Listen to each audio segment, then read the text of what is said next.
optional because there was another agenda that you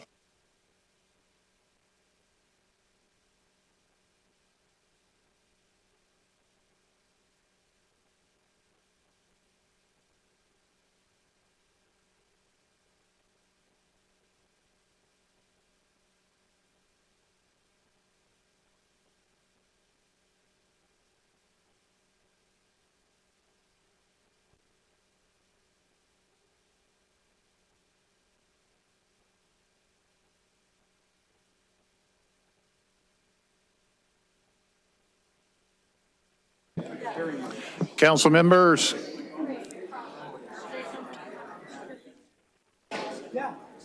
where's our sound, guys? Where's our sound? I'm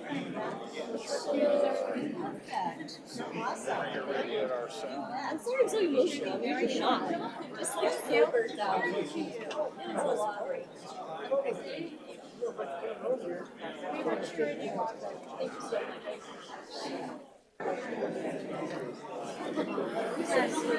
Mr. Bill, you're so sweet on the heels of this guy that just came up to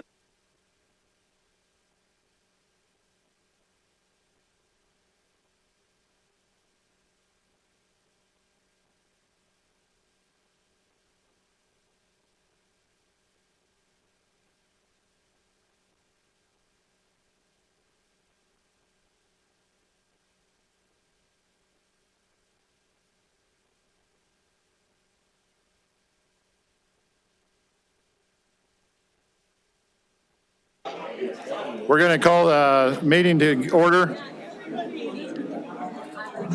Would appreciate if we could get council on the bench. Thank you. Thank you. Council, we would appreciate the members returning to the dais, and we want to be able to begin a meeting that was regularly scheduled and planned. Not that the other one wasn't scheduled and planned, it's just... Council President. Yes, sir. Before we start, sir, IT has my laptop, so all I have is this right here. Luckily, I read it and studied it, but I'm waiting for that laptop to be returned, and I can get in the Okay. things here. Okay, Okay. thank you.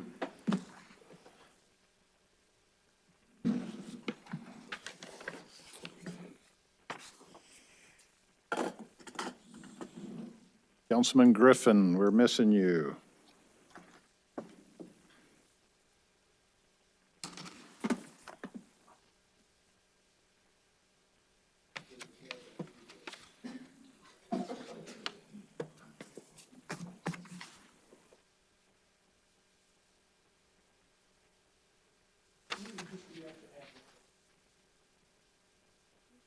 We have enough. We have a quorum. We have a quorum.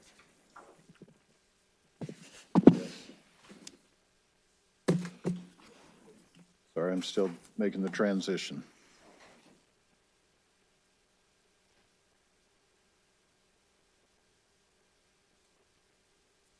Okay, regularly scheduled meeting of City Council, April 20th.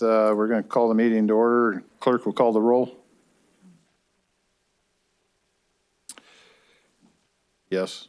I saw a call to order. Sorry. Please pray for us. Okay, folks, Dan Manjek. Faster, Dan. We're going to have an invocation, pledge of allegiance, and then we'll call the roll. For your patience.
acknowledge our need for your guidance.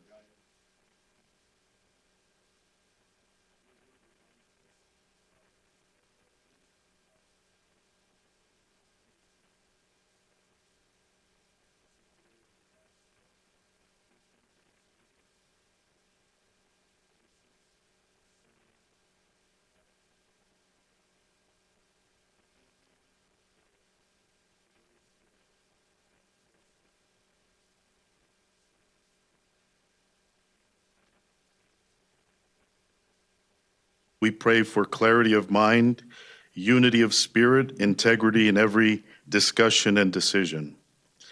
Help them pursue what is good, what is just, what is beneficial for all people in this community, and make Nampa be truly a community of unity. And as you say in Jeremiah, we are called to seek the peace and prosperity of our city. May that calling guide every action taken here today and going forward. Let this council be a place where respect is placed, where differing perspectives are heard with grace, and where common good remains the highest goal. We pray for the city, for the people of this city, that they would be strengthened, protected, filled with hope. May this community be marked by compassion, cooperation, and a shared desire to care for one another. We pray for families, we pray for churches, for schools, for businesses, and all organizations to prosper in you. Lord, grant these leaders courage to do what is right, even when it's difficult. We pray, Lord, for your spirit, the spirit of truth, to lead our city, our council, in all truth, and give them the humility to listen and the strength to lead with integrity. We entrust this meeting to you, asking your blessing and your guidance in all things. In Jesus' name we pray. In God we trust. Amen. I pledge of allegiance to the flag of the United States of America and to the republic for which it stands, one nation, under God, indivisible, with liberty and justice for all. Thank you. Pastor Dan, don't leave just yet. President, I have an announcement to make. Okay. Here, within the last 2 months, Pastor Dan is going to be in a worldwide documentary, Religious plus Community-Minded Unity of the North Side of Nampa. So they'll be here on the 24th that they will start shooting, and what an honor. This is, yeah. Would you like to talk about it a little bit more? No, thank you so much. It's in cooperation with my alma mater and in you. And I'm honored that they would even consider me. I'm just trying to be faithful servant for our community. And I know, President, you also was in beginning this whole process with Community Church, the Good News Community Church, back years ago when they started the building and started the food bank. And so it was because of that the North Side has changed from crime infested to poverty stricken, and they decided through NNU to make Dan that example of who brings together the community. Now the North Side, where it is now, is all basically crime-free, and because of this man right here and what he's done to our community. So I want to thank him, and hopefully we get to see that. Yeah, no, and obviously our police, we have the best police force in America, if not the world. They're awesome. Yes. So there you go, sir. Thank you. Thank you, Pastor Dan.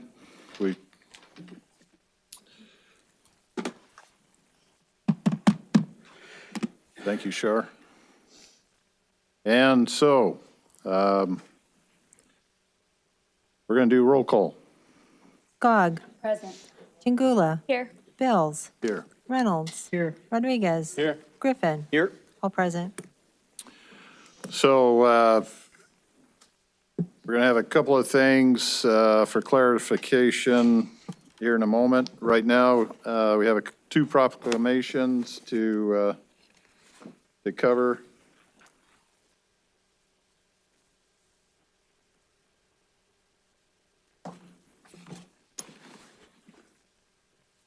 Let's see, proclamation, it's the office of the mayor.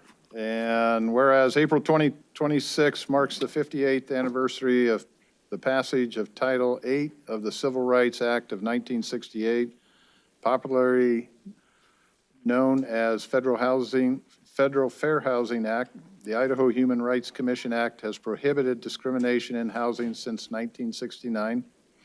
And whereas the commission promotes equality of opportunity for all, regardless of race, color, religion, sex, disability, familial status, or national origin, is a fundamental goal of our nation, state, and city. Access to housing is as important and as fundamental as the right to education. And whereas housing choice impacts our children's access to education, our ability to seek and retain employment options, and the cultural benefits we enjoy, only through continued cooperation, commitment, and support of all Idahoans can barriers to fair housing be removed. Now therefore, I, David Bills, Council President of the City of Nampa, do hereby proclaim April 2026 as Fair Housing Month. Matt Jamison.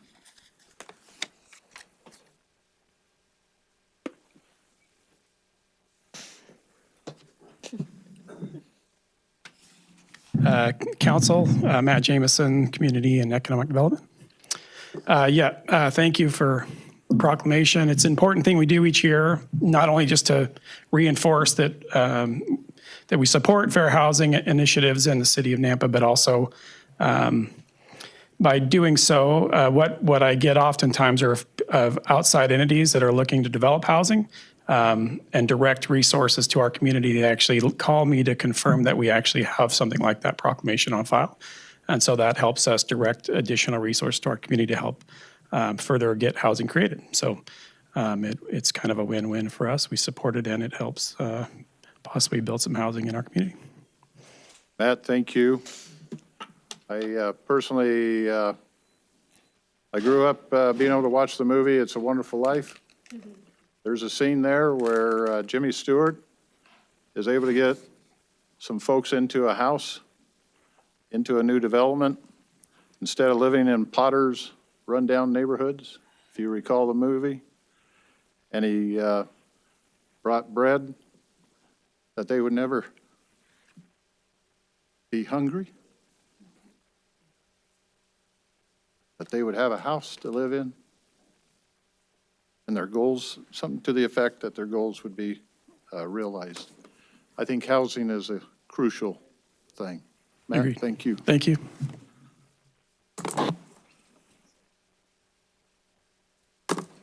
Pitcher?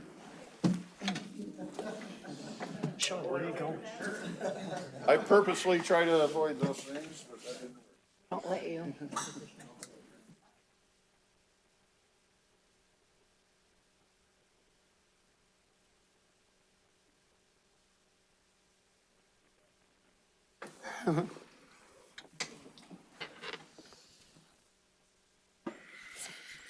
We have another proclamation that's been prepared, and Adam Mancini. Is Adam here? Yes.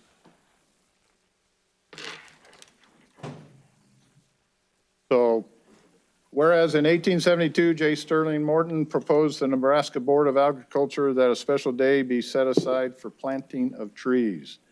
And whereas the holiday called Arbor Day was first observed with the planting of more than 1 million trees in Nebraska, and whereas Arbor Day is now observed throughout the nation and the world, and whereas trees can reduce the erosion of our previous topsoil by wind and water, lower our heating and cooling costs, moderate the temperature, clean the air, produce oxygen, and provide a habitat for wildlife. And whereas trees are a renewable resource, giving us paper, wood for our homes, fuel for our fires, and countless other wood products.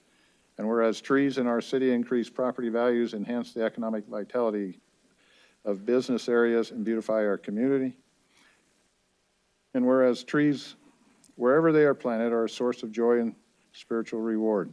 Now therefore, I, David Bills, Council President of the City of Nampa, do hereby proclaim April 24th, 2026 in the City of Nampa as Arbor Day.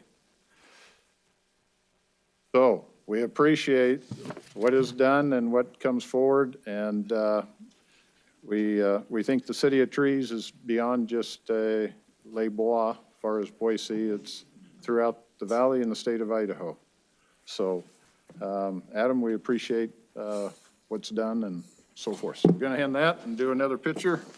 Council Bills? You can speak. Yes, please. Council President Bills, just take a quick minute. Yes. And council, I wanted to thank you very much for honoring and designating Friday, the 24th, as Arbor Day, as you may know. And I look forward to seeing a couple council members at our Arbor Day celebration at Liberty Park.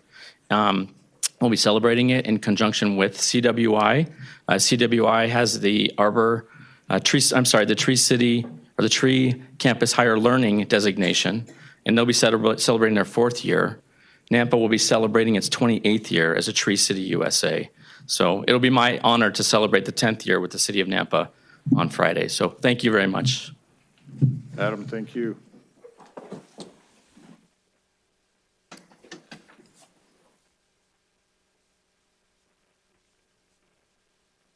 Some of the park staff here.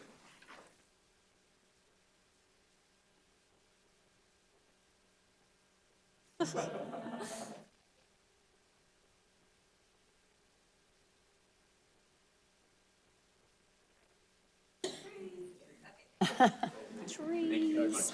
Thank you.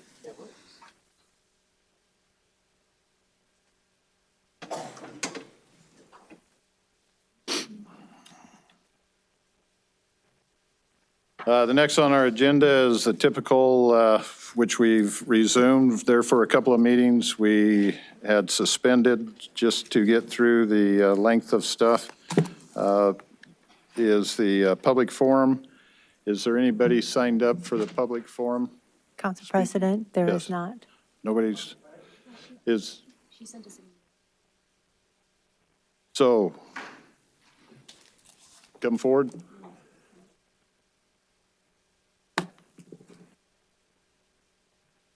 Okay, my name is Melissa Sue Robinson. I live at 15 5th Street North, Unit 210 here in Nampa. This speech, A Future Worth Fighting For, that I wrote.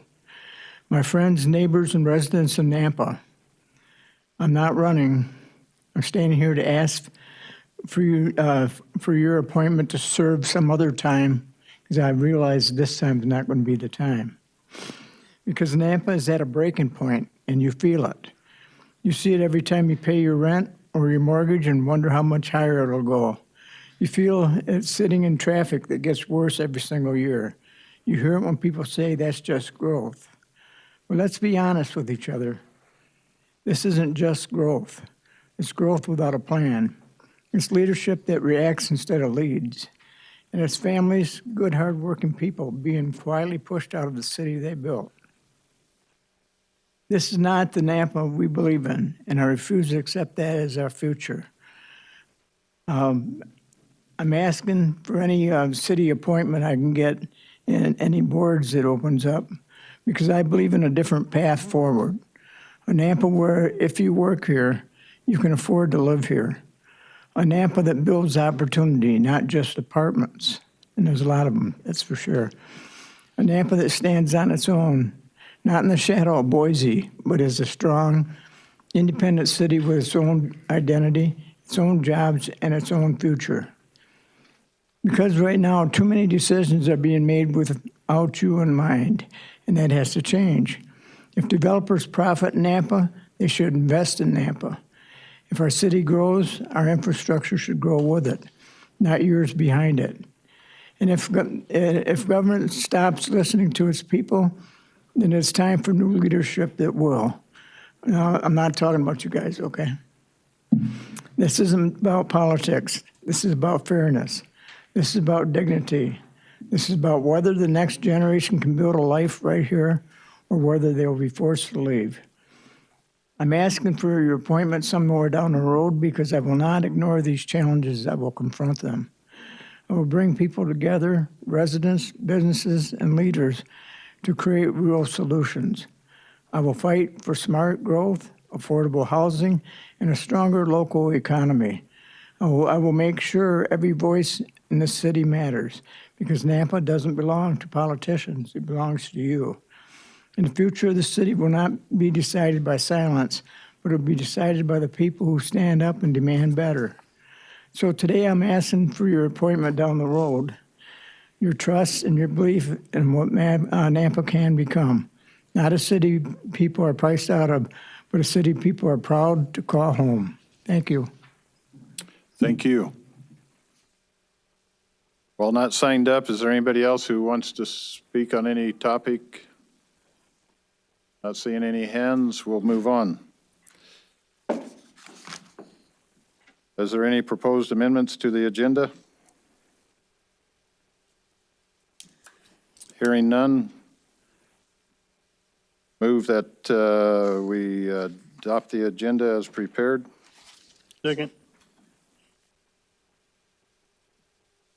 Any discussion? All in favor, say aye. Aye. Council need to do a quick housekeeping item, and so I've asked Preston to address, say again?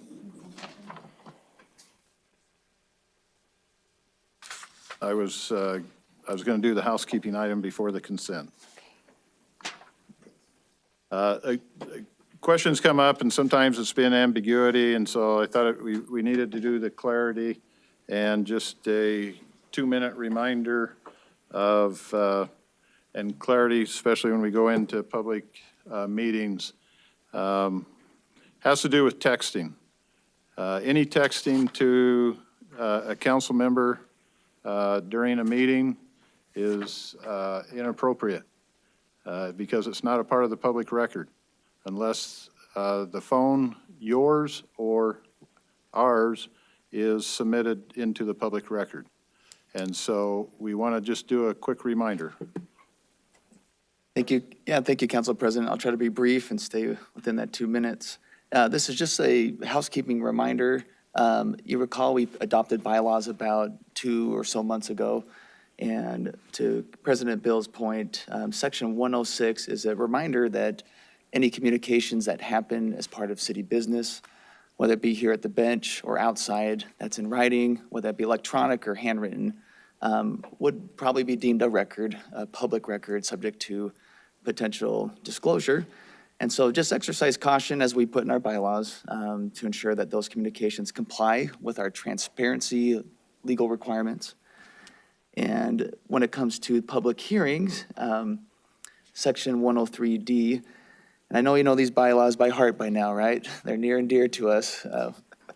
But just as a reminder, 103D, during public hearing items, we keep all those comments stated verbally on the record or in the documents. And so that's an extra, I guess, strong reminder that no sidebar discussions, private conversations, nonverbal communication. We'll have some hearing items tonight, and so that's all I have. I think I'm within my time, but Yes. just a quick housekeeping reminder. Thanks. Appreciate that. Thank you. And so now for a motion to adopt the agenda. So moved. Consent agenda. So moved. Second. Any discussion? Clerk will call the roll. Voice vote. All in favor, say aye. Aye.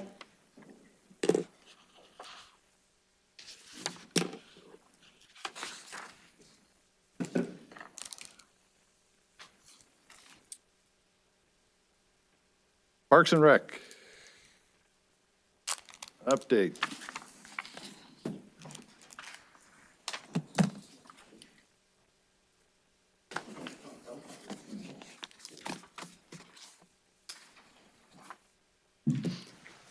Good evening, City Council. Cody Swander, City of Napa Parks and Recreation Director. I'm here with 2 staff communications tonight that I am actually hoping for some direction from you as help in moving forward with 2 different projects. Number 1 is the Ora Brandt Pickleball Court Lighting Project. This was approved in the fiscal year 26 budget, and as I was new to my position and as we move forward, we did follow up with getting quotes to get lighting installed for that pickleball facility, and we did find 1 quote that was within budget, utilizing a cooperative purchasing style procurement system. But as I've been in this position longer and longer, I am personally having reservations about following through with this project. Namely, I recognize some of the concerns that our neighboring communities have experienced with pickleball courts and their lighting and noise that those facilities generate. And not that we have had any complaints from our neighbors, but we are within 150 feet of some neighboring homes in that facility. And my concern is that inviting play later into the evening hours after dark could bring complaints from the community. So I'm coming to you to let you know that we could move forward with this project if that's what the city wishes to do. Being in my position for the full year now, I just wanted to relay some concerns that I've realized through some research and looking at what other communities have faced when taking criticism for pickleball play. Do we really want to invite an after-hours element for that sport? I think in the meantime, we've had several private pickleball facilities open within our community that might give folks that want to play after dark hours an opportunity to do so in those environments. And I'm not seeing a lot of interest, or a verbal interest has not come to my office on from our pickleball users. I think the courts get used heavily during the daylight hours. I haven't heard a lot of demand for after hours or after dark hours play. So that is topic number one that I would like some direction, a head nod or something to take, whether we want to continue with this and potentially shoulder some criticism from noise and light that may generate from this. We're going to have, if we do go in that direction, we're going to have to look at City of Nampa Code. City of Nampa Code currently does not allow use in the parks after dark without a special exception from the Parks and Rec director. Wouldn't want to do that every night, so we would need to probably set up some new terminology in the city code so that play could be allowed, and how that looked, I'm open to. So that is topic number one. Cody, Some sort of a response would be appreciated. Thank you. Okay, we appreciate you bringing the issue forward. Councilman Griffin. Thank you. Cody, we've been in conversations about this issue and plenty of other parks related. I haven't received any kind of correspondence regarding Brant. I have for Midway. So I don't want to correlate the two completely the same. I think there would be desire at Midway Park to have lighting there when we ultimately have full authority and control of that facility. In terms of if we move forward with this project, my mindset would be we should have lighting and the hours should be limited to the same as the latest they would be in the summertime. So if mid-July, our parks are open until 9:30, 10 o'clock at night, because that's when the light shows, that should be the park hours year-round. That way there's continuity, where some people might be out late in June, July, because there's daylight. They can expect the same in the wintertime when we have a New Year's Eve where it's 42 degrees outside and somebody wants to go play pickleball at 6 o'clock in the evening and it's pitch black. So I think just having a unanimous time schedule when lighting's implemented, obviously we can't have the parks open until 10 o'clock at night right now in December because they're not lit. So we don't want that activity going on. So that's just my thoughts regarding the subject. Holistically, I've never heard anybody say they want Brant lit, but I have had multiple people say they want to have Midway lit. Thank you for the feedback, President? Councilman.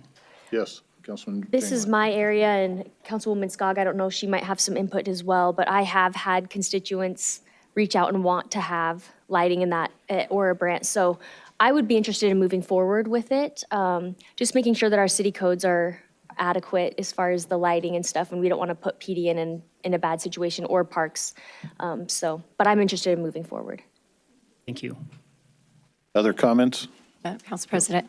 Yeah, I agree with Jane Gillette that you probably aren't hearing a lot because it's not available, but I think that if it was, we would have people out there. And I guess maybe the noise would be the only issue I can think of, because the lighting, especially at Aura Park, there's a few houses around there, but there's a lot of distance between the houses and the pickleball court pretty well. So I think it'd be a good idea to go forward if you can.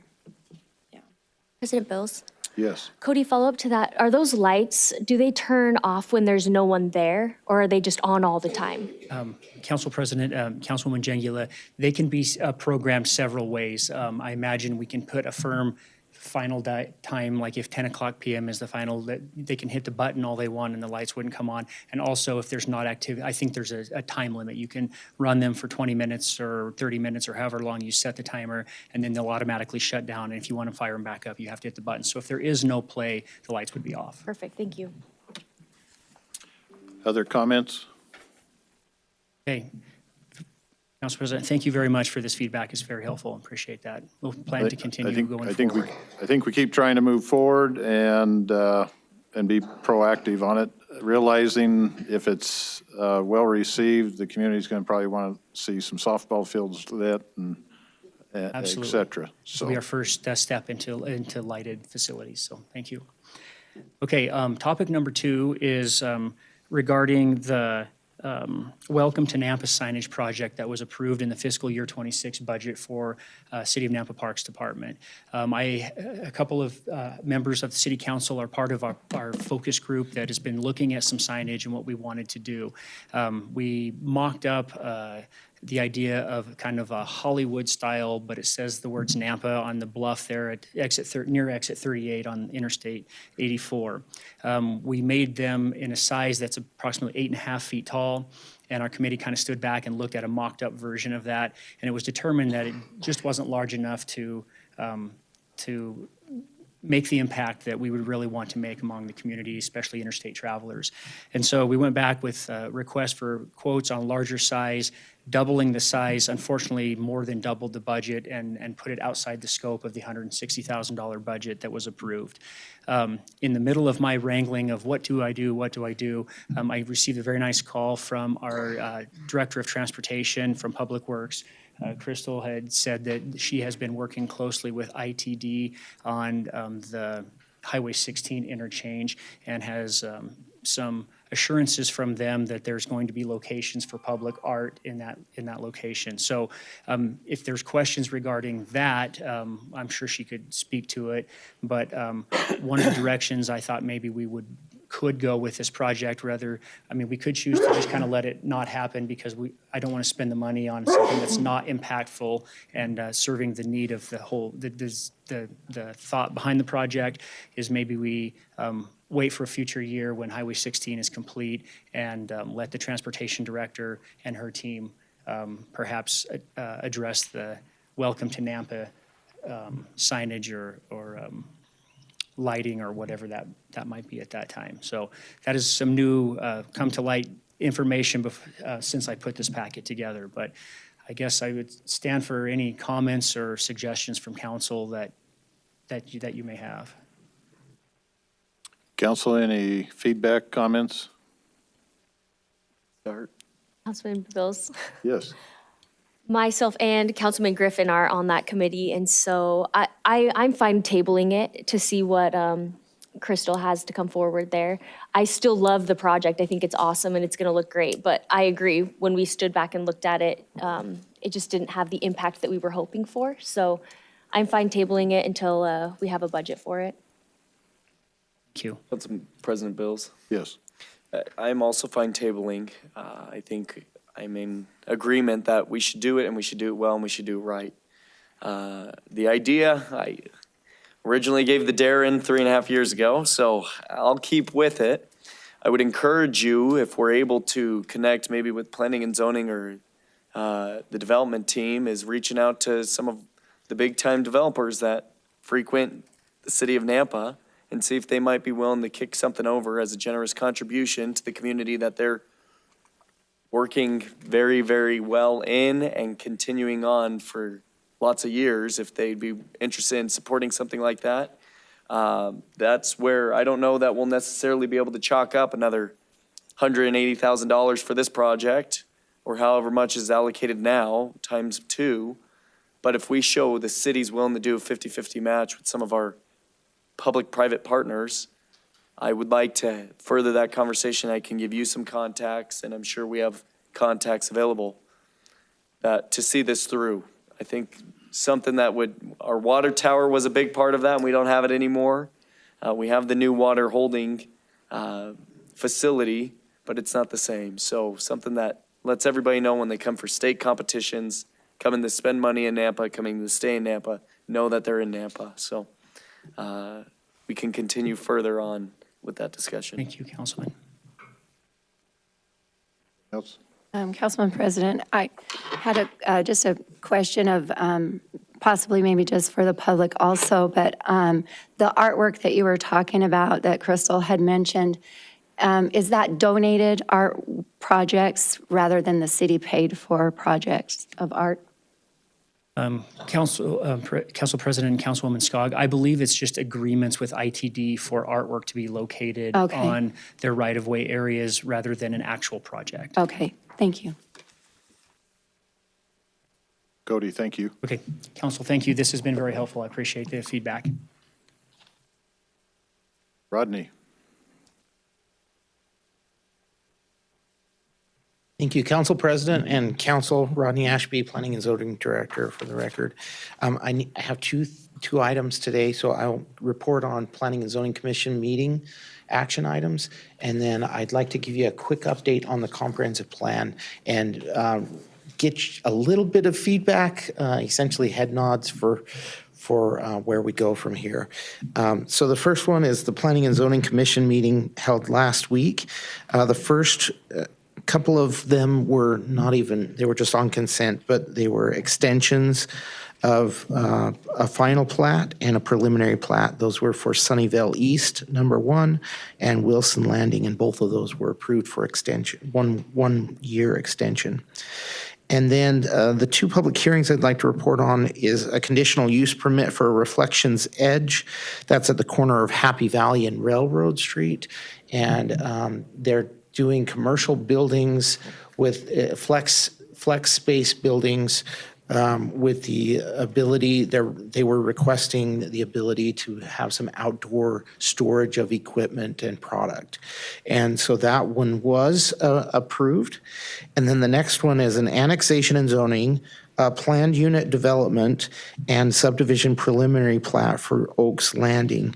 This one is at the northwest of Karcher Road and North Middleton Road. It's for 85 single-family detached dwelling units and 10 common lots. And that one was recommended for approval, and that will come before you on May 18th. So that's all I have on Planning and Zoning Commission meeting. But then I want to give you a quick update on the comprehensive plan. We convened a steering committee early this year and made up of citizens, of interested parties, of staff members, and that group of people convened and then were divided into these subgroups. So they are focus groups that are focused on 7 specific elements that we heard from the public outreach we did last year. And so we took each of those groups individually and they held their own meetings. So they've met at least 3 times. Most of them have met 4, actually.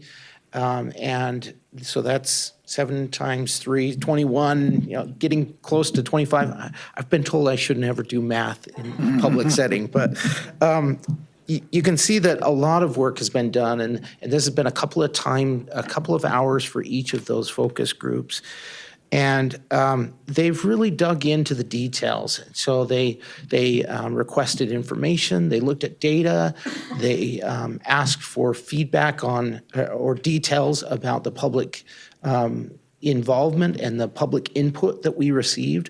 They analyzed that, and then now they've drafted recommended policies to put into the comprehensive plan. This is kind of the most important policies for guiding where the city of Nampa goes with our comprehensive plan. So that's all been done. Plus, we had one more group that we asked of citizens who were regular attendees here at our city council meetings who expressed some strong interest in participating in the planning process. So we convened them twice. Those were both over 2 hours long.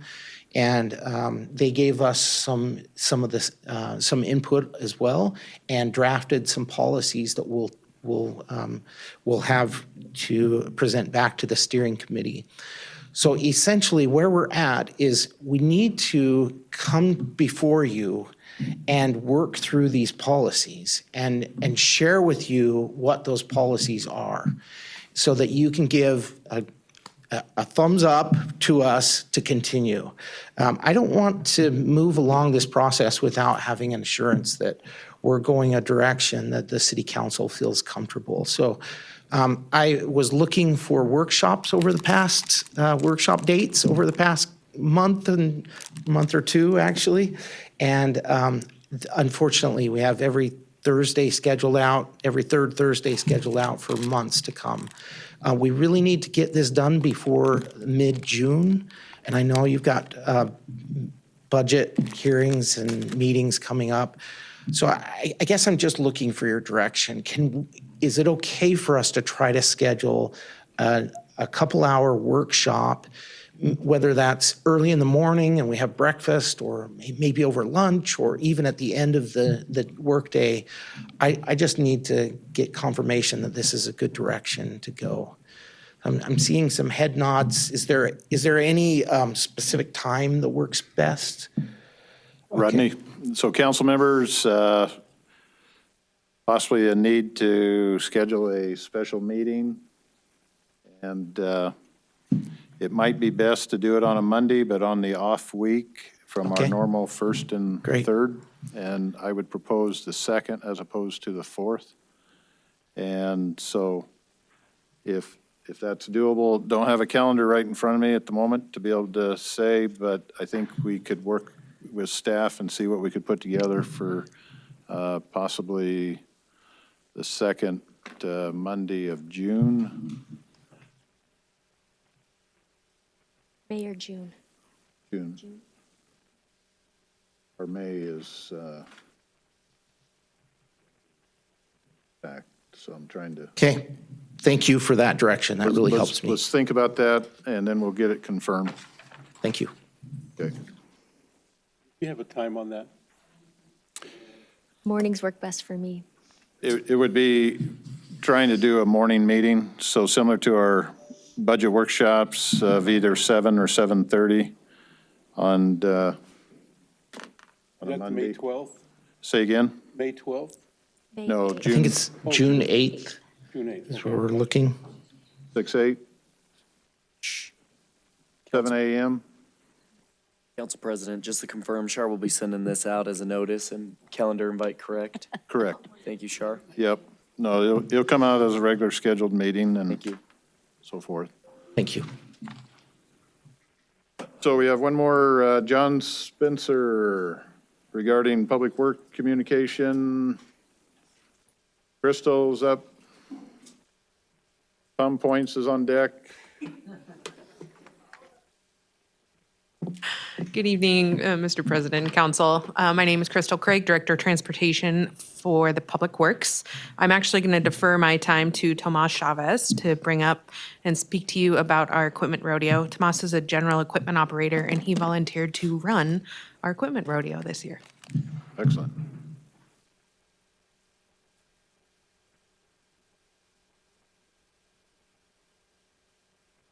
Thank you, Crystal.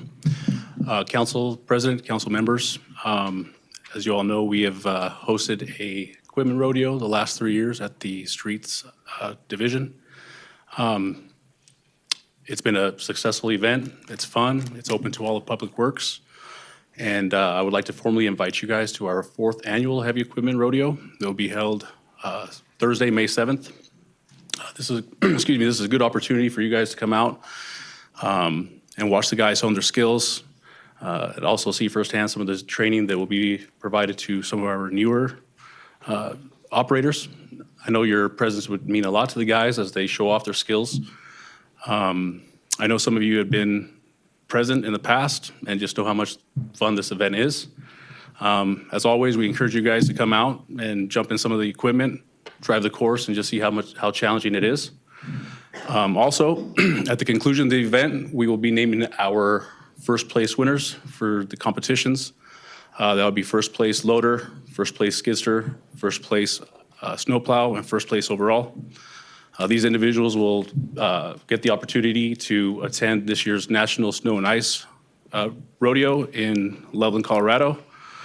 We don't see this just as a reward for their performances, but also an opportunity to attend specialized training and classes that will directly benefit the street division in bringing world-class innovation to our local streets. Also, I believe you guys must have received or should have received a daily agenda of the day events. We look forward to having a good time and seeing you all out there. Thank you. Thank you. I'd also like to call up John Spencer, Director of Water Resources, to finish off the staff con for Public Works. Thanks. Good. Thank you.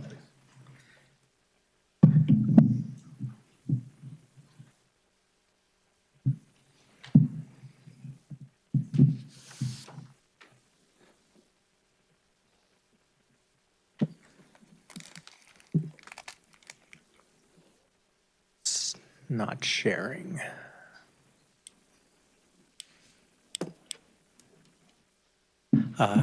Council President, council members, John Spencer, Director of Water Resources.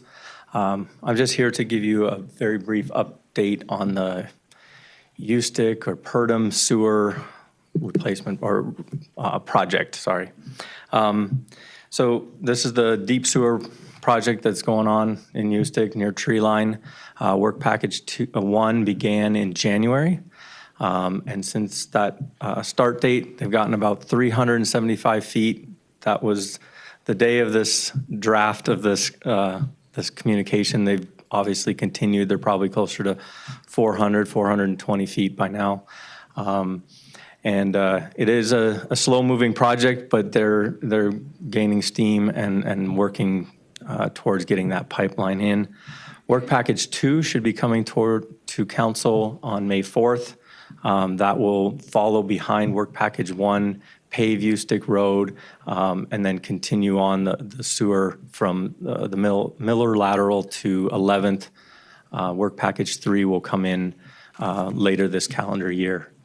That's kind of where we're at, and we'll have continual updates throughout the progress of this project, just to keep you guys informed of how the progress is going.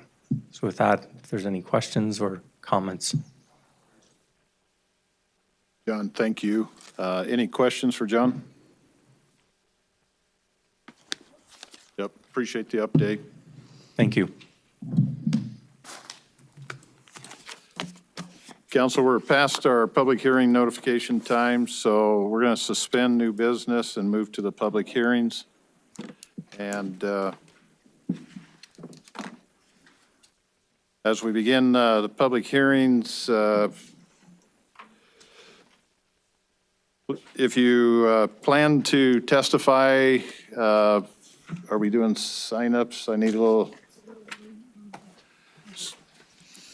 So if you plan to testify on a particular public hearing, there's the opportunity to sign up back on the table, and we would ask that you would sign in. If you're here to listen and then you later want to speak, that can be an option, but our preferred is to have folks sign up if they're going to speak to a public hearing item. With that, our first public hearing is an action item, and it's to allocate 2026 Community Development Block Grant funding for administration and planning, public service, non-public service activities as presented. Matt Jameson. Thank you.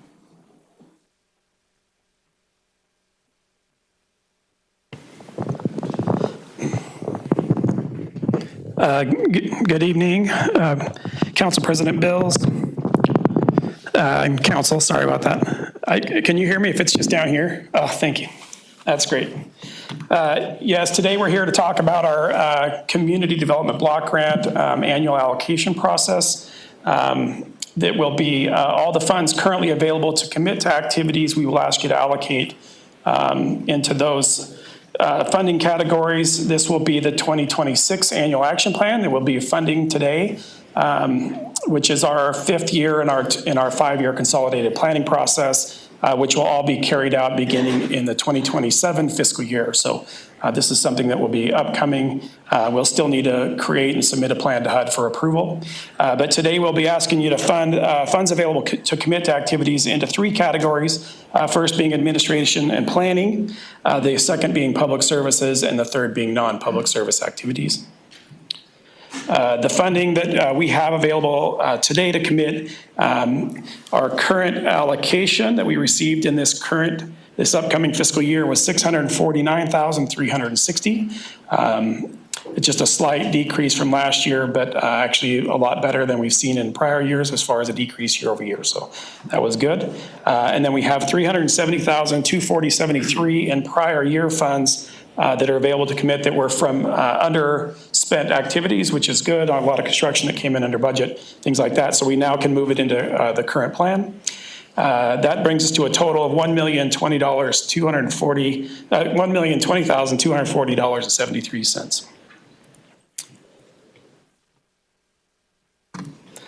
The funding categories, as I mentioned before, will be administration and planning. We will ask you to fund that at $129,872. It's a 20% admin cap. We will actually be using a significant portion of those in the next planning phase to start our next consolidated plan. So we typically hire a consultant to help with those. And we will ask that you fully fund the public service at the 15% cap, and then the remainder is going to be in the non-public service activities at $792,964.73. Just a reminder about what the admin and planning activities sort of funded. That is Hannah and I's staff positions. We're just in charge of preparing our consolidated plans, our action plans, our end-of-year reporting, all of the construction Davis-Bacon, Section 3 BABA, things of that nature, monitoring subrecipients for compliance, and then all of the quarterly and semi-annual reporting that HUD requires. So that is just what the admin dollars help support. For the public service category, that is one that is limited by HUD. And like I mentioned before, we can fund 15% of our grant allocation each year. So of the $649,000, we can fund 15% of that. So that right now fully funded is at $97,986.30. That's what we'll recommend you fund that level at. And we did receive 8 applications this year. It's the most we've ever received. We were excited to see all those come in. It's great that our program is becoming more accessible to more entities. But due to staff capacity and the amount of funds we have to distribute, we typically recommend funding 4, which will give each one around $24,000, which will not fully meet all of their budgetary requirements, but will meet a few. But at least get them some funding to help them towards their budgetary need. Just for some context, excuse me, this is some data over our 5-year consolidated plan to date. Again, we're starting in we're in our 4th year now, and we'll be allocating to our 5th year. But of the 4 years so far, we've been able to serve 513 individuals experiencing domestic violence, 355 experiencing homelessness, and 250 that we prevented from becoming homeless. And senior services, things like homebound seniors getting access to food, we helped 731.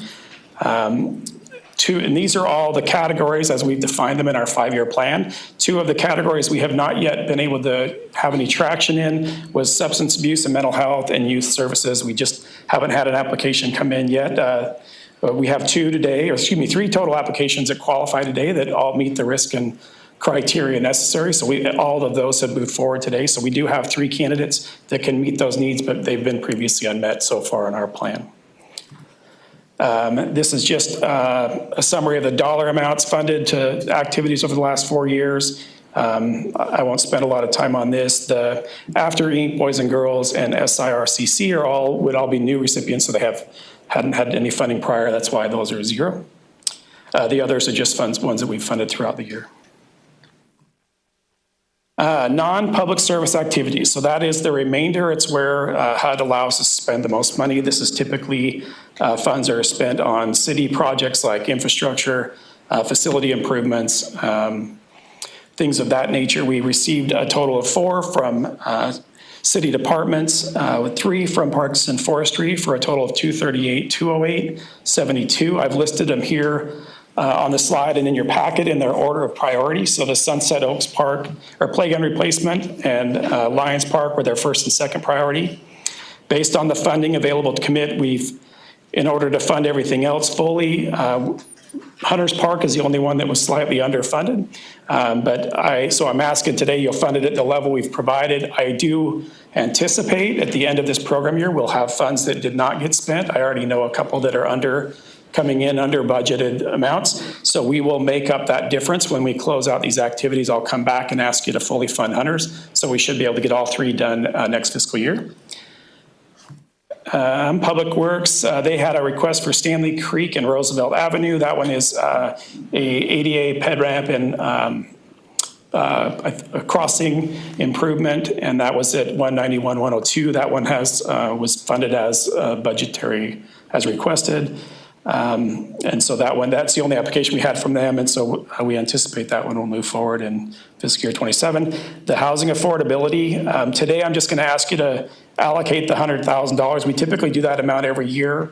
It allows us to react to applications coming in for like city match on LIHTC tax credits or things of that nature. It allows us to, entities can then direct those capital funds to build affordable housing in Nampa.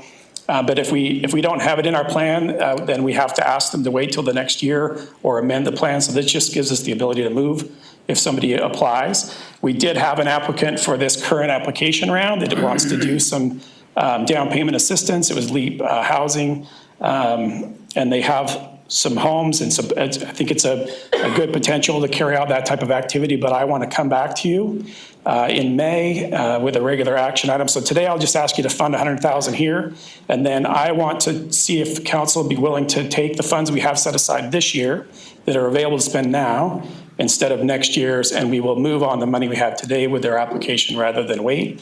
If it's successful, we can always come back and reload next year's money in and continue on if it's working well. But I'll be back in May to ask you to fund some current funds to that. So today I'll just ask you to put the placeholder in of $100,000 that we can put in our plan and give us the ability to move should something come up next fiscal year. And then finally is the home repair loan program. That when we funded a little bit less than we did last year, it was $264,926. We tried to just get it as close as we can to anticipated number of households we'll serve. We're again hoping to hit somewhere between 8 and 12, just depends on the dollar cost of those activities, but that is a zero interest forgivable loan to make on owner-occupied households, make improvements like water, sewer line repairs, furnace and AC if they've gone out, and other what we consider critical home repairs on folks' home, but they don't have any other way to pay for that. It just helps keep people in the homes they're in currently. Right now, that program has been operating since 2012, and we have 58 forgivable loans in our portfolio. I'm gonna run through, just highlight these things again. I just wanted to cover that right now we're discussing today that we have $1,020,240.73 to allocate to activities today. Oops, clicked on the wrong thing. Today we'll ask you to fund in our motion $129,872 to admin, $97,404 to public services, and $792,964, $73 to non-public service activities. With the exception today, public service, I think we intentionally designed it to just fund the amount today, and I'll plan to come back in either the first or second meeting in May to do the actual allocation to the public service activities. So we'll hear from them all today, but we'll come back and allocate at a different meeting. If you feel like you're ready to vote on that, of course, that's your prerogative. You're welcome to vote if you all feel like you think you know what you want to vote for. But we figured it would be a busy night, so we decided maybe it was best to come back and just have a standalone action item to fund at a later date. But I'm open to, if that council wishes to vote on that tonight, they're more than welcome to. And then we will, at that point, have a motion. So I'm guessing I'll probably pause and let anyone that wants to testify before I switch to the motion. Yes. Thank you. We need to take public testimony. Yes, thank you. President? Yes. Councilwoman? Matt, in our packet on page 359, the same table that you have here, Yes. the Sunset Oak Playground replacement is a different number. Oh, it was, what does it have It's there? just slightly different. Ours says $36,708.72. I just didn't know which one was. Oh, 35 would be right. You said the Hunters Park was 36? 36.7. I think the 35 would be right. I think the one I'm pulling off for this presentation, I think I had to make a slight modification to ensure that we had the others all fully funded. I wanted to make sure the others were good, and I think I made a slight adjustment. My apologies. I don't think I realized that. That's Didn't okay, get I that just in. wanted to confirm. Yeah, Thank you. the 35 would be the correct amount for the motion. Other questions for Matt? Matt, we'll just keep you at the podium. At this point in time, we're going to offer and accept public testimony on this matter. If there's anybody signed up.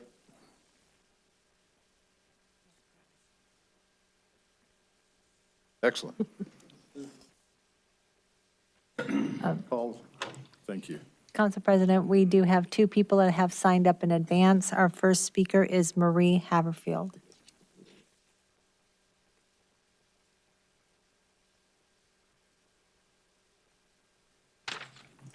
Please state your name and address for the record. Okay, Marie Haverfield, 7103 Power Butte Lane, Melba, Idaho. Sorry. Okay. Okay. Go ahead. All right, so I am the executive director of After Inc., which is a nonprofit after-school program that serves middle school students in our community, as well as 5th graders, because we want to catch them early. Our mission is to provide a safe space for kids to be empowered to find belonging, growth, and hope. And the way we go about that is we believe that kids find empowerment when they are given what they need, invitation and access to what they need, but also are challenged to grow. So a lot of what we do provides both of those things for them. Every session we begin with a snack around a table to emulate a family dinner. And this is a time where kids grow in empathy. They learn to use their voices. They learn to ask good questions and be good listeners. We also invite in community members to come and teach whatever passion they might have, anything that the kids might find interesting, just as a way to get them excited about different things that they might never have heard about before. So we've had people come teach cooking or sports or arts to them as well. We also partner with Refuge Counseling, and interns come and provide group counseling sessions for our kids every week, just as a way for them to learn how to process hard feelings. Funds for this program will go directly to help support kids in programming and just really open up a lot of opportunities for us to provide those opportunities for our kids. I just wanted to highlight real quick some of the ways that we've seen growth in our program over the short 3 years that we've been in operation. We have kids who are returning who have graduated because they're in high school now to come back weekly to be mentors. They're finding their voice, they're finding belonging in the community, leaning into their gifts, holding each other accountable. A local SRO refers families to us now because he sees the value in what we do, finding space for kids to find belonging, and also having that support that they need to grow. And then through all of this, we know that once kids find empowerment, they also begin to find hope. So that's really just the driving force of everything that we're doing. We're pretty new, and I just appreciate you for listening. Thank you. So, Marie, help us out again. Yeah. On the name of the organization that you're After representing. Inc. Say again. After Inc. After Inc. Yeah. Council President. Thank you. Councilman Rodriguez. Thank you, sir. Marie, right? Yes. Okay, Marie, What is your standard, or no, not standard, what is your budget? Our budget. Yes. So for a year, it has been about $60,000 Okay. for complete operation, yeah. Is that through the Nampa School District? No, this is independent. Oh, it is? Yeah. Where is your office located? So we don't have an office. Lakeview Church of the Nazarene provides space for us for free currently. Oh, Yeah. okay. So this 30,000, does it go to administrative costs or does it go to equipment, supplies? Yeah, and whatever we're allowed to use it for, I would use it for the kids to have those opportunities, maybe do more field trips that we haven't been able to take because of cost, and finding supports or people that can come teach lessons, because we've been pretty limited lately in what we can offer. But then it also frees up, a lot of our funding is mostly from donations, so it would free up that for the overhead cost. Not like it's a mentorship program. Is that what it is? Sort of, yeah. I am the only employee currently. Oh, you're the only employee? Yeah. Oh, okay. Thank you. Yeah. Thank you for what you do with them, too. Yeah, thank you. Council President? Yes. Maria, I had one question that I didn't catch, and you maybe said this. It's after-school program, correct? Yes. And then, so are you helping the kids with homework as well, or are you focusing on other activities? Yeah, it's an option to do homework if they want to. I mean, they don't usually want to, but I was a teacher, so I'm able to help them with that and provide support. We have a lot of free time, free choice time, so they can do that as well. But it's really focused on helping them find new passions and really just discovering who they are and leaning into their giftings. Okay, thank you. Any other questions? Marie, we appreciate you coming forward and sharing. Thank you. At this time, no. Mr. Chair, we actually have had several other people that have done advanced signups. So our next speaker is Deidre Schmelzer, and on deck is Jeannie Strohmeyer and Melissa Gentry.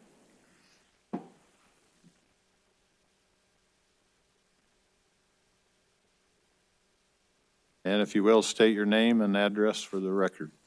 Good evening. My name is Deidre I need to Schmelzer. pull that microphone. Yes, thank you. 4300 East Flamingo Avenue. I am here representing Meals on Wheels with St. Alphonsus. And so I'd like to take a moment and share the impact of our program because it's so much more than just delivering food. During our last grant year from October 2024 to September 2025, we've served an incredible 32,838 meals. Already this year, we've delivered 10,287 meals and counting. Behind each of these numbers is a person, someone who depends on us not just for nutrition, but for connection and care. Right now, we're serving 173 participants within the community. This fiscal year alone, we've welcomed 78 new participants, and notably, 69% of them fall into the extremely low income category. That means for many, the service isn't just helpful, but it's essential. Our reach continues to grow. We currently deliver meals to 8 different trailer and RV parks within the city of Nampa, including Leah's Landing and Silvercrest, as well as 12 apartment complexes such as Maryland Village, Van Engelen, Nampa Housing Authority, Canyon Terrace, and Skyridge.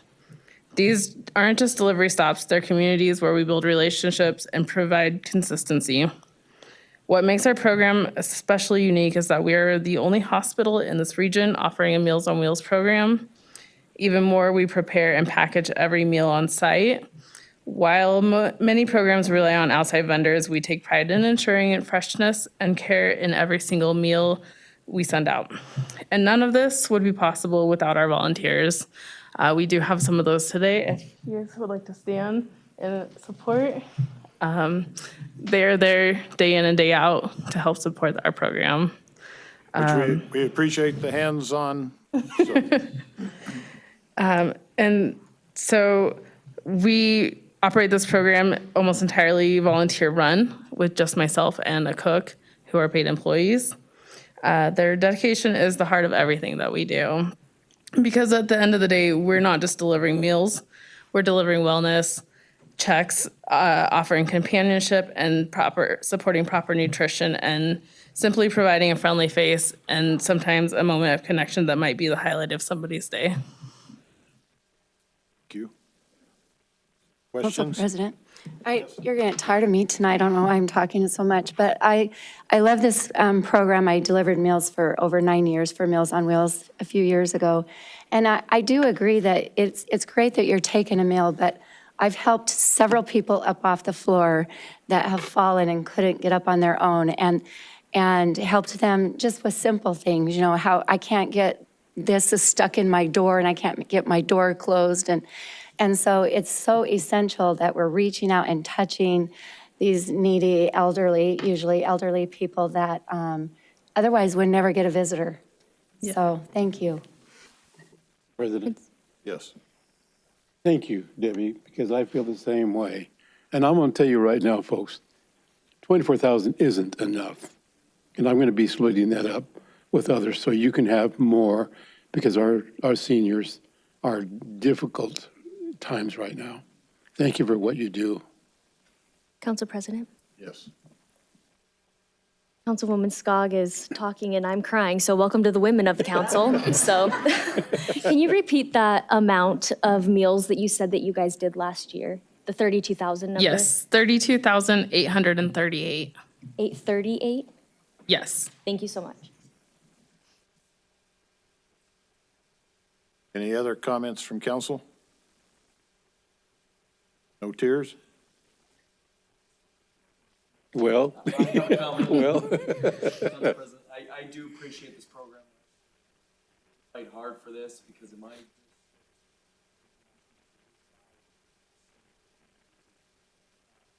Communities, so population of who I represent.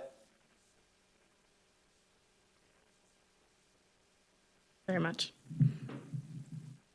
Whether it's Meals on Wheels or other organizations, this community is very generous and has a compassion for those who are in need and those who don't get a meal, but sometimes only one meal a day.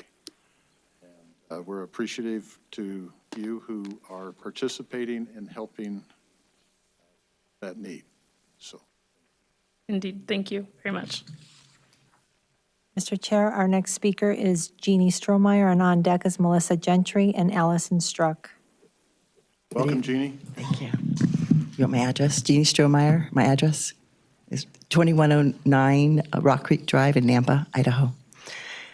So good evening. Thank you so much, Council President Bills and council members, for having me today and allowing me to speak.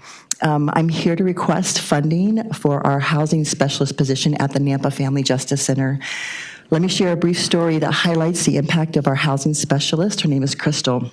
Crystal has worked with a survivor who escaped an abusive relationship with her 4 children. When she first came to us, she was fearful and overwhelmed, with her main concern being where would her family sleep safely.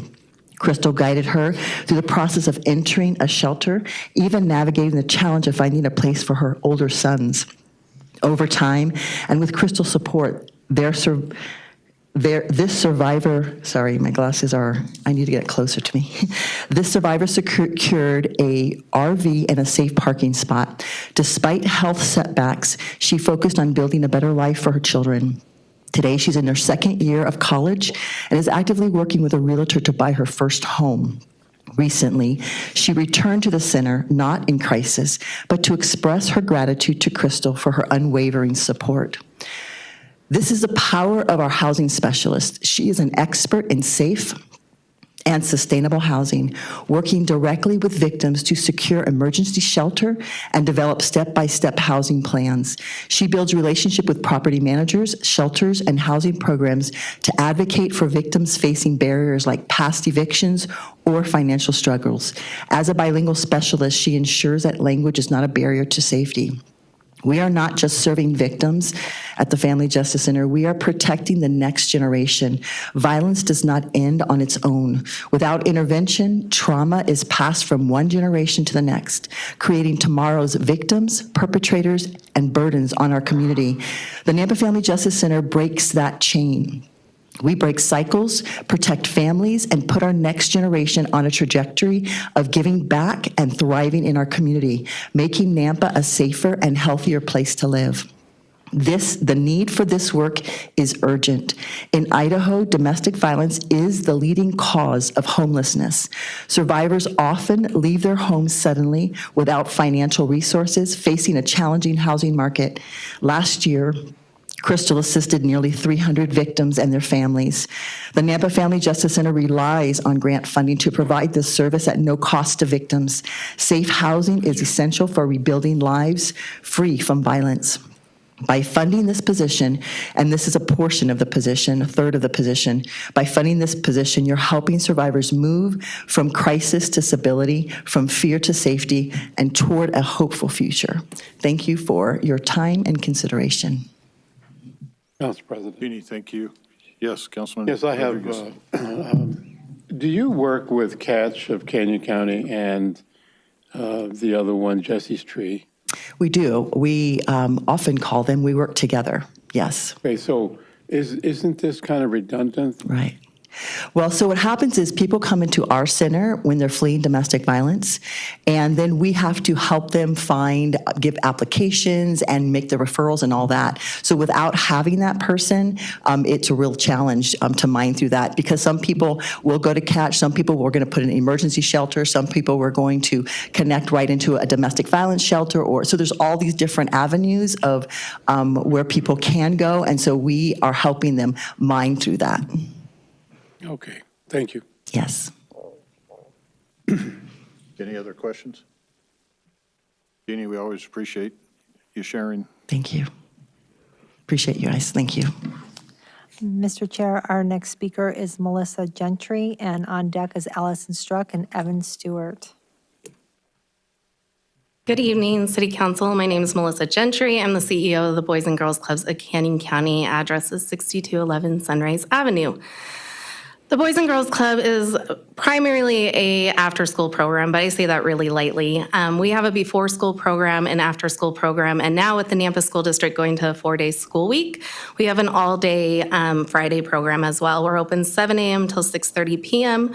We have gym where we now have Triple Play, which is our sports league. Each site has their own team where they travel. Our first basketball game this year, we had over 95 parents come to watch that game. We do education programs where we hire teachers to stay late and tutor kids. We have a tween program, the games room, and also we serve healthy snacks every single day. We call them suppers because they're a heavy snack. 86% of our kids currently qualify for free or reduced rate. Last year that was 96, and I expect that to go up as we go. As the needs arise, so do the needs of our families. Currently, when we wrote this grant, we had over 70 applications for scholarships for kids.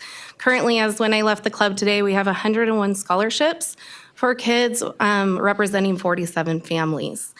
We charge $25 per child per year, and we fundraise the rest. The only additional fee we have is a summer 25 program fee to help us with some of the supplies. And then on those full days like Christmas, spring break, summer, we charge $5 per child per day. If they come before 11:30, after 11:30, it's part of that membership fee because we want to make sure we get them there for lunch and supper. We try to scholarship as many kids as we can, but we're seeing that number continue to increase of what those kids need. And so with over 100 kids now on that list, it's getting harder and harder. So our ask today is to have you guys help with offsetting those fees for our families.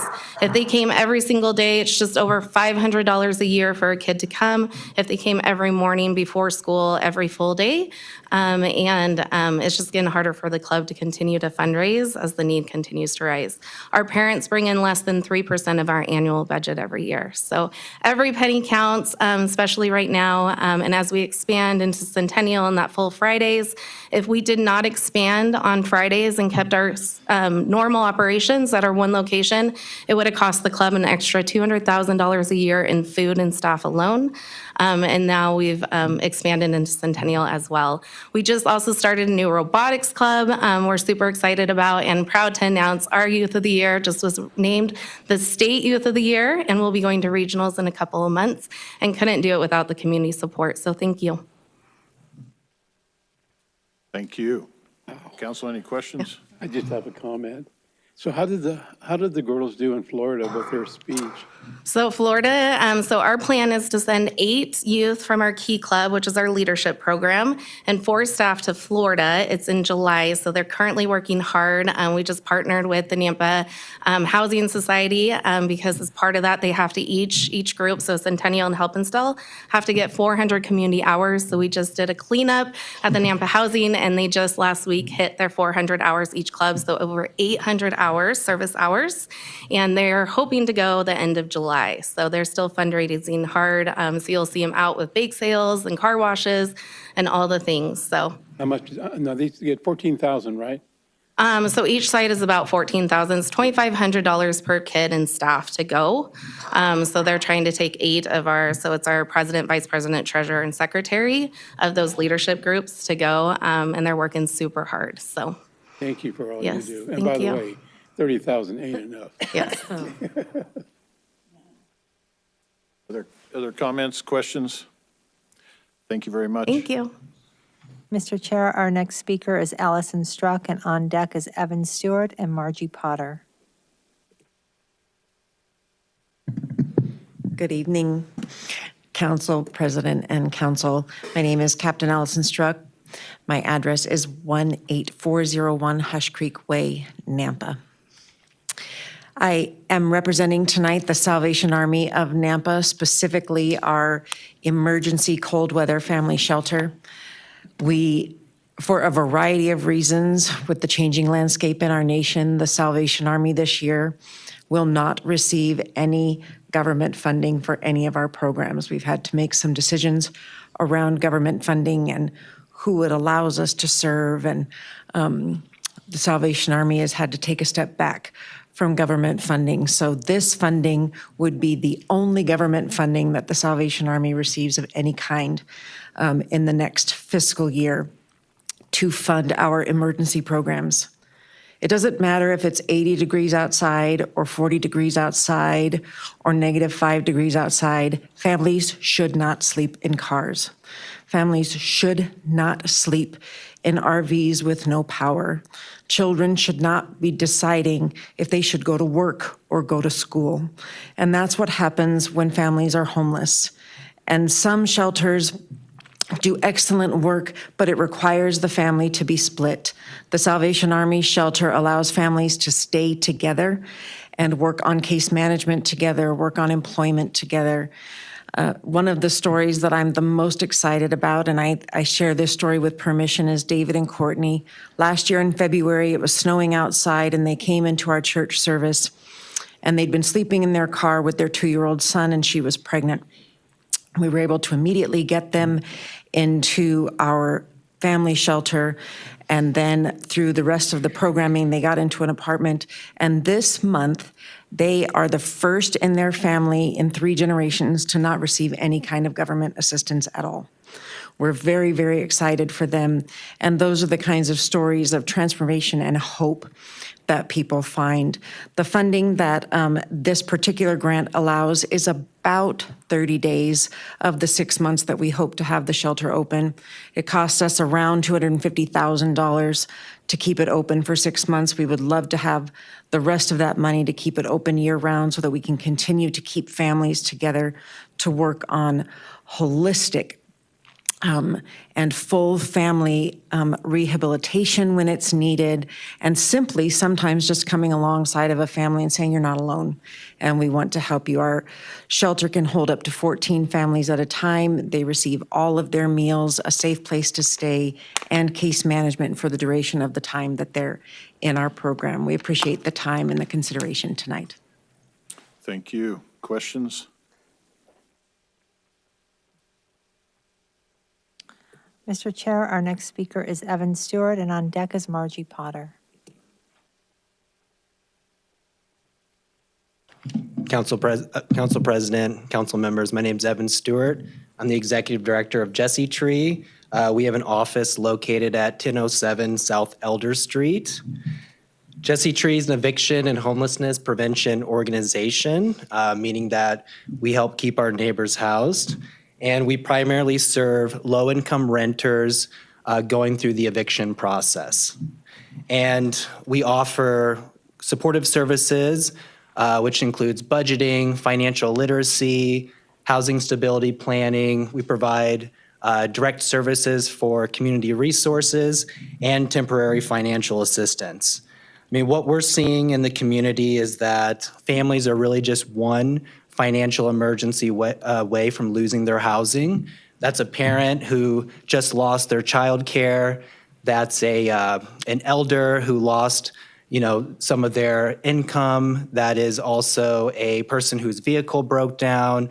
These are just many of different scenarios that we see on a daily basis with the families that we're seeing going through the eviction process, with 90% of evictions being caused for a temporary inability to pay their rent. What Jesse Tree does is we provide timely financial assistance. We serve primarily and exclusively low-income renters and primarily working-class families. Also known as considered asset-limited, income-constrained, and employed. We have a strong partnership with many different organizations in Nampa and in Canyon County, not just the social service agencies, but also the landlord and property management community as well. We receive the majority of our referrals from our landlord partners across Canyon County. Just some external data that I have for you guys as well is over the last few years, we've seen rent explode by over 40% across the Treasure Valley. In Nampa alone, we've seen rent exceed the state average by 11.5%. 47% of Canyon County households are considered rent or cost burden, and there's over 10,000 rentals units in Nampa alone.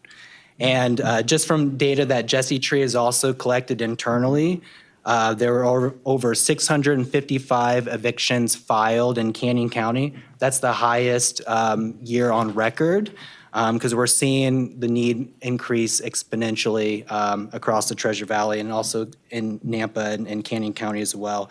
We received 570 applications from families in Nampa needing timely rental assistance and case management services to prevent them from going through the eviction process. Just based off the volume that we see at Jesse Tree, we serve families across the Treasure Valley, including Ada and Canyon County. Out of the 570 applications we received for assistance, Jesse Tree was able to serve 165 of those households. Just shows that the need is— Mr. Chair, time. Oh, sorry. Sorry about that. Anyway, I stand for questions. Finish your sentence if you did. Okay. The other thing I was just going to say is that 72% of the households we serve are at that 50% area median income or below. Council, questions? President, I've got one. Yes. When you say families, what is the criteria for family? Is that 2 people? Is that someone with kids? What does that look like? People with kids. So most of our families that we serve have children. So 48% of the Nampa applicants that we've received be considered a single parent household. Thank you. Council President. Yes. When you were speaking to, you said there's over 10,000 rental units in Nampa alone. When you say that, do you mean that are available or aren't available or are full, or what do you mean by the 10,000 rental units? I must have missed that. Oh, yeah. Just that there's a lot of renters in Nampa. Okay. Yeah. Thank you. Yeah. But proportionately across the valley, similar numbers? I mean, Yeah, I mean, most of the people. Boise Meridian would have. Boise has about 30,000 plus, yeah. We serve a lot of people in Boise, but we're serving people across the Treasure Valley, and Nampa's about I think the 3rd highest city that we see in terms of need, so people going through the eviction process. Council President? Yes. Can I just a follow-up on that then? So then the 650 evictions, was that in the Nampa area? In Canyon County. In Canyon County? Yeah. And then are those are all rentals? Yeah, it's for unlawful detainers, expedited proceedings. Yeah. Okay. And 90% of those were just for non-payment of rent. So a temporary inability to get caught up on their bills and their rent. I follow up? Yes. I apologize. Oh, you're fine. So when you're saying that they're having a hard time, is this due to the rents going up? Because I know I've heard that, I've had children, actually my kids, that have had to leave apartments because the rent was hiked up so much year after year, and then pretty soon it's out of their range. Is that what the problem is, or is it just all as a whole financial issue? Very complex. What I would say that we see the most is that rents have gone up quite a bit in a short amount of time, whereas cost of living has also increased for a lot of families, and wages, unfortunately just haven't caught up with just that trajectory of how fast rents have climbed. Okay, thank you. Mm-hmm. Yeah. Any other questions? Thank you, sir. Okay, thank you. Mr. Chair, our next speaker is Margie Potter, and on deck is Brian Woodward. Good evening, Council President and Council. Thanks for your time this evening. I'm Margie Potter, 204 9th Avenue South in Nampa is the Southwest Idaho Recovery Community Center, so I'm here representing tonight. Sorry, I'm short. So it's a pretty simple goal that we have. We help people in our community get stable, get back to work, and stay on track. What we're seeing in Nampa and across Canyon County is that a lot of people who are willing to work and do the right thing still can't find stable housing. Rent is high, availability is low, and for folks trying to rebuild, whether that's after a tough financial stretch, time in recovery, or coming back into the community, it's hard to get that footing. At SIRCC, we try to fill that gap in a practical way. And just this last year, we've worked with over 3,000 individuals. We've helped over 80 people get into housing or sober living, and we've supported over 75 people coming out of incarceration, and that's in Nampa, those numbers. We help people all over through Canyon County. So they have a plan when they get back to Nampa. That's why we do that.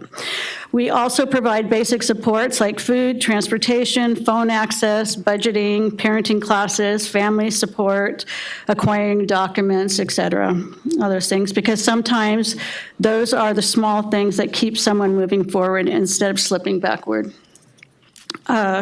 One thing we've learned quickly is that this work is really about relationships. People come back to us not just when things go wrong, but before they do. That's important because it means we're helping people stay stable, just not responding to a crisis situation when it comes up. This also benefits the community as a whole. When people have a place to live, they're more likely to keep a job, support themselves, and contribute locally. We work with Nampa employers, landlords, and community partners to make sure people aren't just getting housed, that they're staying housed and becoming part of the workforce here. What we're asking for with this program is pretty straightforward. Right now, it's a housing specialist. It's something that all of our staff try to do. They try to house people, all the recovery coaches and everything, and so that spreads them pretty thin. So we're asking for a dedicated housing specialist, part-time, that would allow us to be more efficient, build stronger relationships with landlords here in Nampa, and help more people find stable housing faster. It would also free up our recovery coaches to spend more time working directly with clients in the underlying issues like employment, recovery, and long-term stability that help them stay housed. At the end of the day, this is about strengthening our local community, helping people live, work here, and stay here. This isn't about creating dependence, it's about creating stability, accountability, and a stronger Nampa for all of us. Thank you. Anybody have any questions? Marjorie, thank you. Any questions? President? Margie, what was the organization that you're speaking on? I didn't catch the acronym. Southwest Idaho Recovery Community Center, and it's SIRCC. So CIRC, that's what ChatGPT calls it too. So I thought that was kind of funny. Everybody started calling it CIRC, and I was like, CIRC. Okay, thank you. So yeah, that's who that is. Anybody else? Any other questions? Thank you. Thank you. Mr. Chair, our final speaker is Brian Woodward. Brian?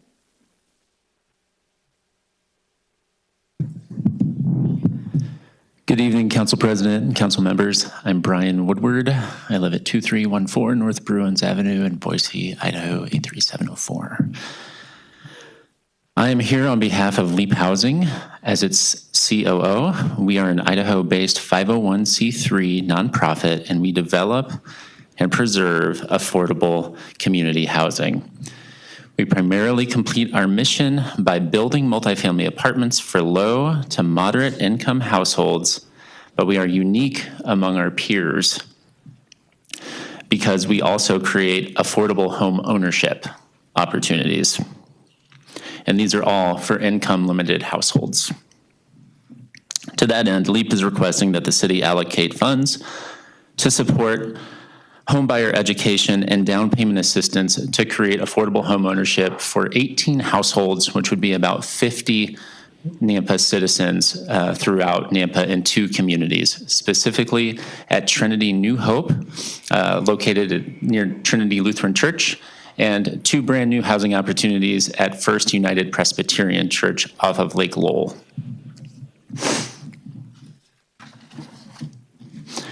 Though it has become easy to become numb to the ubiquitous challenges of housing affordability, it's important that we continue to lean forward, looking for practical solutions. LEAP is fortunate in that we continue to surround ourselves with partners and advocates that, when combined, can actually create lasting change and windows of hope when housing stability seems like it could be a thing of the past for so many. Today, just under half of Idaho's population is considered at or below 80% area median income, according to HUD. HUD's definition of low income is 80% area median income or below. Local real estate data also shows that the median housing price in Nampa for purchase would be about $439,000 as of December 2025, a 6.5% increase over the previous year. Also, as we all may recall, between 2020 and 2023, median home prices increased 30% in our area, but wages did not. So LEAP intends to sell 3-bed, 2-bath homes at Trinity New Hope for $300,000. That's a number that is rarely seen in Nampa today, and we can do that because of our partnerships with organizations like the Go West Foundation, who supports credit unions that want to produce affordable housing throughout our state. We have a partnership with ICCU, who is providing 3% mortgages to low to moderate income households who are purchasing LEAP homes. And we also need additional funds through donations, through charitable partners, as well as subsidy coming in the form of CDBG funds. Our goal is always to get people as close as possible to the 30% household income ratio. I stand for questions. Are there questions? Nope. Thank you very much. Thank you. With that, that concludes our public testimony. And Matt, any closing comments, remarks? Yeah, I have a couple. First, I guess just something I will say is all of these applicants you heard from today are just amazing organizations. I get to work with their staff, not in just the capacity of allocating funds, but in all of the things I do out in the community for the city or on behalf of the city, whether it's related to food access or housing, committees that are working on these issues. Most of these organizations are part of that conversation, and they're attending and coming out, whether they have funding from us or not. So I just want to say thanks to all of our applicants. They do amazing work. Hannah and I oversee funds, but they actually are out helping people, and it's really great to get to work with them. I go home every day feeling good about what I do. So just wanted to thank them all while they're here. Unfortunately, we have limited funds. In that category of public service, we're capped at 15%. So on average, we can fund about 4 of you. Great organizations, but just know that every year I ask God to increase the percentage, but they don't listen. So one year, they might, and we'll be able to give everybody, or maybe fund a few more of you. But for now, I guess we're just back to me in the motion. If anyone has any specific questions for me, I just wanted to cover quickly again, we had the $1,020,240.73 to allocate today. And we want to fund the $129,872 to admin and planning, $97,404 to public service, and the $792,964.73 for that same total. Again, as I mentioned, I plan to come back to allocate to public services, but if you feel like you want to fund them today, you're welcome to. I just thought it might be easier to do it at a different meeting. This has gone by fairly efficiently, but it's entirely up to you guys. But right now, I would recommend all of the city-run projects be funded at the levels we've requested, and then the only thing outstanding would be the housing affordability and the public service. But if we follow the motion today, it would just be to fund it as we stated in the presentation. If you want to delegate recipients of those public service funds, that would be great. But I would still ask that the housing affordability just be a pool of funds that we can access at another point in time. We'll come back and talk over some specific options for those funds. So I guess I'll make a motion, sir. Yeah, let's be clear on, excuse me. If we close it, can we continue hearing about? Excuse me, I erred, not make a motion. May I ask a question? Ask a question. Thank you, sir. I thought way ahead of myself here. I agree to the amount, but I don't agree to the amounts given to some of the recipients. So today, we're just going to agree to the amount, and we, as a council, will change those amounts as needed, correct? The total is something we don't get to control. The only thing you could do there is give them less. But we've taken the most we can get that HUD will allow us to give to public services, so I've asked you to fund that level. We just need to divide it amongst 4 applicants. There are some applicants that have only asked for 24 and some change, and so in general, we don't recommend funding more than the request. If somebody says they need 24,000, that's typically what we try to fund because that's what they've told us the need. And that would, if we funded more than they requested and then didn't give more to others, I always fall on the side of give what they've requested and not. So the public service would be 97,440. Yeah, and we would divide that amongst 4. I think I can pull up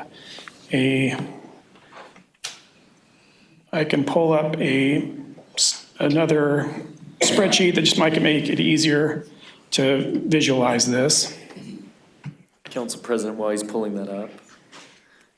Matt, do you also have the rankings of how you personally have viewed their applications and would recommend allocation? I know last year we argued who's had it multiple times and you ranked it all up. Do you have that this year? We didn't rank them this year. What we did was we scored every applicant and we reviewed them for risk, I guess for compliance risk, and then we reviewed them for eligibility, meaning they meet the national objective and their project we could put into an eligible activity. And then we brought all of them forward to be able to provide testimony on their own behalf. And then what I would say, instead of a score of an application, because that is sometimes subjective, but also sometimes you might have somebody that's the first grant they've ever written versus somebody else, so they would score higher by nature. But also, I would focus as much on the accomplishment and things that we've funded or not funded is where I would lean. But just because we have in our consolidated plan that we wanted to make headway in this category, but there's some we haven't made headway in. But all of them are meeting a need in our community that's really urgent in most cases. But no, we did not necessarily rank them this year. Thank you. Other questions, comments? President? Yes. Matt, question for you. Usually when I look at these, every time they come before us, I like to link them so that it makes sense that one will snowball and catch the other and maybe catch the other. So in your experience, because I'm seeing a lot of housing stuff, which one would work the best, or have you seen in your experience with the Salvation Army, what's the best relationship out of these candidates? To pair with the Salvation Army? Yeah, just for funding, as far as like working together, have you seen, do you know? If you don't, that's fine, I'm just curious your perspective. Correct me if I'm wrong, but I think in a lot of circumstances, if somebody's in a homeless shelter, they often get referred to their own rapid rehousing if they have that program this year, or they kind of all get routed into the access point. I knew I was going to forget the name of it, but that is a place, anyone that's experiencing homelessness gets routed into this one access point. It's kind of established and overseen by Idaho Housing and Finance, and so that it tries to streamline everything into one location to make it easier for people experiencing homelessness to get the things that they need to eventually get connected with somebody that has resources to get them housed. So right now, I think they would refer it into access point. Is that? Yeah, the only thing, can I just add, the only thing that I would add is because. Hold it. Oh, sorry. You're going to speak, you got to be at the microphone, please. Can I come up? We close public hearing. Oh, sorry. I don't think we had a motion. It's okay. I have follow-up questions for them as well. Well, that makes things difficult. I think that answers my question. So there's a network, essentially, that they all work together, so they would get referrals and they would get Yeah, support however they and I need. would imagine they also communicate. I think they gave testimony that they communicate with others as well. But like I said before, all those organizations they're all coming to the same things that I'm attending, and so they're all connected with each other and understand what they're all working on. They're also all members of our Region 3 Housing Coalition, which is they meet every other month, I believe now, and they're talking through these things, they're identifying the issues they're facing, and so they all stay really well connected. So I think any one of them would be able to provide whatever support Salvation Army might need if somebody needed housing funds. So. Thank you, Matt. Council President? Yes. I'll speak through you, because I just need a follow-up, because now I'm trying to do my own ranking system here, and as not objectively as I can, just based off the information, as objectively as I can. How many people will the Jesse Tree plan serve with the funds they requested? Because that's the only organization that did not list the amount of individuals that they plan to serve. Did I not put that in the summary?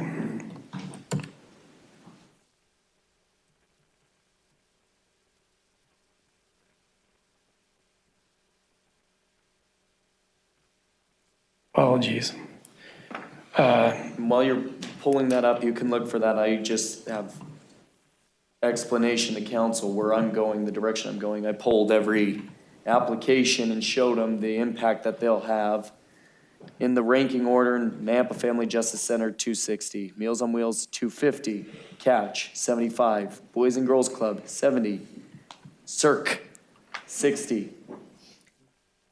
Salvation Army, 14 families. How many is that? The summary was 75 for Jesse Tree is what I had in the summary page for them. 75, thank you. And 14 families, how many heads? 14 families and what? For the Salvation Army, it says 14 families. How many individuals would we anticipate? I on average, I think the others that I've seen come through have been somewhere between 2 and 3 estimated members of a household. The 42 individuals, if we go with 3, based times 14 is what I'm adding up to. It could very well be more, though. I think that's just an estimate. Thank you. Council President? Yes. To clarify that, Matt, that's 14 families at one time, though. So that not within that duration of time, it's 14 families. It's many more families, just 14 at one time. Well, the funds would assist 14 families. The total amount of funds would support 14 families. 14 total for the duration of what we would be allocating? They had in their application that estimated would be 100 individuals served Okay, thank you. in their summary. Thank you.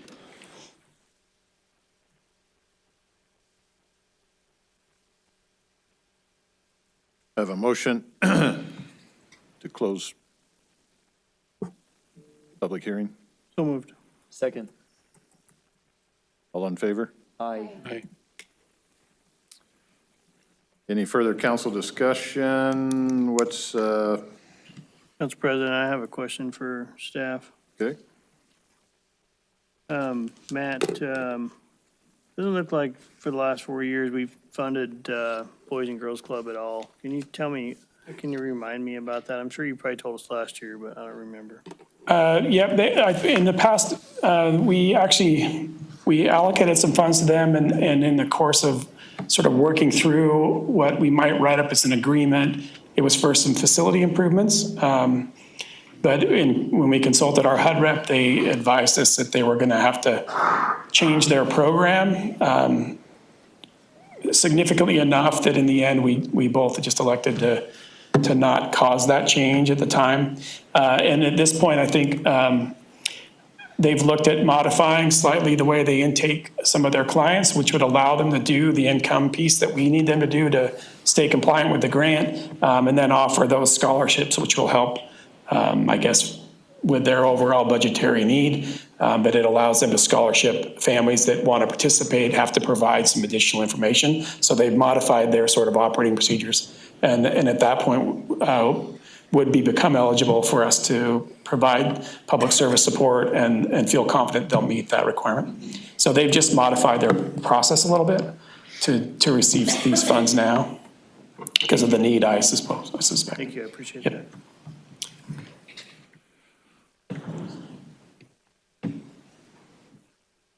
Are we, Council discussion? Council President, just for clarification. Okay. Do we necessarily need to assign these dollar amounts today? Are you needing that direction, or just we got the review, now we have to think about it and come back? Yep, and I can, and the plan was to come back in May. I was just going to check with staff to see which meeting was the most appropriate to add an action item to. But the plan was to come back and have you allocate those funds as a regular action item. Now that we have the information, in between now and then, we can provide, I guess, the score rank for the applications, or the average scores that were received for those, if that would be helpful to you. But we certainly can come back at another. That's what we plan to do already. Yeah, I think that'd be helpful. Okay. And at this point, I don't see an action that we have to take other than we come back at another posted time and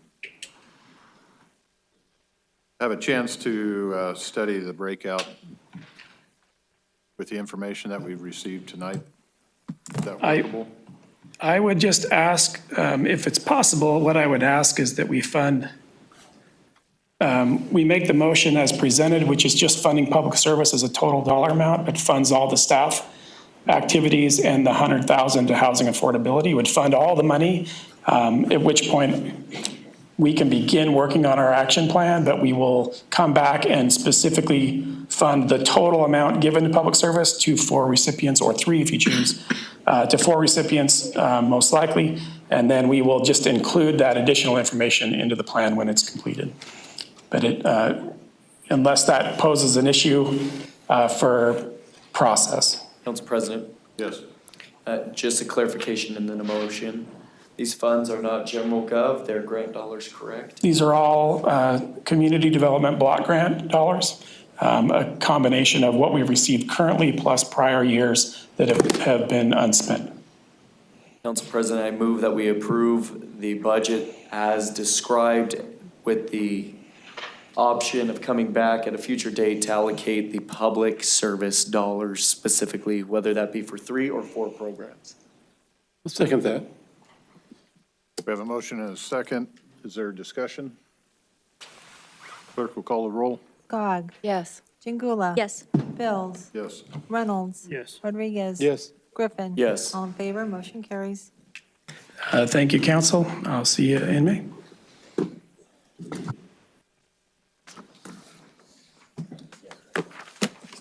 Everybody leaving. Everybody's leaving. What? We're going to take a five-minute recess. I need to go. Restroom. Hold them to it. 7:25.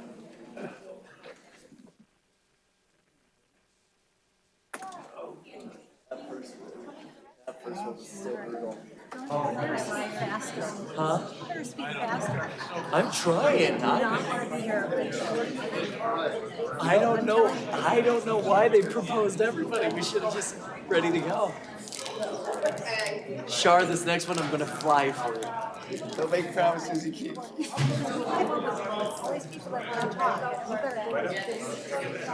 Keep them going. I'll keep them going. I'll keep myself accountable. Yeah.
Crystal.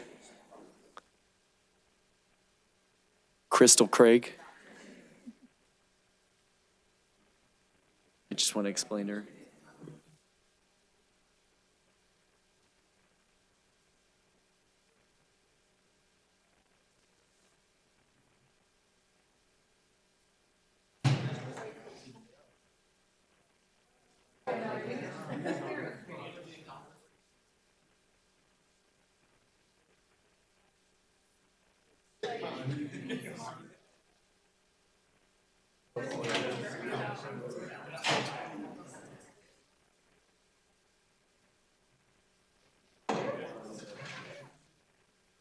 Crystal Craig.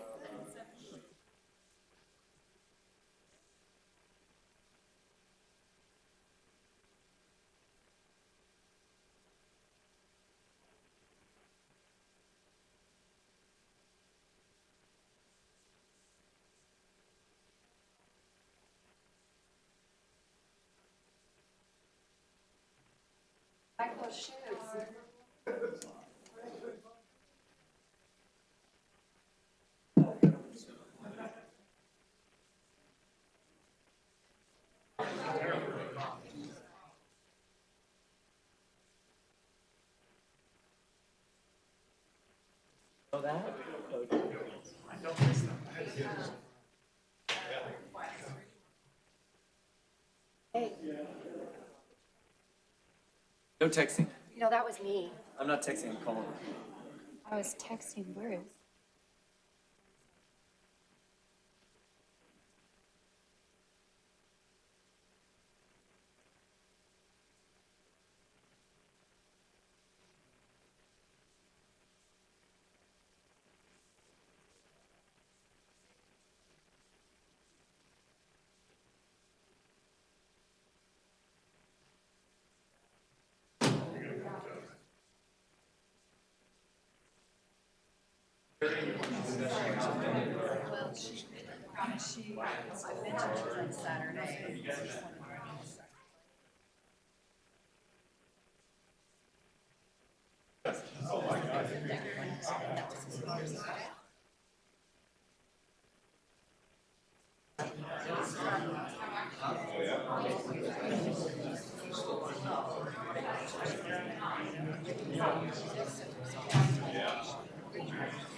Okay, we're going to continue with our public hearing, item number 6-2.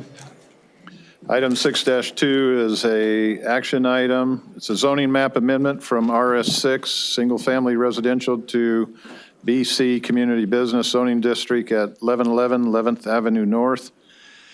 It's for Raquel Pedraza.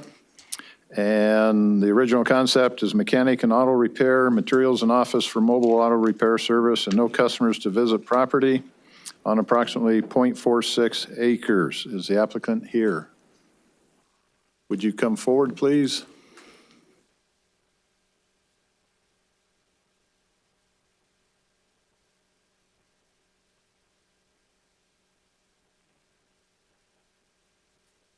And for the record, I need both of you to state your name and address.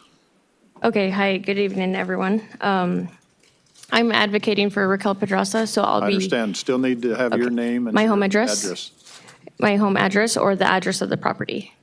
No, home address. Home address, okay, 411 17th Avenue South, Nampa. Okay. And your name? Ceci Amarias. All right, thank you. And who's with you?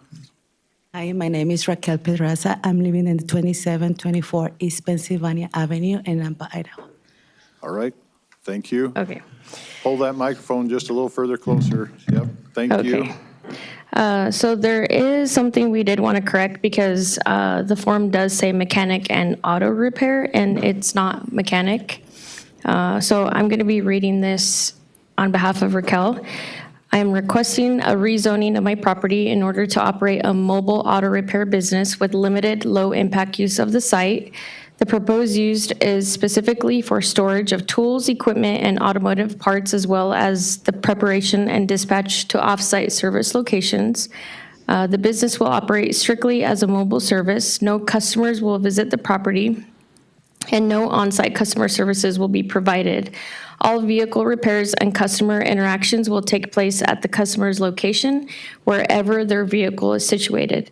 The property will not function as a traditional auto repair shop open to the public. The only individuals involved in the business operations will be myself, Raquel Pedraza, and my husband. There will be no additional employees, no shift changes, and no increase in traffic beyond normal residential use. Business-related travel will consist solely of departing the property to service customers and returning upon completion of service calls. And a shop located on the property will be used only for storage of tools, equipment, and parts, as well as maintenance and preparation related to the mobile repair services. The existing residence on the property will not be used for customer activity or retail purposes and will be utilized solely for storage of office files, records, and administrative materials related to the business. This proposed use is intended to be quiet, low impact, and compatible with surrounding properties with no anticipated noise, parking, or traffic issues beyond what is typical for a residential property. The rezoning request will allow the business to operate in compliance with local regulations while maintaining the character and integrity of the area. Thank you. Thank you. Council President? Yes, we're going to. I just want to make it known that I was speaking with Pedrazas during the break and more about the Interfaith Church Center more than this particular project. So I just want to make that clear. Conversation, but not directly related to this public hearing. That's correct, sir. Okay, thank you for the clarification and bringing that up. That's good. I was okay, right? We want to end the, question mark of conflict of interest or something there. There's no conflict of interest whatsoever. Any questions for the applicant at this time? We'll probably have you back here as we close out the public hearing. Okay, thank you. Thank you. Yep. Christy, good evening. Good evening. Thank you, Council. Christy Watkins, Principal Planner for the City of Nampa. The request before you this evening is for a rezone from RS6 to BC at 1111 11th Avenue North to allow the operation of a mobile auto mechanics business. In February of 2026, the Planning and Zoning Commission recommended approval of this request. A home occupation registration for a residentially zoned property does not allow for automotive repair. So since this property is proposing to provide a shop-to-store inventory for a mobile vehicle repair service, they were directed to pursue a rezone of the property to accommodate their proposal for use long-term. So the property is in a medium-density residential designation on the future land use map, but there is commercial to the northwest that can be stretched onto the property. The surrounding properties are IL and RS6. City utilities are currently existing in the area and to this lot, so no changes will be made there. The site access will be, is appropriate for this location. So these are the uses that are outlined in 10.3.2. So a dwelling combined with a business is a permitted use in the BC zone. Automobile parts and accessories is a permitted use in the BC zone, and automobile truck repair is a conditional use permit. They are not proposing truck repair on site at this time.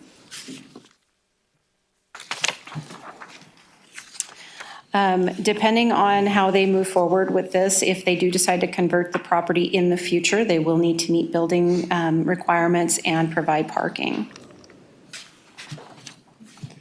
So the building department has stated that it is not to be utilized solely, it is only to be utilized for the storage of tools and equipment. If they go any further, they will need to meet building code. Code compliance initially with planning and zoning had some violations on the site, but those have been satisfied, so that condition will be removed. The Nampa Fire District does not oppose this application, and engineering just had some comments about the right-of-way frontage improvements and other things should it be converted.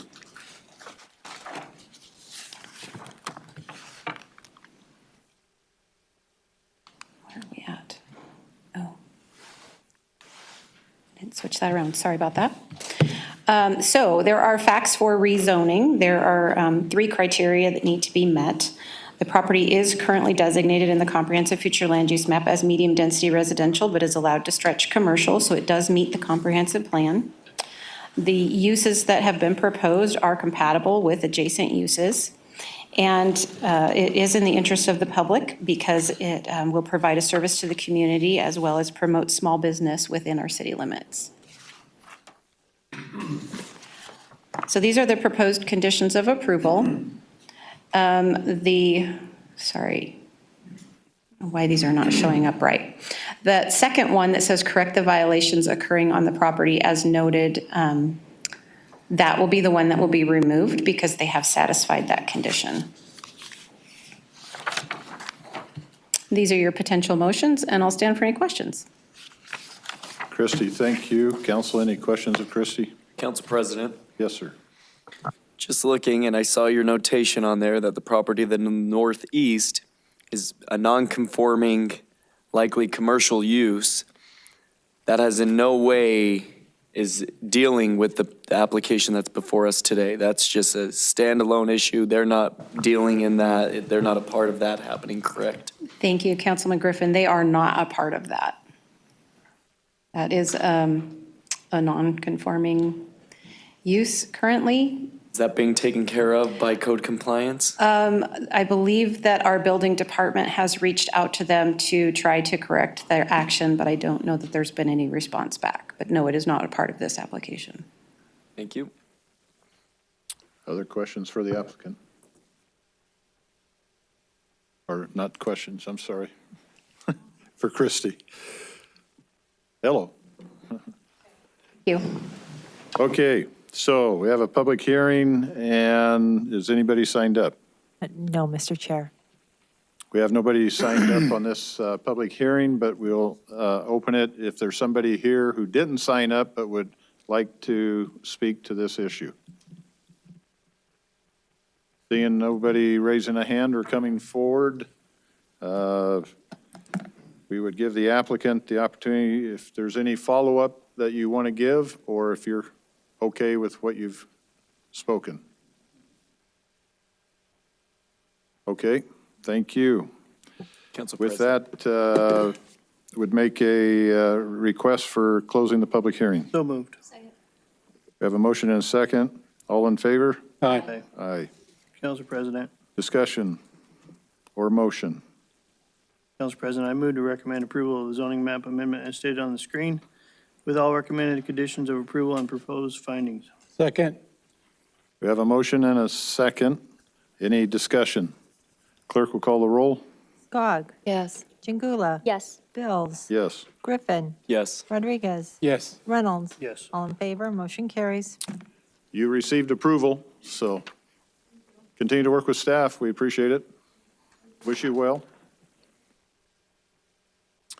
Next is 6.3. It's an action item. It's a variance for NCC 10-12-4.D, maximum lot size of 9,000 square feet in an RMH multifamily residential zoning district at 204 18th Avenue South for Michael Morales, representing Alonso Morales.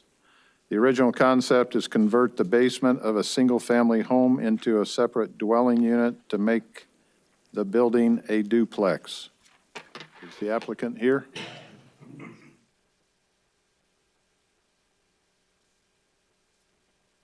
If you will, state your name and address, and I need both if both are going to speak. My name is Alonso Morales. My address is 204 18th Avenue South, Nampa. Okay. Hi, members of the council. My name is Michael Morales, and my address is 22754 Channel Road on Caldwell, Idaho. Q. The reason that we're here today is to go ahead and grant permission for lot variance. Our lot is a little bit bigger than what is needed for a duplex. With that said, that's the reason why we're here. So you went in for a building permit on a duplex to convert the basement to a living unit? That is correct. Okay. And you were held up because it doesn't meet, because it's single-family zoning, is that correct? Yeah, it's a multifamily area, so we're allowed to do a triplex there because our lot is over 9,000 square feet. So we talked to the planning and zoning or building department, and that was their advice to apply for a variance so they can allow us to do a duplex in a 10,000 square foot lot instead of, it needs to be 9,000. If it's over 9,000, it needs to be a triplex or greater.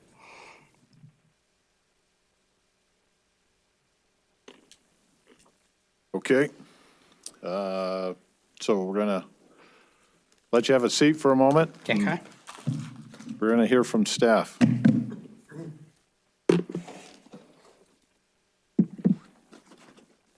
Terry, thank you. Thank you, Council President and council members. My name's Terry Friend, Associate Planner with the City of Nampa's Planning and Zoning Department.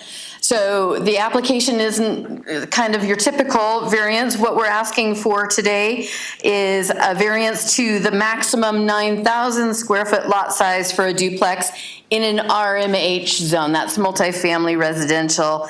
In order to allow for the basement to be converted to a separate dwelling unit on a lot that's 10,002 square feet. So a little bit backwards from what you were thinking maybe. The subject property and the surrounding neighborhood is in an area designated high-density residential on the comprehensive plan future land use map. And the property and the surrounding neighborhood to the north, south, east, and west is all zoned multifamily RMH. This is the application site, which is in a well-maintained neighborhood in an area of Nampa that was platted in 1893. Canyon County assessor records indicate that this house was built in 1905. The area is 2 blocks from central Nampa or downtown and is bicycle and pedestrian friendly. The property is adjacent to 2nd Street South, which is a minor arterial, and other properties on the same block and nearby have lots of various sizes, but most of them have the general appearance of a single-family detached dwelling, although some have also been converted to multifamily dwellings.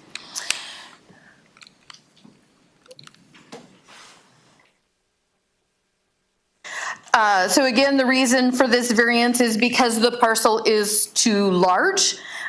For a duplex in the RMH zone, we're trying to maximize multifamily housing. And so for a duplex, the lot size would be between 6,000 to 9,000 square feet. So this parcel exceeds that allowed square footage for a duplex. But the owner is wanting to, increase the residential allowance in this residents without having to do new construction. So this is going to give a modest increase in density while maintaining the existing appearance of the property and that residential structure.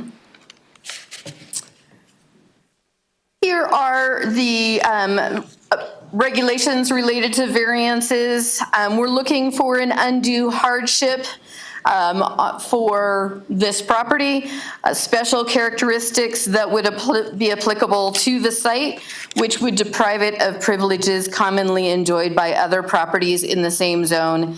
And the variance is not to conflict with the public interest. So we're looking for that hardship. So on this site, the special characteristic is really that historical circumstance on it, which would be special for this request. These are the variance criteria. Literal interpretation and enforcement of the code results in a hardship, inconsistent with the intent of the code. There are extraordinary site characteristics that don't generally apply to other properties. Literal interpretation and enforcement of the code will deny the property owner privileges that would be enjoyed by similar properties. It isn't granting a special privilege, and the variance is not detrimental to public health, safety, welfare, or potentially injurious to other properties in the vicinity. Limited correspondence related to this application, nothing from the public. The building department didn't have any objections, but did state that they're going to have to comply with all the city codes. And they did detail some of the complications with converting the basement to a duplex unit. Engineering had no objections, but they did clarify that the city codes and policies and standards have to be met at the time of development or redevelopment. And Nampa Police had no objections, but provided standard details regarding recommended staffing. Here are applicable facts for this request. These are included in your staff report. And a second page of those, I did want to draw attention to just the last 3 facts listed on this slide as they relate to the variance approval criteria. So granting this variance would allow for a modest increase in density while maintaining that original appearance of the property and the residence, which we've noted is historic. Due to RMH zoning, other properties in this area would be eligible to increase the number of units based on their parcel sizes. And in converting the basement to a dwelling, the applicant's going to have to follow all the building codes as well as other city codes policies. So doing so is going to mitigate any concerns related to being detrimental to the public health, safety, or welfare. And here are the conclusions for this application. On the screen, these are also included in your staff report. They do indicate that it meets the variance request approval criteria. The recommended conditions of approval are shown on the screen, and council may add any others if they deem necessary. And there are your potential motions. Terry, thank you. You betcha. Some questions I'm going to start off with is, has there been any outline of drawings submitted yet to the city on ingress, egress, and that part? Thank you, Council Bills. Not that I saw, not that was part of this application, but they do have a driveway and it has enough parking already to qualify for the 2 units. Okay, so that helps. That was the second question, trying to see. And then this lot potentially, would it qualify for an ADU? Multifamily housing at the moment does not qualify for an ADU. Okay. So it's zoned multifamily, but can't add additional units. Thank you, Councilman Bills. Yes, it's zone multifamily. It would be eligible to up to a triplex. The applicant just doesn't want to do that additional construction at this point. Right. So they're going for the easy duplex, easy, maybe, duplex by reutilizing that basement facility. Did that answer your question? It does. I'm just seeking clarification on it. Yep. So, council members, do you have questions for Terry? Got to remember to look right. Okay, no questions. Thank you, Terry. At this time, we're going to open up for public testimony. If you wish to comment on this, do we have signups? No, on we this do one? not. No one has signed up. Is there anybody here who would like to speak to this issue? Not seeing anybody. Applicant, any follow-up comments? Yeah, just on the, would you say if we submitted any drawings? So we meet up with the building department. So this house has already stairs on the outside with the egress into it, and 3 egress windows. So the basement is pretty much set up for a duplex already from the last owner. So that's what we talked to the building department, and they agree it was a good project, that what we wanted to do. That's why we moved forward to you guys. Okay. Yeah, I think that's all. Thank you.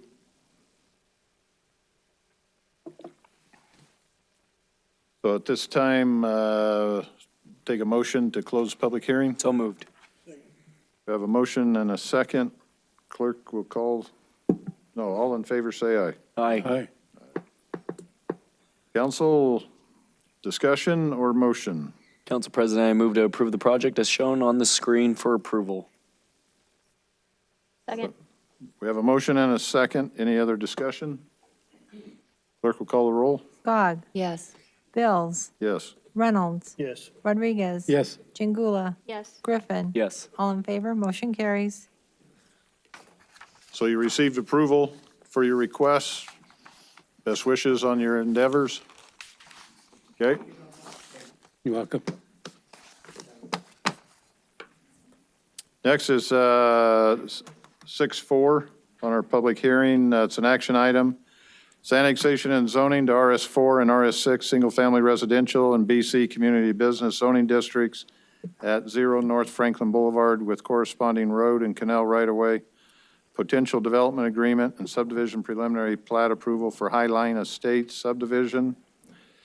for Asamundi Holdings LLC. Original concept is 355 single-family detached dwelling units, 33 common lots, and 1 commercial lot on approximately 93.75 acres and right-of-way. Is the applicant here?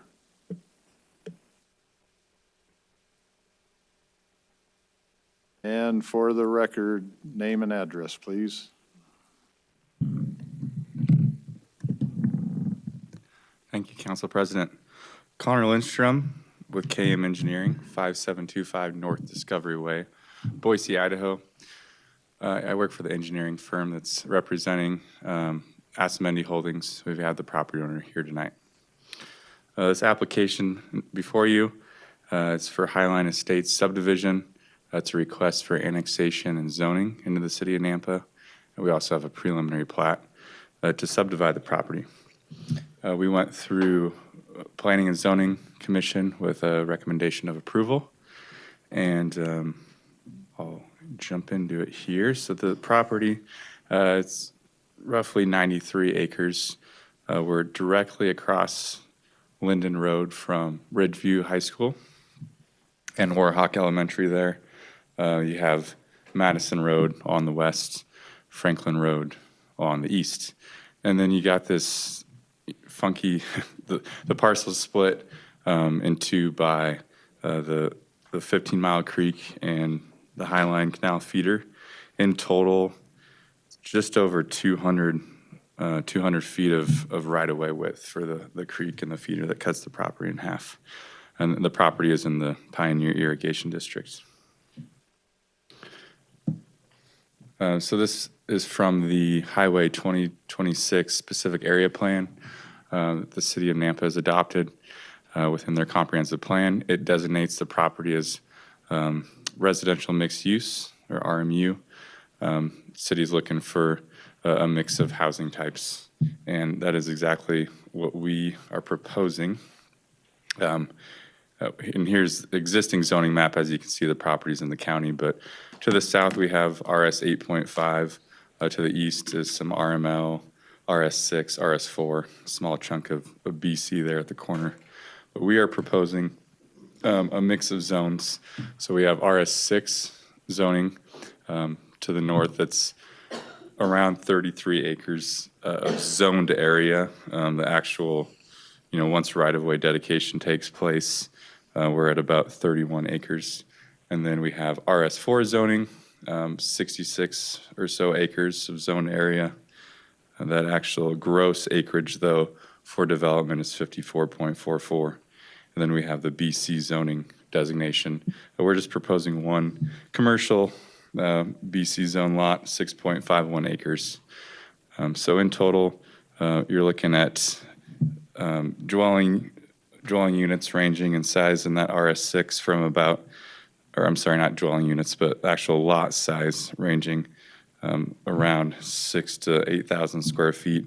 We're at about a 7,000 square foot average.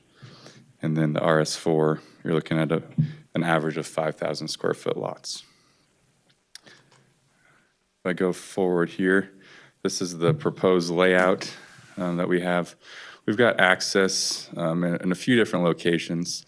On the east, we have one access point coming off of Franklin. On the west, we have a few different access points on Madison.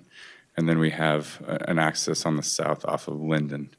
Now, we did have to prepare, well, my firm did not prepare, but the property owner hired a traffic engineer to prepare a traffic impact study that was submitted and accepted by the city. That traffic impact study lays out a framework for various mitigation efforts that have to be made by the developer. So we're looking at an eastbound left turn lane into the site off Linden, so that would be right across from the high school there. There would need to be a northbound left turn lane into the site on Franklin, and then some upgrades that need to be made to the Linden and Franklin intersection at the southeast corner, which is actually off of the property owner's site there, but those upgrades would need to be made. Yep. There's also a need for improvements to be made at the intersection of Madison and Highway 2026, which ITD has in their current plans to do. It looks like construction is slated for 2029. Perhaps Daniel has some more detailed information, but that's the information I was provided by ITD. With this development, we're also showing a few different amenities. It is a requirement that 15% of the site or the overall development be set aside for open space, which we are complying with. It's a total of 14.35 acres. In phase one of the development, we're showing a tot lot pavilion and some seating. And then in a future phase in the southeast corner of the site, there's some additional pavilion and seating and grassy area. We also have pathways throughout and a multi-use pathway along 15 Mile Creeks provided. With the Planning and Zoning Commission, we did show a pedestrian bridge across 15 Mile Creek and the feeder canal, which the property owner was hoping to do, but just the effort that had to be made with the Pioneer Irrigation District to cross that canal and creek, and the cost was a little more exorbitant than we originally planned for. So that has been removed, but there still is, as you see on the picture on the right, there is a way to get across at least a portion of the canal and the creek to the southwest corner of the property, so you could walk to the commercial area. This is that phasing plan that we had to submit with our application here. So in general, phasing is going to be dependent on utilities to the site. Right now we're showing phase one. It's kind of in that yellow there on the west side. That it does include that tot lot and pavilion, some open space. And then, each phase generally has about 50 to 60 lots is what we're proposing. The first phase would probably not be slated until, at least a year and a half from now would be the soonest. And then as developed, you'd see generally about a phase every year and a half. So, this is a multi-year project that would span over time. And then just this shows some layout changes in working with the property owner to the kind of the northeast there. They requested some lower density lots that we're providing. Mr. Chair, time. You got a couple Yep. short comments? I'll finish right now. This is it just shows that change where we went from 50-foot wide lots to 60-foot wide lots there up against Mr. Riggs's property. That was a request of him, and the property owner agreed to that change. Okay. And here's some conceptual building elevations, and I'll stand for questions. Okay, so we're going to have several questions for you, I Yes, would sir. anticipate. So, council members, questions or comments, or I can start us off with questions. Okay, I'm going to start us off. And staff may, be able to assist with some of this, but so observation is that with the drain and canal dividing the two sides of the acquisition, it appears to me that some of the common areas being shown are more for storm drainage lots than they are for public use. It looks like, so you have a couple of spots there, and then my concern is location, and we had a plat a few months back that we asked for some modifications on the plat to provide the green space in a little more central and usable area of the plat. So on the south side of the drain, in my opinion, the lots that are east of the commercial center and fronting on what appears to be a main road, very little common area, and that one triangle area looks to be more of a storm drain. Don't know for sure, not seeing the engineering drawings. So I'm concerned that potentially, in the spirit of the ordinances, is to encourage the landscape, greenscape, and to have easy, accessible uses. And I think you are showing that on the north side of the drain canal, but not so much on the south side. And I'm a little concerned we're a little over dense on that southeast area. So those are my comments. Let you respond or. Thank you. Let me know, because we don't get to see all the detail. You know, the drawings aren't showing what is, to give answers. Right. So. Thank you, Council President Bills. I guess two parts here. You are correct. There are some drainage areas that where we show some open grassy areas that could be counted towards open space. Specifically on the south side, though, keep in mind that right across the street we have two public schools, the high school and the elementary school. So that's why we have the densest area in that corner adjacent to those schools, where there's easy access to get across the street to potential more open space as needed. As far as the open space calculations, we are complying with code, but if there are additional recommendations that you'd have, we'd be open to hearing out the council. So. Yeah, sometimes it's compliance with the code, but maybe not the spirit of the code. Fair.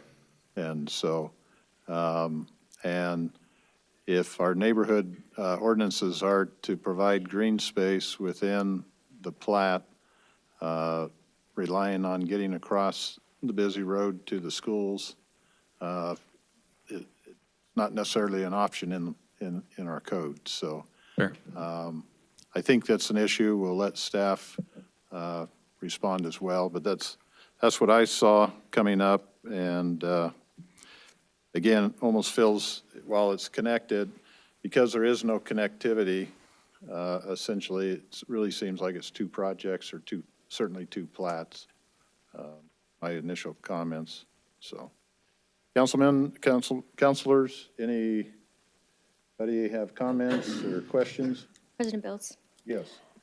I, for one, like functional green space. I strongly dislike tot lots just because they don't serve the majority of the people that live there. Oftentimes when you drive through neighborhoods, you just see them quite vacant. So I want more functional spaces for the people that live there. I recognize that, it's close to schools and there's fields and everything, but a lot of times my kids go to school at Ridgeview, so I know that school is used, the fields all the time, like year round. There's always stuff going on there. And if I was a parent of littles, I wouldn't want them necessarily leaving the neighborhood to go across the street to the school to go play. I want them to have a space here. Teenagers, I'd probably rather them just leave. But as far as it goes for littles, I would rather them stay there. So if you can create some sort of more functional space where they can kick soccer balls or, pickleball courts are popular right now. We're seeing a lot of those. That's something that I really like. So when you have this many that are all dense together, I want to see amenities that provide that for citizens there. Thank you, Councilor. Councilman Bills? Yes, Thank you for your presentation. I think I'm looking at the phase one is the top portion of the drawing that you have there on that layout, the proposed layout.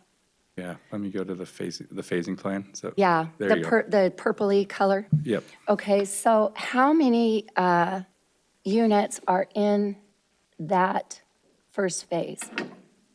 Yes, Councilor, let's see, we have 55 units in that phase. Okay, 55 units. And you said that's supposedly within a year to 3 years? Yeah, so Councilor Skog, is that correct, Skog? That's fine, yeah. Yeah. So generally, as we see it at KM Engineering, as we're working with developers, and keep this in mind, this is not every developer, but most developers move at a rate of generally one plat per year. Once you get your preliminary plat, it usually takes quite some time to get through construction drawing approval, getting plat signatures. So that usually takes about 1.5 to 2 years. And then after that, it's more of a steady year at a time that we Okay. see each phase develop. So when you're platting this, or when you're starting to build your phases and the first phase goes in, are you already going to have the road situation under control in that section by the school and that Yeah. sort of thing? Yes, Counselor, yeah, so it is, I'm going to interject here. I need to let Rodney Oh, give go, us a Rodney. clarification. Sorry, I just wanted to correct something. It looks like that's phase 4. That's the Oh, fourth that's the top- phase. that's the four, So the first one is the yellow area that. yes. Oh, okay, It's so phase that's where one. the 50 homes, thank you. That makes more sense to me. Okay, so, sorry, I'm just No, you're- talking. Is it thank you, okay if I Rodney. keep asking questions? All right. So to answer your question, though, on improvements to the roadways, yes, so it is a requirement that with the first phase of development, road improvements would have to be made around the entirety of the development. And I'm sure that Daniel can speak to that. Correct me if I'm wrong. Okay, so I also heard that the city has upgrades in that area that are projected at 2029 on the roads and the infrastructure. Yes. Is that what you? Yes, Counselor. So the 2029, the Highway 2026, Chinden, those improvements are slated to start construction in 2029. As for other improvements by the city, I can't speak to all of those and those dates. All right, thank you. Yeah. Council President. Yes. Just for clarification, I know you mentioned it in your presentation. Is there going to be any sort of beacon or crosswalk or anything along those lines to allow access for those students coming out of the neighborhood and other neighborhoods to be able to get to the high school? That's a great question. I was asked to speak quickly Yes. by a very important staff member, so I'm going to try and do so. Well, thank you. I actually am not certain off the top of my head. I believe the traffic impact study speaks to that. I know that there is a turn lane required across from the school into the development, but as for a crosswalk, I'm not certain. It might be stated in the staff report. Sorry, Daniel. So the traffic impact study does not identify any required crosswalks. There are crosswalks or would be crosswalks at the intersection of Madison and Linden, but there would not be mid-block crosswalks along there at this point. And will that crosswalk be a beacon, or will it just be a simple crosswalk with a four-way stop? So at this point, it would likely be a crosswalk with a four-way stop. That intersection will ultimately be signalized, though I don't have a time frame of when that will happen. That's something that's a background traffic issue, so that's something that the city will have to do, and it's not currently in the 5-year plan, so we're looking at some point after that to signalize the intersection. We could look at an RRFB at a stop signed intersection is not necessarily the appropriate treatment, but if we were to look at a desire for another crossing location, we would want to do a warrant analysis specific for that to determine if that's an appropriate place for that and then the appropriate treatment for it. Council President, can I continue? Yes. I hear your opinion, and I just want some more feedback. Could we take the opportunity from the developer to be able to put in something like that, a beacon or what have you, at that four-way stop now? Because I can imagine with the amount of homes and development that will go around it, it could be a very important intersection that these kids are crossing across. And depending on the time of day, it might be important that they really do see that somebody's getting across there. So we would have to look at what would be an appropriate treatment there. But again, an RFB beacon at a four-way stop, I don't believe would be an appropriate treatment there. I'll let Crystal speak to that. I think she has some feelings, obviously, as well. I know at the one Amarone with the Hubble and the CBH off of Flamingo, you didn't recommend it there either. So I don't want to keep forcing the envelope on these issues, but I think just where there's going to be high kid traffic, it's important that we're thinking about it. Yeah, Mayor and Councilman Griffin, Crystal Craig, Director of Transportation for the record. The manual for uniform traffic control devices specifically states that RFBs or any sort of flashy crosswalk of some sort is not appropriate at all-way stop locations. However, looking at it further down mid-block would be an appropriate action. The city where we have all-way stops near a school like this, we have installed flags that people can carry across to have additional visibility. That might be something a consideration, or just right on that outtake off of North Stockyard Avenue going directly into the school might also be of consideration. I don't know how much of distance that is to Madison and if it's too close to be able to have warranted a stop or backups. And we would want to specifically look at that to see, because that will have traffic considerations for how that operates with the stop sign and other interactions there. Thank you.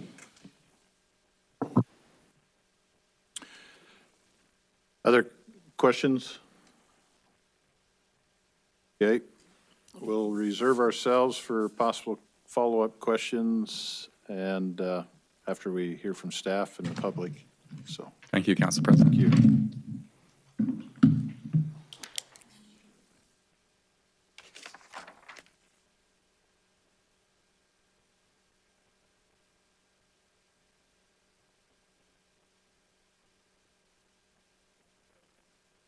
Sorry, Council President and Council, Rodney Ashby, Planning and Zoning Director, for the record. We've hit on quite a few of the topics that I was going to highlight, but I can still go through a few things here. Again, just the original concept was 355 single-family detached dwelling units. They're all single-family detached. None of them are connected. 33 common lots and 1 commercial lot. That's that larger commercial lot on the southeast. The applicants stated, oh, sorry.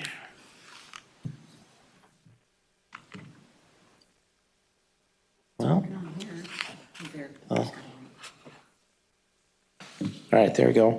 The applicant stated purpose was a mixed-use development. You've seen that concept there. And what was presented to the Planning and Zoning Commission was actually with that crossing across the 2 waterways. And it was acknowledged at that point, however, that might not be a possibility. So it was clearly stated that in the public hearing that was a potential that would be removed. So here's the drawings, or excuse me, the potential elevations. Planning and Zoning Commission did recommend approval. They also added a condition that I've removed from your packet because they've met it. That condition was, prior to City Council hearing, applicant shall provide a revised preliminary plat that ensures all RS4 zone buildable lots are within the lot size range required by code. And they've resubmitted that plat and it does comply. So traffic, you've started to address some of these concerns already, but as was stated, the TIS, or the traffic impact study, did state that Franklin Boulevard and Linden Road will need to add eastbound right turn lane and 2-way left turn lane on the north approach, and then Franklin Boulevard and the site access northbound left turn lane will be required. Access and layout, this is all in your packet, and probably Daniel could speak to these best, but happy to go over these if you have specific questions.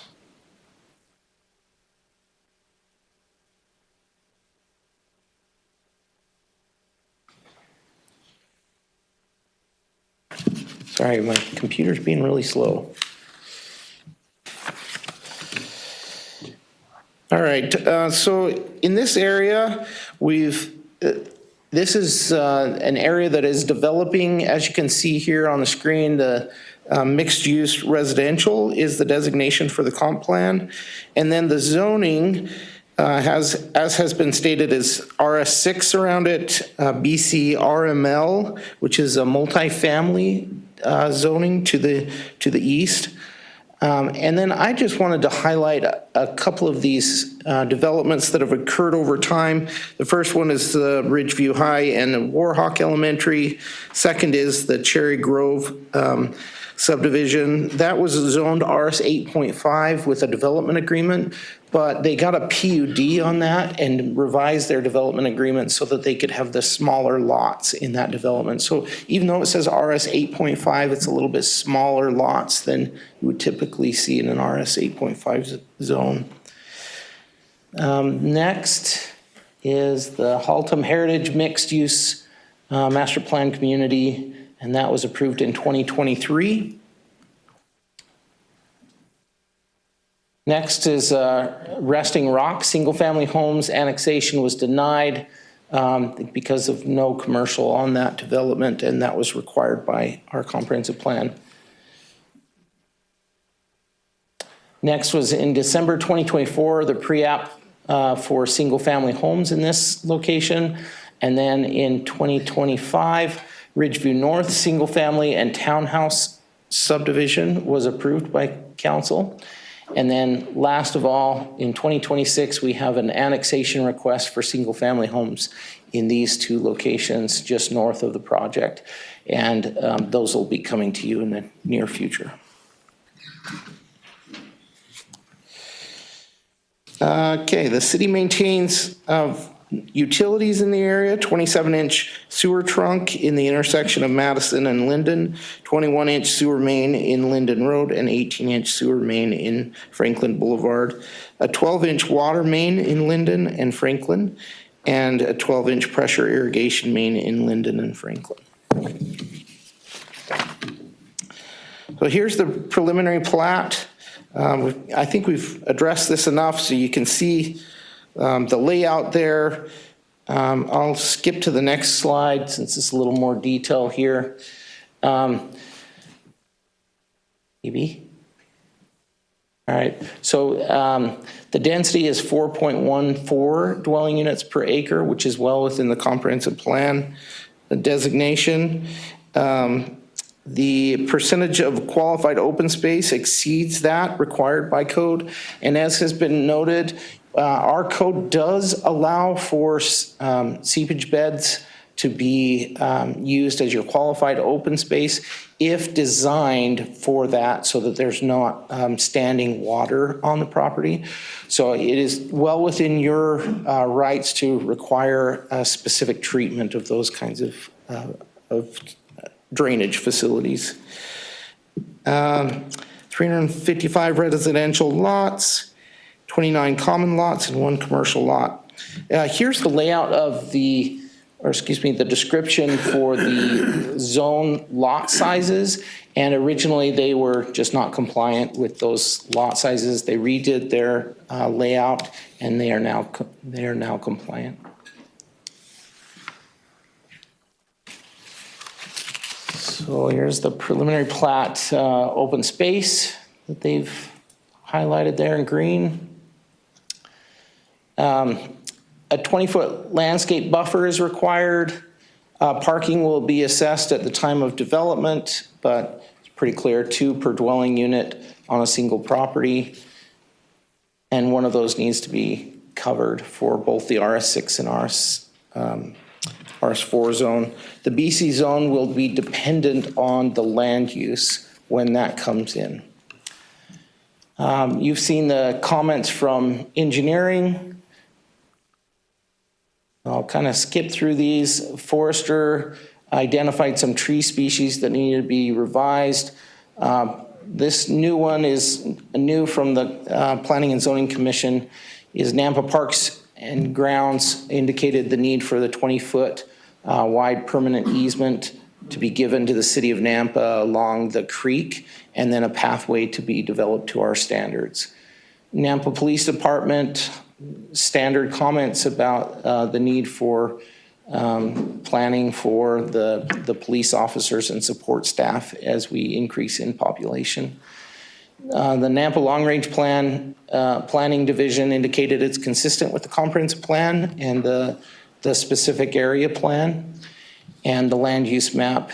And then Valley View School District indicated that If approved, students living in the Highline Estates subdivision would attend Warhawk Elementary School, Summit View Middle School, and Ridgeview High School, and they expressed concerns that the school district isn't keeping up with the approved growth. Just a note from staff, several projects the school district listed as being approved by Nampa were actually considered by the city of Caldwell, not the city of Nampa. Not that we shouldn't consider Caldwell and all the development going to those schools. We do need to do that, but I just wanted to be clear about that. And one of those was those that were for the city of Nampa was denied. And so we just have to take all those factors into consideration.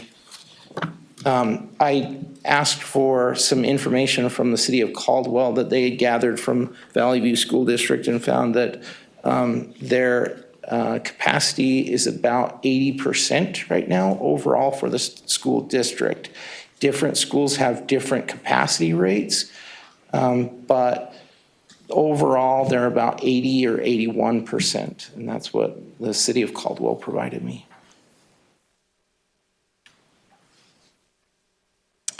And Compass made their comments. They used a fiscal impact analysis that they've been using for a long time, but that fiscal impact analysis tool is based on what's existing today without it being developed out. So they look at it and say, hey, is there sidewalks on this property or connecting to this property? And since no development has occurred, it doesn't meet that criteria. So then it scores lower because of it. So I've expressed my concerns about this approach with them. I think we need a better tool than what we're using for the fiscal impact analysis that Compass does. But they did indicate that it would break even within 7 years of the development going in. Highway District, these are pretty standard comments. The requirement to comply with their standards if it's not annexed into the city. But a traffic impact study was done, so addresses most of those comments. Idaho Transportation Department indicated the need for a traffic impact study. That's been done. Nampa Fire District outlined the need for compliance with standard regulations and then indicated their need for increased officers. Fire, do you say officers? Chiefs or? Firefighters. Firefighters, there we go. Chiefs. Yeah, there you go. Nampa Engineering Division outlined the utilities that we've already highlighted and the drainage. And then their conditions, I've incorporated those conditions into your proposed conditions. We did receive a public comment by Christine Thomas at 19885 North Franklin Boulevard. She requested a denial and expressed concerns about traffic, about vehicular accidents in the area, and concerns over the P&Z commissioner impartiality because of commissioner professions that they have working in real estate or building.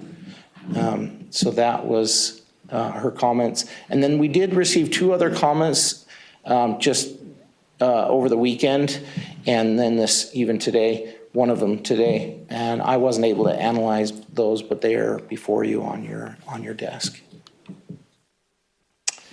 Here are the proposed conditions. Essentially, I've taken the comments from each of the agencies and incorporated them into the conditions. Here's the last of those. And then the proposed findings.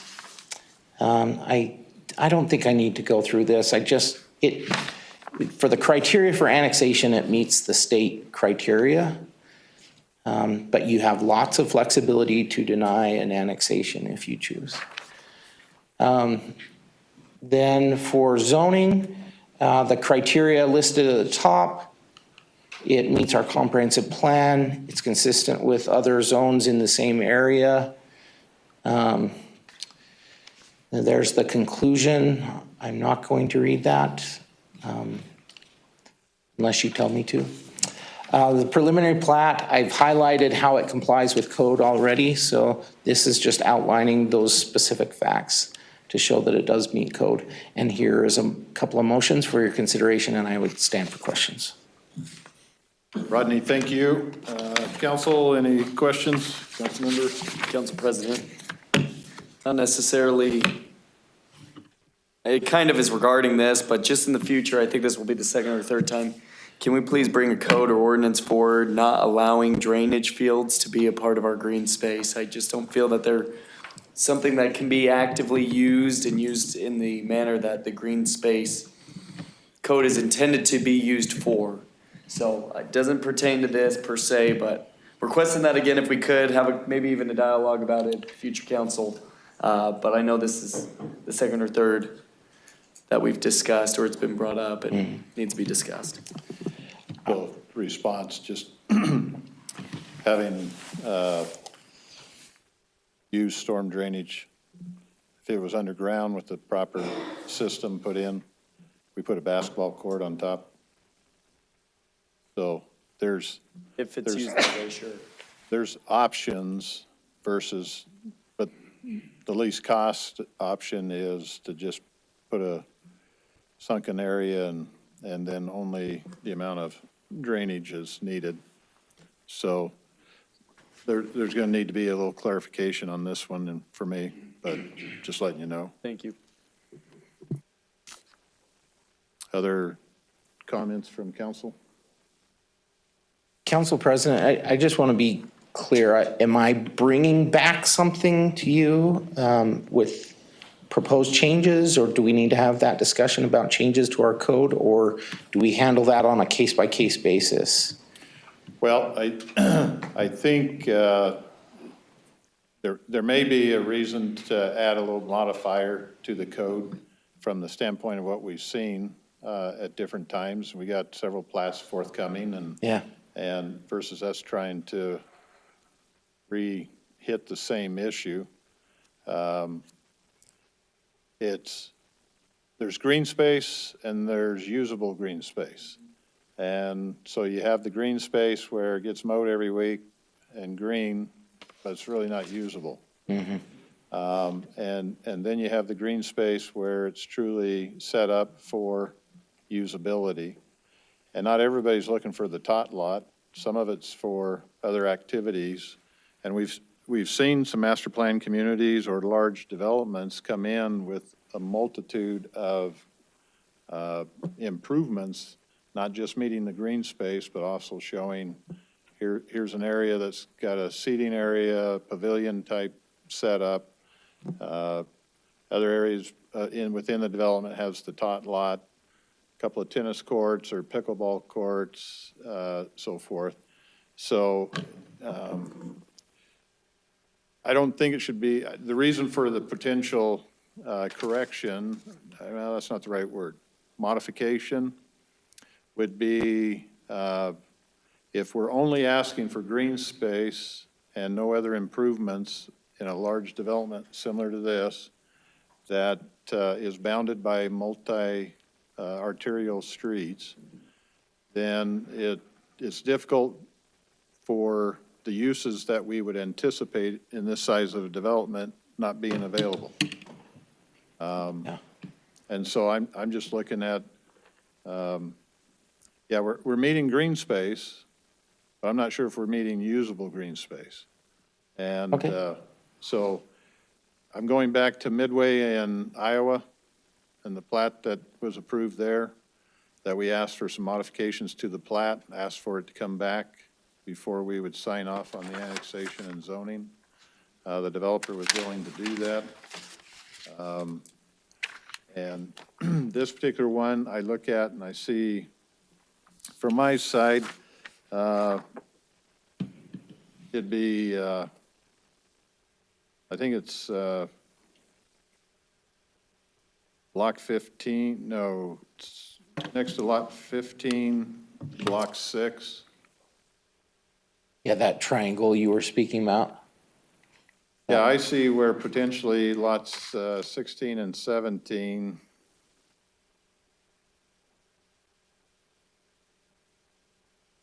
would be modified. I mean, to me, the green space to the west and adjacent to the drainage area. That's got to be a storm lot, I would anticipate. And depending on, it's one thing, but, that's not an area that's going to be for play next to that large drain. Yeah, you might have fencing and all that, ball goes over the fence. We got to be practical with how life is lived. And so you take 16 and 17 away, now you got a larger user space, that's a little more central. I think from the standpoint of similar to what we did before, we wanted to make sure that we had those things. Okay. And so I'm inclined to receive the public testimony and get the feel of the public, but it just feels like there's a little bit of modification that should be happening. And then whether the code addresses that, because green space, or usable green space, making sure that we're clear on that. Thanks, President. I agree. I think we can move forward and you can give direction where you think is necessary for this specific project. Right. For the code. I think what I'd maybe like to do is just send out the code for your review, and then maybe we can talk about it, where it needs to be tweaked. We do distinguish between qualified space and just common space, open space. We also require 2 amenities, and so maybe that language needs to be improved a little bit so that we discuss where that drainage facilities could be used as qualified open space. But there are some engineering standards that say, here's what you can do to make it qualified open space. They also don't want too many amenities on that for the drainage purpose, right? Because you fill up that, then it doesn't act as a good drain. And depends on how the storm beds. Yeah, right.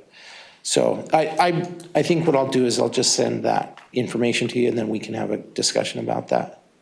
Yeah, I think that'd be helpful. I just think we need to try to be somewhat consistent between project to project and what gets offered, Yeah. what isn't offered, and so forth. Yeah. Okay, thank you. Thank you. So, Shar, do we have folks signed up? Mr. Chair, we have 10 people that have signed up. Okay. And our first speaker is John Wong, and on deck is Mary Speck and Ryan Cantlon. Do we have John Wong here? Okay, he did sign up as being opposed to this. Okay. Do we have Mary Speck? Okay, she did sign up and she was opposed to this. Do we have Ryan Cantlon? Okay, he signed up and he was in support. Shelley Montclair?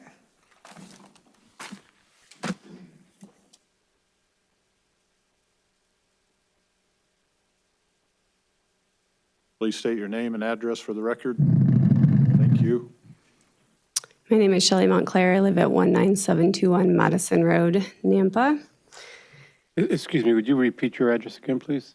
Sorry, 19721 Madison Road, Nampa. Mr. Chair, I believe Ms. Montclair requested extended time for reasonable accommodation. So we are going to modify her time to 5 minutes. Okay. Thank you. Good evening, council members, and thank you for your time. Our area is experiencing rapid growth, and we at this point have over 26,000 lots in various approval around us. While growth is expected, the pace that this development is exceeding is the capacity is not supporting the infrastructure. Because of this, I respectfully request that there be some surveys taken, that we review, I believe it's called the Feasible Analysis and Community Sentiment Survey. As some of you have said, you're familiar with this area, and We all have 1 to 15 acres in this surrounding area, so putting 200 to 700, because there's more property coming next week, homes in that area, maybe we should talk about what the community around that area wants. Although I know there is a city development plan, sometimes it's easier to make the city be just more concise and more happy with the fact that maybe we can negotiate a little bit and get a little bit more green land. And the growth raises several concerns for us that live around that area. Obviously, the traffic, with 2026 not being done until, or worked on until the 2029. The area out there, like none of us will turn left off of 2026 because it's too dangerous. Turning on to Madison Road from 2026 is extremely dangerous. I've almost been killed twice.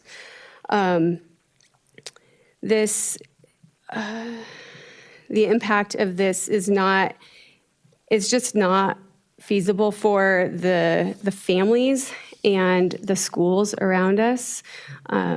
As we talked about, and you guys already heard, the schools are impacted, but they also, I would not let my teenager walk across the street to Ridgeview if she went there.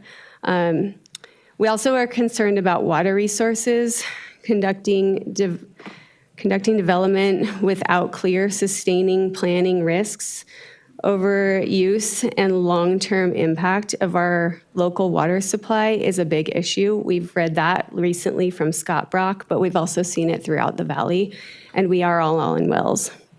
Additional, we want to keep we want to be clear and preserve what it looks like today, our existing today. Like, this is our way of living. We chose this way of living, and Nampa is looked at as a rural way of living. And unlike what P&Z told us, where we should just learn to live a different way, that hurt. I personally have a farm and children, and we love it, and we want that. And so putting all of these homes around us is really painful, but it's also not that's not what our city wants. And if you read and look at what the city wants, sorry, maybe not the city, but the people of the city they want a little bit more land. So why not we're not in city limits, we're outside of city limits. So instead of annexing into city limits, Linden is the end of city limits. Why not start sprawling as we go there and do a little bit less of building instead of high density right up to Chinden? Maybe you can still do commercial right up to Chinden, but let's spread it out a little bit and keep it the feel of what we want and what the community wants. With this in mind, I respectfully ask that the council to consider postponing or deferring the annexation and additional building approvals in this area until critical infrastructure, particularly along Northside, Franklin, and Madison, North Franklin, Madison in 2026, and that we have more safety in that area for the growth, because it's going to be pretty hard once there's growth and 2026 is not done. Thank you for your time, and thank you for the extra time. Thank you. Mr. Chair, our next speaker is Robert Montclair, and on deck is Thomas Hartley and Jim Blake. Please state your name and address. Yes, sir. Robert Montclair, 19721 Madison Road. Good. Okay. Thank you very much for your time this evening. As my wife brought up, we chose a certain way of life. And yes, P&Z told us specifically that we have to change our way of life. And I'm sorry, I did not fight for this country for 20 years and deploy multiple times to combat situations to have somebody tell me how I'm going to live. At that being said, that's something also that we're telling Mr. Assamundi to say is you can't sell your land. That is not what we're asking for. What we are asking for is we do not want the high density that is coming in. You have multiple homes, multiple areas, including Mr. Riggs, who is also applauding for annexation for that property, but he requested to have not as dense around his place. So why does it have to be so dense and to continue moving denseward up into 2026? When each house, I'm on 1.76, my neighbor's on 1.46, my other neighbor's on 7, the one beside him's on 11. He just sold some, so there's another 4-acre lot. We've got a 1-acre lot. And then across the way on Drinkard Lane, you got 5-acre lots. So why the comprehensive plan hasn't really met what it needed to be? The increase in population, as I stated to P&Z, plain and simple, they're at 2% below what that was expected in 2020, and we're in 2025. We're in 2026. Thank you. Things can change. Things can be fluid. Nothing has to be set in stone, such as the green zone. You know, I mean, yeah, we got green space, great, but it's flooding, it's got mosquitoes because there's too much water because the drainage is not great. So things can change, they can move. So instead of having mixed the condensed stuff where we got kids walking across the street at Linden going to Ridgeview, you got this little tiny shop. You're gonna have a lot of congestion. And yeah, we've spoken about traffic multiple times, and I talked to Highway District 4, and yeah, IDT's not starting the Middleton to Star until 2029. And we saw how fast the Caldwell section happened. So I'm just saying that with the time and everything that's coming in, growth's gonna happen. I'm not against growth, I dig for a living. But at the same time, the amount of growth and the density, that's not what I see on all the pictures in Nampa. I see open spaces and stuff like that. But I do believe that the pulse of the people do not want high density in this area. It can stop at Linden. There's plenty of subdivisions that are still not fully developed yet. I thank you for your time. Have a good evening. Excuse me, I have a question for you. Question? Yes, sir. Would you show me on the map where your house is, your farm? You have a farm, right? It's I mean, if you want to, it's nothing like what they got, but yes, I do grow things and I have animals. It's literally, so from the corner of Linden and Madison, I am 0.6 miles north on the right or on the left, and I'm exactly a half mile from the intersection of Madison south on the right. That is where my 1.7 acres is. That's where I'm at. Show me there. 2026, so if you zoom, oh crud, I need glasses, I'm getting old. 19721 Madison Road. Thanks, baby. Wait, this is public, stop. No, I'm good. 19721. Yes, sir. So if you zoom in on there, that right where that little Huya is right there, that next one over. That's my little spot. That's your spot. Yes, sir. Okay. No. I know. Right, it's highlighted. Yeah, right there. Right where the little thing is going. Okay, I got you. Yes, sir. Oh, good. Thank you. Is that it, sir? I just wanted to make sure I knew where it was. Are you coming over, sir? Is there any other questions? Thank you very much for your time. Thank you. Mr. Chair, our next speaker is Thomas Hartley, and on deck is Jim Blake and Paula Bonds.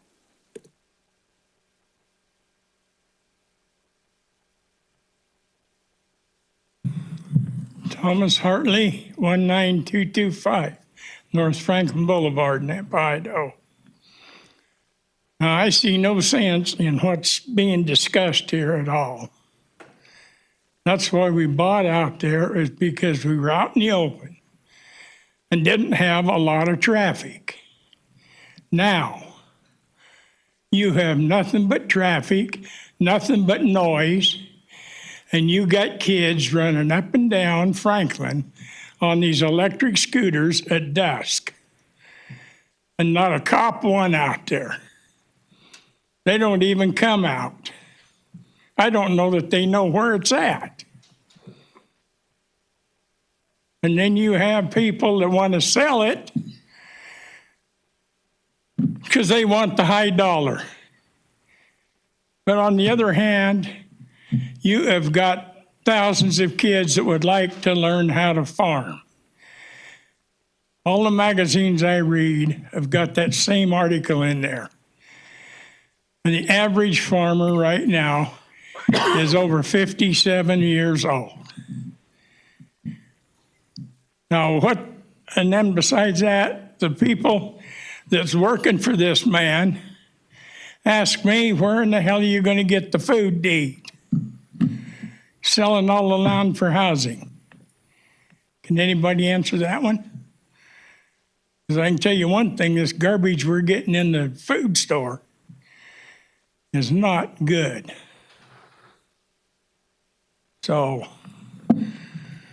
I say it don't go unless you're at least 5 or 6 acres. 6 acres, period.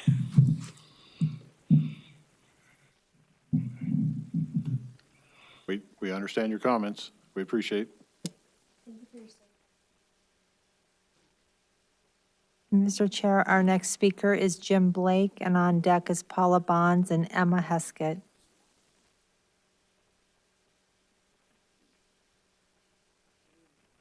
Jim Blake, my address is 19593 Madison Road. Mr. Lake, Yes, can sir. you restate your name? You were walking up to the Oh, I'm mic. sorry, Jim Blake. Blake, Blake, B-L-A-K-E. thank you. I'm going to, pretty much right now, I'm going to read you your comprehensive plan that you guys did through 2050. If you ever look at the comprehensive plan, I agree with it 100%. Because it says low density where we are. And it also says mixed residential use. It does not say medium use. It says RS3, not RS4, 5, or 7. And under your comprehensive plan, 3.1.1, it states in bold, Napa should seek a plan to develop patterns that are supported by infrastructure, reduce driving time to commercial services, and conserve agricultural land and open spaces. That's your plan. Mixed use is basically 5.6.3. Mixed use development is divided into 2 types.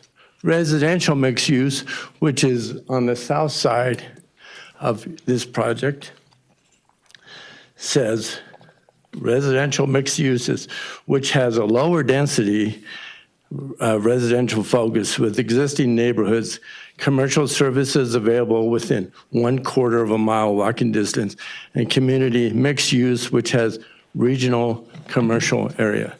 It's RS3 too. So, and the low density, which is also on your plan, it's already there. The definition of low density is residential dwelling units in land use designations should be single-family detached. Development should be required to be compatible with the character of the area. High and medium density development should not be allowed to be used in this property. That's your plan. I agree with your plan. They want to change your plan. You need to look at your own plan. That's all I have to say. Where my property is on the very north of this development that they're doing. And they were talking about everybody on the left-hand side that has property. Everybody has horses. Every single property has horses. Some properties have cows, goats and pigs. I have 9 acres of agricultural land. I'm not moving. They're not moving. If your plan said in 2050 that you guys approved, please continue with your plan. Thank you very much. Thank you. Mr. Chair, our next speaker is Paula Bonds, and on deck is Emma Heskett and Stacy Driscoll.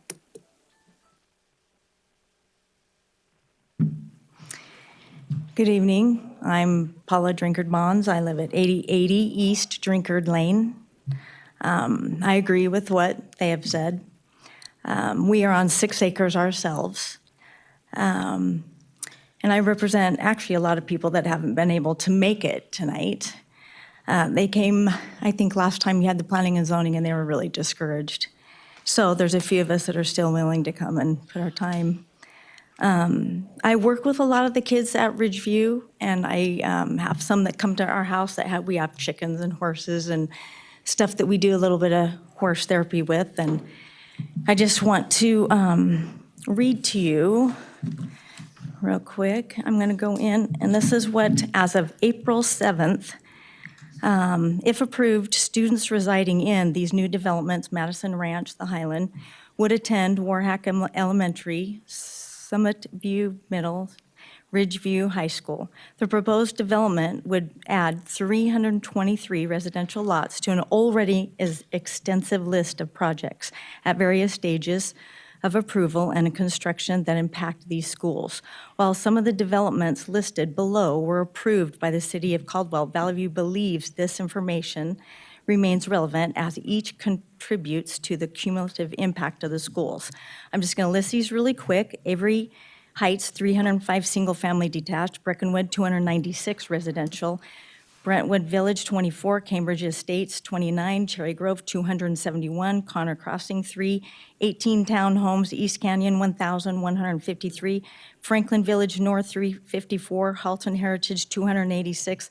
Lakido Village, 36, Midland Meadows, 242, Murphy, 1,492, Northland, 226, East Ridgeview Estates, 54, Spring Shores Commons, 63, Ridgeview North, 235, Trestle Creek, 235, Vassar Heights, 156, Prescott Creek, 1,140.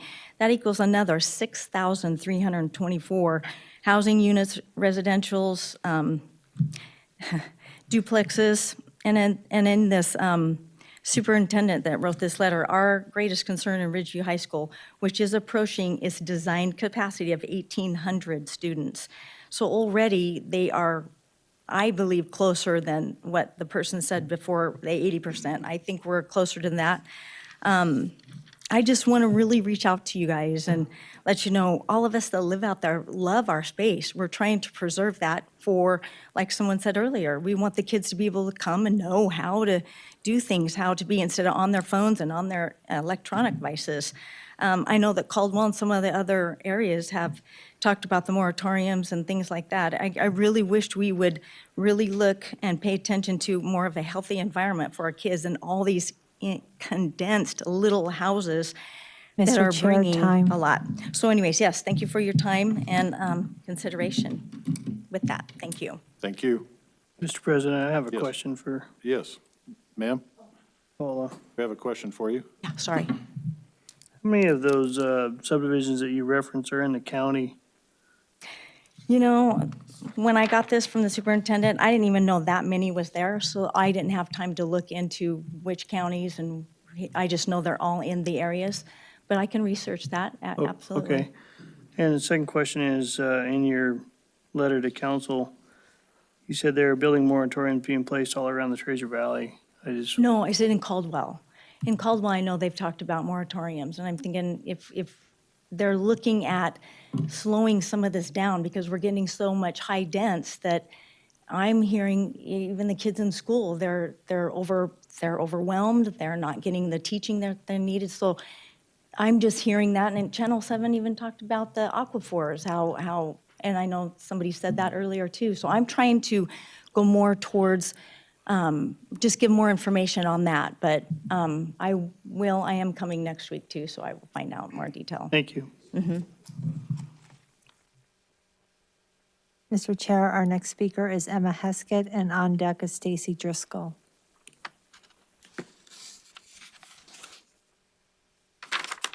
My name is Emma Heskett. My address is 8250 Franklin Road. I have worked with Paula on her farm for about 4 years now. I attend Ridgeview High School. I just wanted to talk about how overcrowded it is and how these neighborhoods will impact that a lot more. It's so overcrowded that kids can't switch out of classes for learning reasons because there's too many kids in other periods. A lot of classes are too overcrowded to the point where some kids need to work in the library or to be able to focus and or have to sit on the floor. Most teachers, especially in the math department, have expressed that they are only there for the experience and to finish school and continue to just assign more work without the teaching part. Even with new schools, where are you going to get new teachers who actually care about who they're teaching and who's coming into their classrooms? Following, the admin has been so bad, multiple kids report them, and there's not enough teachers and staff, so they make excuses and keep them working for the school, leading to more problems with safety. Along with that, there's also so many fights and bullying, whether staff sees it or not. One day this past month, we had about 4 fights in one day. Lastly, the bathroom passes, which is a major problem that most kids have reported, only allow 4 minutes, and if you exceed the 4 minutes, you get in trouble and no more passes the rest of the day due to so many kids. Most people don't even get the chance to use the restroom because the passes automatically shut off once there's too many kids in the halls. We shouldn't have so many restrictions in the first place, and this neighborhood is going to cause even more than there should be, and schools should have been safe from the start. And do the people in charge actually care about us, or are they just here for more building and money? Thank you for your time. Thank you. Thank you. Mr. Chair, our last speaker is Stacy Driscoll.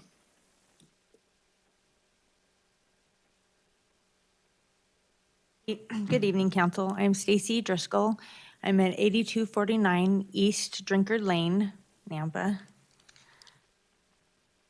I definitely oppose this plan.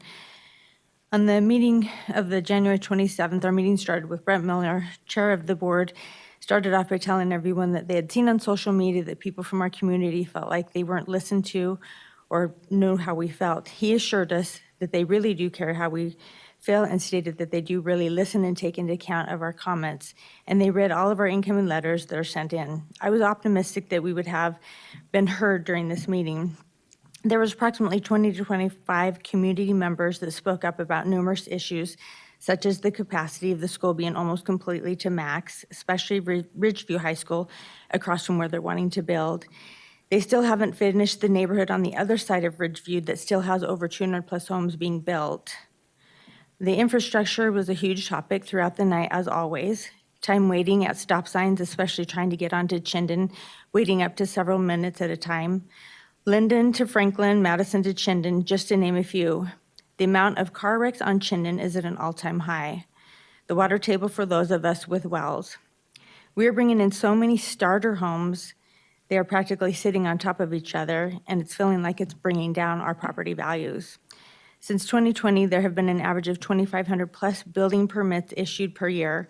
As I looked further into an overview of agriculture land versus development land, it is stated that cities make less immediate tax on revenue from agriculture land compared to development land. However, development often costs more in services with roads, police, fire stations, schools, etc., making agriculture a more cost-effective net positive for our local budgets. While development yields a higher total tax revenue, it rarely pays for its required services. Chinden isn't going to expand until 2029, which adds to the problem of our infrastructure. I had felt like we had a good representation of our concerns and was hopeful for a positive outcome. When the meeting was at the point where only the committee talked within each other, it didn't seem like they even had any concerns about what we brought up. They strictly went into their own agenda, saying they needed development for more money. However, none of the money has ever went to any improvement that I have seen in our area. They have previously said that it would be. Everyone on the committee except 2 is involved in contractor, real estate agent, working in the field of building. It would be nice if everyone was just honest instead of pretending like they're listening to our concerns, and just maybe we could build nicer homes, lower density, and keep the values of our land the same or more. Thank you for your time. Thank you.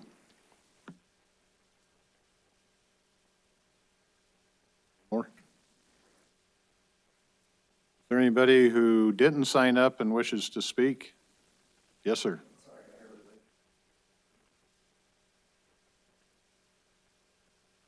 My name's Ruben Asmendi, 23032 Highway 20-26, Parma, Idaho. I'm kind of involved in my family owns the property. We were looking to develop this property. I currently farm the property right now. We've owned this property like since the 80s or something. And I remember like being there as a kid with my dad irrigating in the ditch, irrigating, standing there when the Drinkard Lane properties were built. And I remember my dad being like, these are the people that will fight us when we go to develop our land. And so here we are with these people that have came in after us, fighting us to develop our land. You know, one thing about farming, I farm around 4,000 acres. Farming in this area is brutal. I mean, spraying crops next to schools is not very convenient. There's huge liabilities that you have kids, everything out there walking around doing that kind of stuff. You know, we didn't fight the schools when they came in there. We haven't really fought anything. We just kind of minded our own business and carried on with our way. But now we've come to the point where we cannot no longer like feasibility and continue to farm this land with the traffic and development around it. We look to expand more westward out to the Parma area where we currently farm, but that's kind of our plan. But that's kind of where we're at. I don't know if council has any questions or anything. Any questions? Yes. I just want to verify something that you said. Because of the schools and the building that are surrounding your farm, it's very difficult to farm. Is that correct, what you said? Yeah, it's more difficult. I mean, when you're out in rural, like in Notice and Parma, and that way, when you have less densities, less 5-acre lots, less 1-acre lots, you know, you have less neighbors, you have less. I mean, we all spray with pesticides and herbicides, and we have to be very careful about all that type of stuff. And more when you have more neighbors, right? So just stuff like that makes it more difficult. I mean, especially when you get pedestrians walking, you got traffic people driving. Just the whole thing is kind of a mess. And I mean, we'd love to farm there forever. I mean, Tom, we've been neighbors forever. I feel terrible for Tom because he's been there forever. But we also are in a terrible position of being in a developing city that just kind of leaves us to this point where we were looking to move west. Thank you, guys. Council, the comments there would be similar to a few weeks ago, Hendrickson's farm and the difficulty that they're now facing to be able to continue to farm and the reason they sought for approval. So this is a similar situation that is a difficult one. So is there anybody else who didn't get to testify that wants to testify? Seeing no one at this time then, I would make a motion to, let's see. Thank you very much, Shar. The applicant, you have the opportunity to come back and share any information.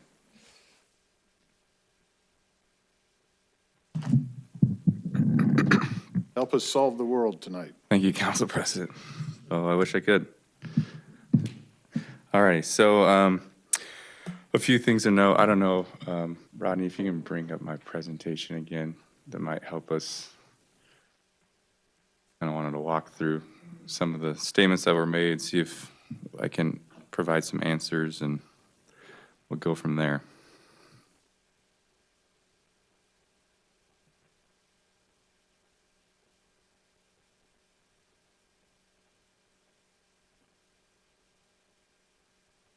Great, thank you. Back to,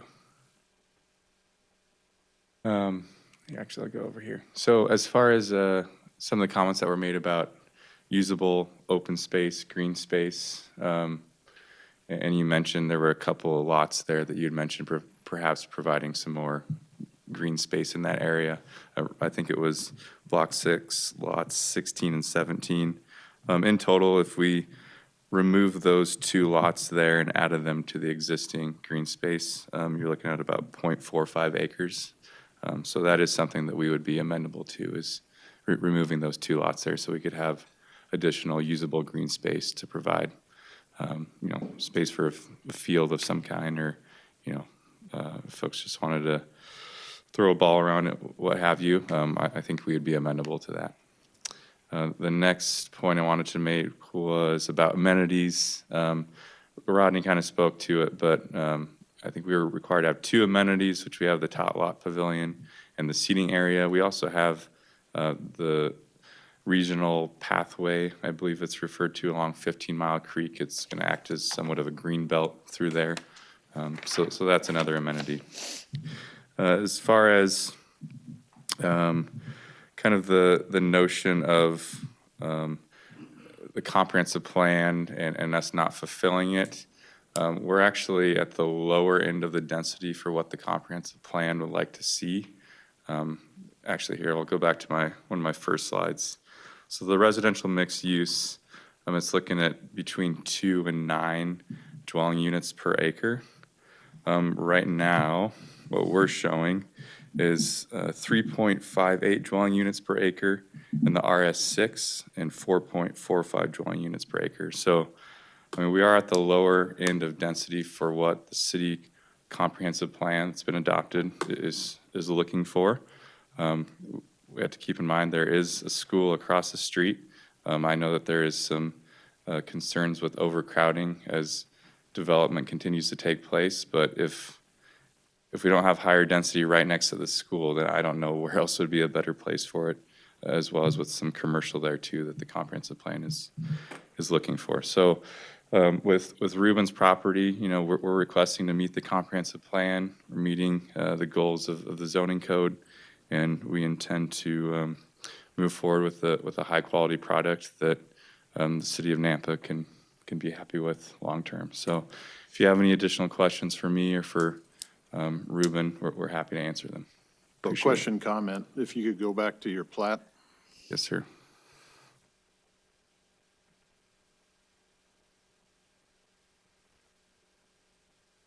So the entry road that's going out to the midsection road, it appeared that you had circled that particular amenity that you built right there, or would propose to build. There's a little square further down. Somewhere you had a little pavilion building or something. It's up to the, I don't know. Yep, right in there. So if you go just to the southeast of that, Rodney, the next kind of open space area, that's a little triangle. Oh, the next one. Yep. So just to the south of that, those 2 lots there, I believe are the block 16, or I'm sorry, block 6, lots 16 and 17 that you were correct thinking about. Those would be good ones to remove. We would be open to that. That whole area would be a total of 0.45 acres. Okay, appreciate that. What I'm looking at is your drawing indicates something close to the exit of the subdivision to the east. Oh, yes. Yep. So in the next, it's a pavilion and seating area. It'd be like a picnic shelter. Okay, so from an observation point of view, a pavilion with no parking, and at the very edge of the development doesn't indicate that there's going to be much use. Understood. Yeah. Our goal would be that people would walk, not drive, but understood. So you'd like to see something more central to the... My experience is to have those type of amenities somewhat central within the community. Understood. So our experience in doing the projects, sometimes it works to put stuff on the edge, other times it's a little more usable if it's there and not just this appears as more of an afterthought than it does, how are people going to live, breathe, et cetera. So that's what I'm trying to encourage. I'm not trying to pick on you. I'm not trying to bring my personal taste into it as much as what makes sense when you look at the plat and the actual amenities that go in. One thing to check the box and say we've put it in, but is it really functional? Right. Is it worth your money? The other part is not doing the crossing is a savings to the plat and as far as getting across both the drain and the canal. And so that's a benefit. Doing the pathway, that's a requirement within the code, I believe. So I just look at it that it doesn't, and so I appreciate that you're willing to do that. It just needs a little bit more thought in my mind, what's going to happen. So. Understood. Yeah, we're open to that as a condition of approval to provide, an additional amenity there in this more central location. Great. Thanks, sir. You bet. Any other Mr. questions? President, I have a question. Yes. What's all of your phase build-out time?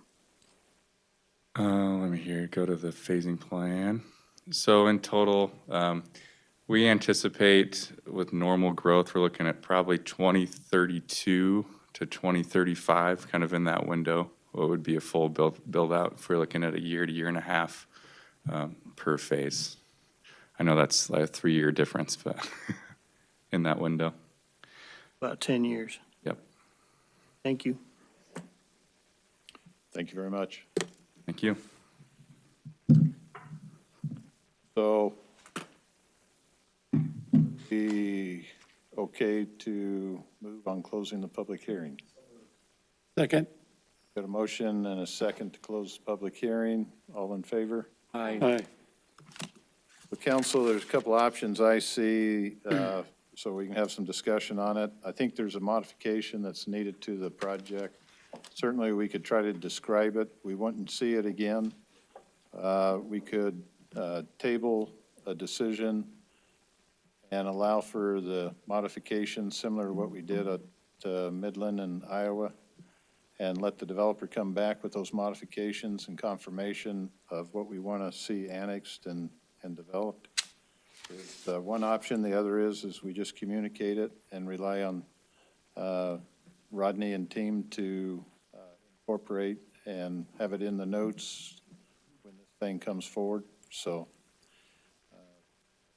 refer to what, Rodney, what your comments are. And Just a reminder that since we closed the public hearing, we might want to, if we were to continue it and have the applicant come back and speak, you might want to open up the public hearing, continue it to that new date. I appreciate that. That was on my mind originally, was just to do a continuance in order to get some things worked out and do it in that fashion. I appreciate the assistance. Council President? Yes. With one of those modifications, it's, I know it's our direction, but would be for density. Is that involved in your idea? Well, I was encouraging that the plat work would get a little bit of modification to get the usability more centralized to the ownerships versus being put on the very edge. And as far as the density, they've actually gone lower density. Yes. Than what we've seen before us on a couple other plats.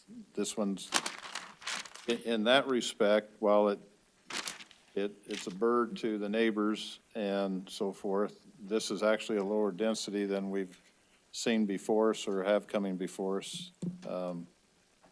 Okay. Mr. President, Yes. I have a question for Rodney. Rodney, can you speak to Mr. Blake's comp plan comments? I think he was looking at the wrong designation, I believe. So this is designated as residential mixed use. That residential mixed use designation has the same density as the medium density residential. So his comments about low density are in a different location altogether. I don't think it's even touching this area on the comprehensive plan. So I think it was just a misunderstanding. Okay, and then I have one more question for him, Mr. President. Do you know the question that I asked Ms. Bonds about the Joey Palmer's letter of all the approved stuff? Do you know how many of those are in the county? So Mr. Chair and Councilman, most of what he has listed are either in Caldwell or in the city of Nampa that has been approved. I don't recall that there were any listed that were a county subdivision that was being developed. I'd have to look at that again, but I think almost 90% of them, if not more, were Caldwell, City of Caldwell, and City of Nampa developments. Again, just to be clear, these we have had some that have been denied. So one of those was denied. We have had developments that just don't get developed. And so then those come off the table. So it's really a moving target for us in this scenario. It's really hard for me or my staff to guess how many developments how many units are actually going to occur. We do have the density report that we provide you every quarter to give you a sense of that. You could look back on that. In the last 2 years, I provided this information just today. 2,800 units were approved in the last 2 years. So 2,800 for the entire city of Nampa were approved through final plats.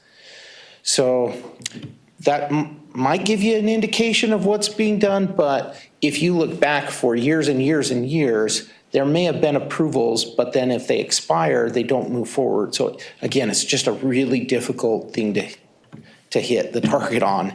It's just moving all the time. And Mr. President, I just have one comment. So for those of you that live out there, I understand your pain of having your small farms and your small acreages and having growth around you. But just to clarify, things that are approved in the county are on a well and septic. So every home has a well drilled, punching into the aquifer. Every house has a subsurface disposal system. And when you have them in a city subdivision, Caldwell or Nampa, they have city water, city sewer. So it's different when they're run off of a well that's a municipal well. So they talk a lot of talk about aquifer and using it up. Every time you punch a hole in the ground, that's a concern. So that's one reason for annexation, is to not have to punch so many holes in the ground. And then with your 5-acre lots, the city can't afford to run infrastructure to 5-acre lots. It never pencils to run sewer and water to those lots. And then my comment to the landowner, we hear this all the time, of farmers that can't farm anymore because of the growth. The farm I grew up on, you couldn't farm it today if you had to. It's all split up, and there's so many ranchettes around it and things that it just would never work. So I understand your pain, and sorry that you have to go through that.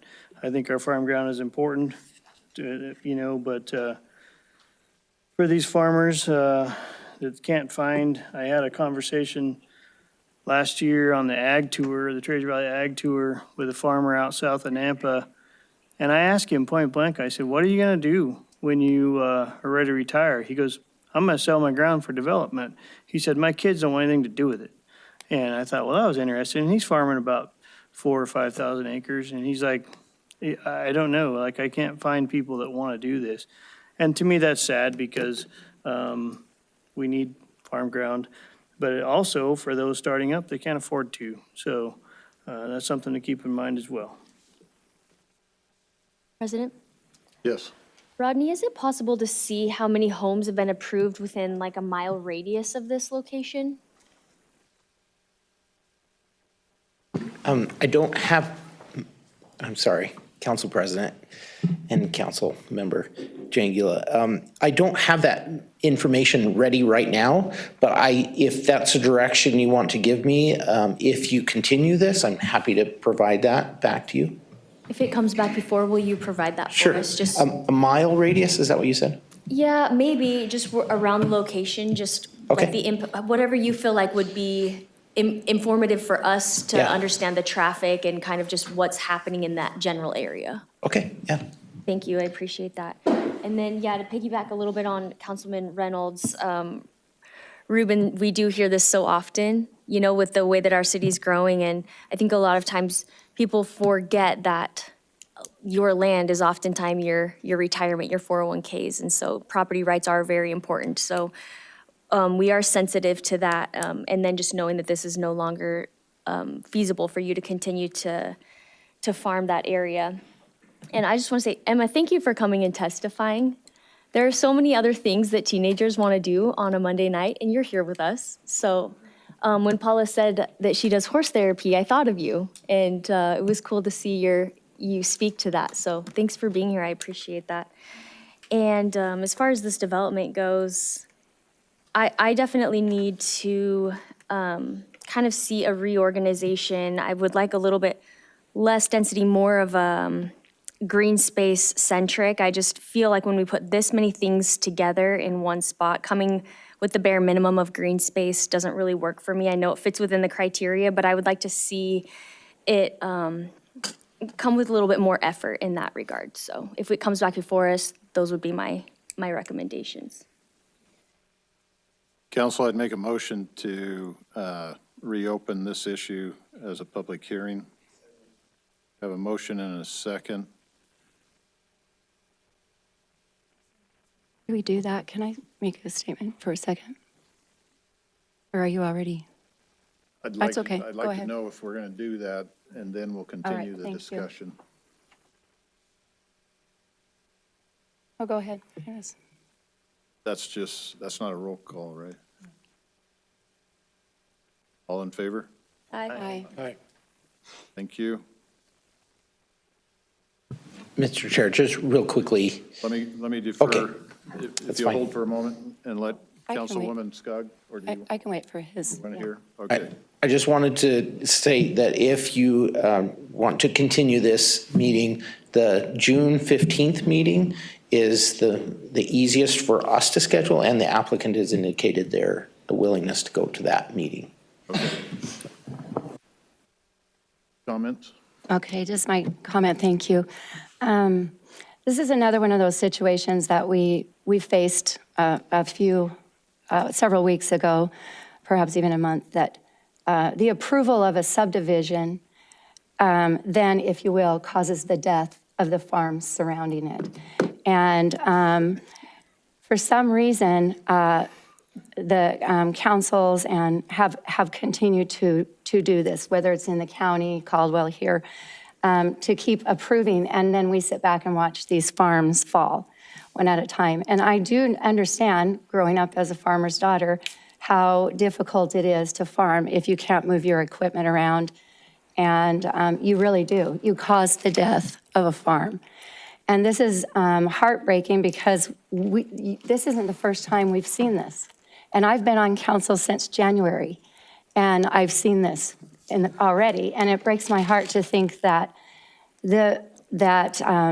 saying yes to these housing developments is also, you know, we're supposed to, we value property rights, yes, 100%, but I also value the property rights of the surrounding area as well, which are these farms or smaller properties of farm grounds that they do and that they have. So I have concerns about this, although I appreciate that there's single-family dwellings and that it's not a bunch of apartments, which is, as you know now, I just really have a hard time with that everywhere.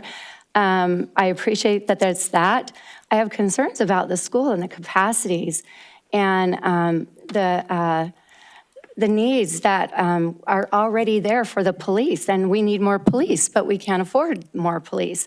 And we need more infrastructure, but as a city, we're at max here. And we can't keep ignoring the responses of the schools and the police and just approve, and then not have safety and a good place for our children to go to school and the capacity. And even before our sweet high school girl so bravely spoke, I was already thinking, when you have a school that is so full of kids, it's very difficult to learn. And you're putting those kids in a situation where they have, I think she said, go to the library to even think.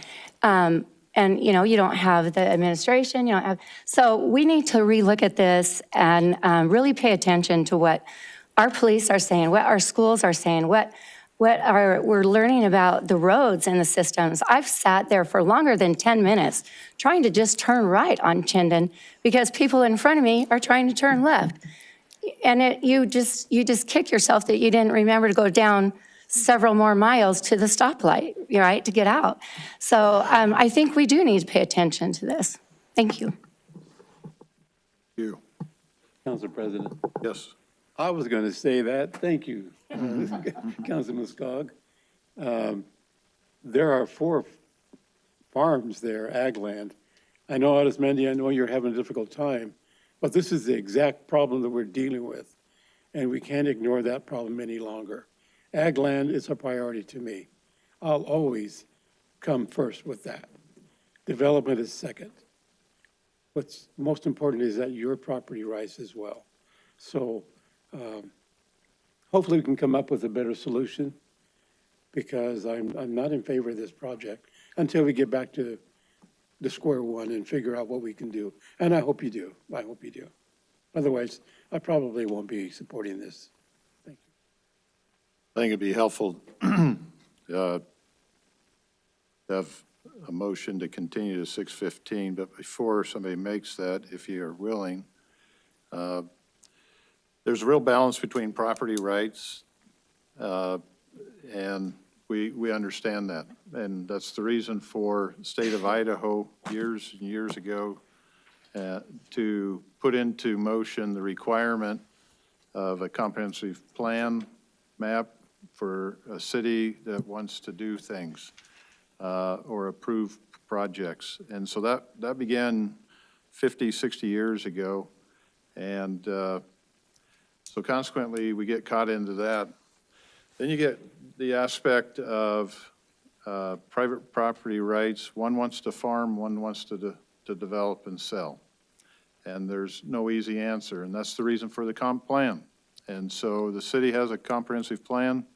It communicates to property owners, here's what the city is open to, and if you meet these certain requirements, then our plan says reasonably you could expect to be annexed and approved. And those go through public hearings. It takes a while to get done, and then we get to this stage. The other side of it is that the difficulty in the property rights side of life is what one wants to do and what one doesn't want to do are neighbors. And it puts an odd situation in, and that's the reason to try to thread the needle with our plans and public comment ahead of that. So having experienced it and been a part of it, I understand the quandaries, but I also understand that there's a need for us you hear the word affordable housing, and it's an oxymoron. And some folks will talk about, oh, we need to do this for affordable housing. Well, what they talk about is subsidies. Take tax dollars and build something and charge less than the market rent in order to be affordable. But the reality is the marketplace, if you dry up the supply and the demand exceeds, which is where we've been for the last 5 years, marketplace-wise, we've had an excess demand for supply. That has driven things up. We watched in 19 through 21, the demand was so great, there was anywhere from 6 to 12 offers on any given house. If any of you know about that, you might recall that buyers were writing letters to the seller, choose me. That was demand that above anything that I had experienced. I was perplexed and surprised by it. So the difficulty is the city puts out a plan for if somebody wants to come in and do. And so balancing that with your comments and what affects you, we fully understand that. we're trying to help in some of that. At the same time, the plat, for the most part, meets the development requirements. We're asking for some tweaks, and but I feel it's important for us to keep the perspective in mind. So Shar, help me out. We want to continue to June 15th. Councilman? Did we do that yet? No. I'll help you with that. Motion? I have one comment first. Okay. Just want to remind people that most of that North Nampa land has been sold years ago to developers. It's been sitting there, they've been leasing it out, waiting to develop as growth occurred. And then the other thing we always hear is protect farm ground, protect farm ground. So one way we protect farm ground is by density, so we don't have sprawl. So then I hear complaints about density, but we're trying to protect farm ground by density, so you know that. And with that, Council President, I would make a motion to continue this until date certain of June 15th. Is There a second? Second. I have a motion and a motion with a second. Clerk? Councilwoman Jengula? Council President, for discussion on the motion. Okay. I have some reservations with the project, but I would like to at least see what they can come back with regarding some of the comments that all the council members have made today. I think it's got a ways to go to get a full-blown approval, but I don't want to kill them here and now, so I'll be supporting the motion. Will be, or, okay. Thank you.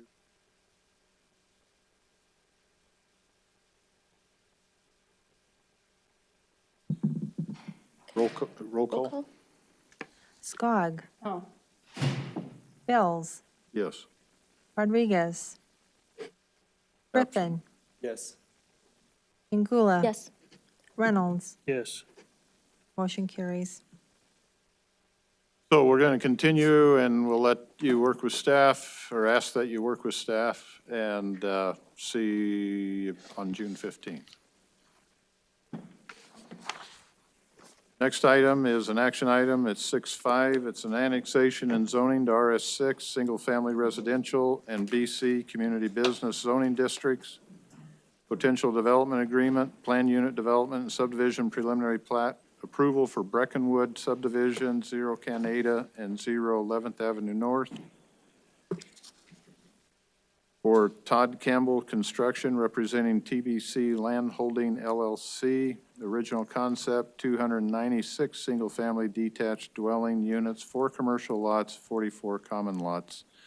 As the applicant here. Please state your name and address.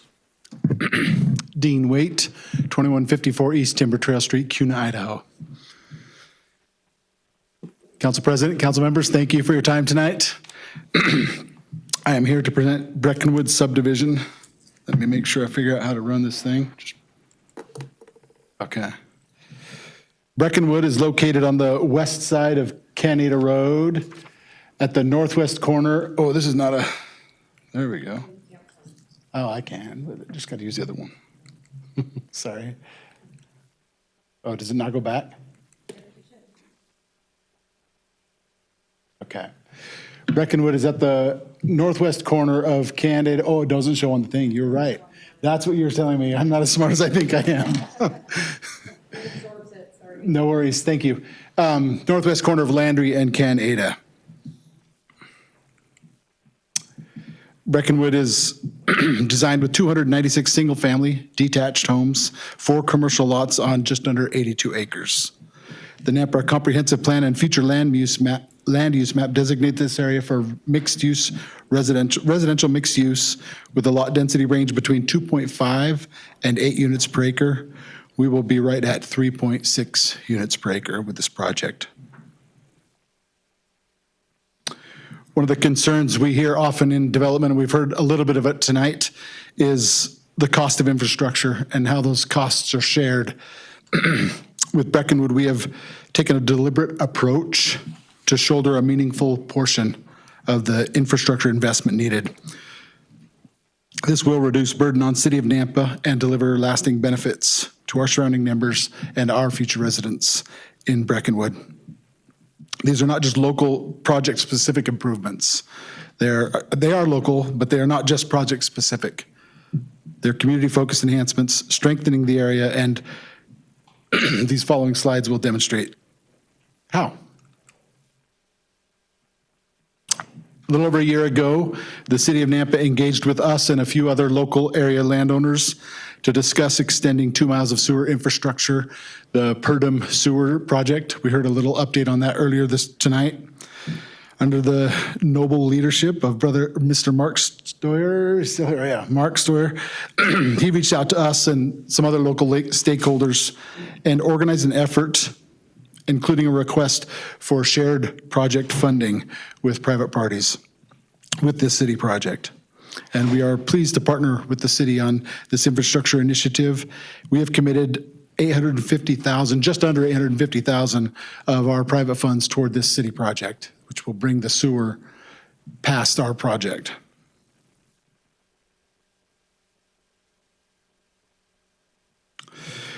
In most cases, gravity sewer systems are highly preferred over pressurized lift stations due to their long-term reliability and lower operating costs. We understand that it is a priority for the City of Nampa to eliminate the existing lift station in our neighboring subdivision, Fairhaven, also known as Canyon Creek. Our proposal will bring gravity sewer right to and allow us to be able to reduce or remove the lift station at Fairhaven and allow them to connect to city services, city gravity services.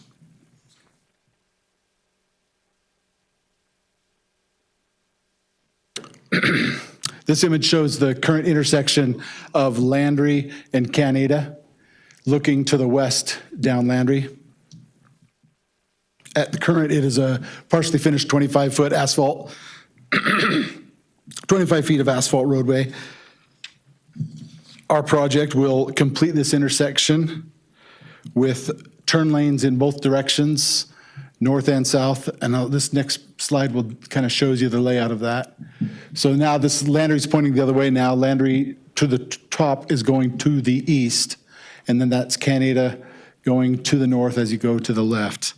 And our project will add a decel right turning lane on the southbound Canada traffic, a middle left turn lane on the northbound Canada road into Landry, and then both options right and left, north and southbound from Landry onto Canada.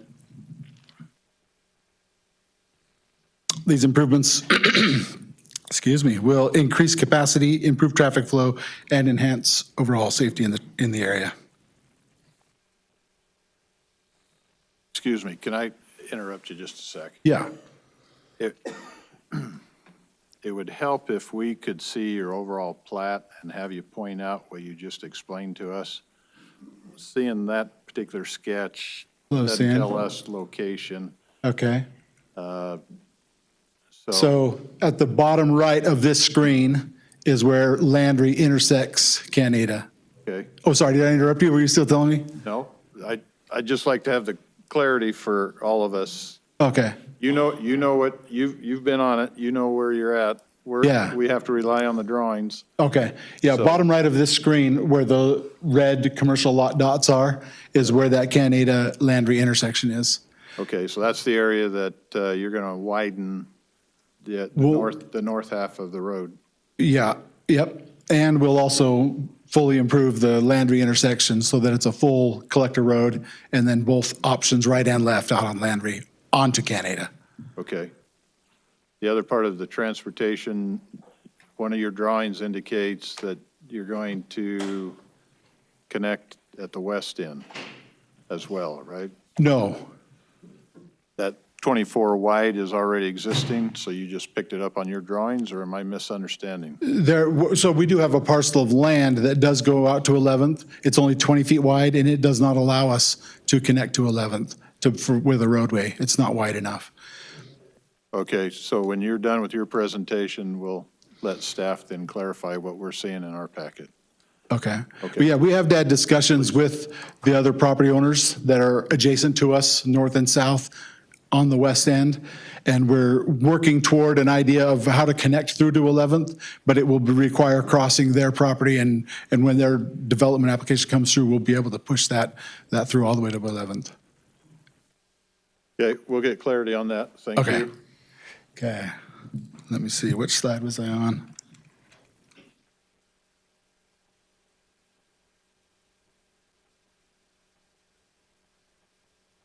Okay. Last fall, we were here before you with a similar project on this property. Right. At that time, you gave us some feedback, asks for some changes, for some updates, and I'll go through a few of those updates that we've implemented. One of your primary requests was to reduce density. In our prior attempt before here, we were at 4.5 units per acre. We've reduced that down to 3.6 units per acre. So we went from 352 homes to 296 homes. We just heard some discussions about open space. Our prior application was, we were at 15%. You asked us to increase that. This current application is 19%, just under 19%, about 18.9% qualified open space.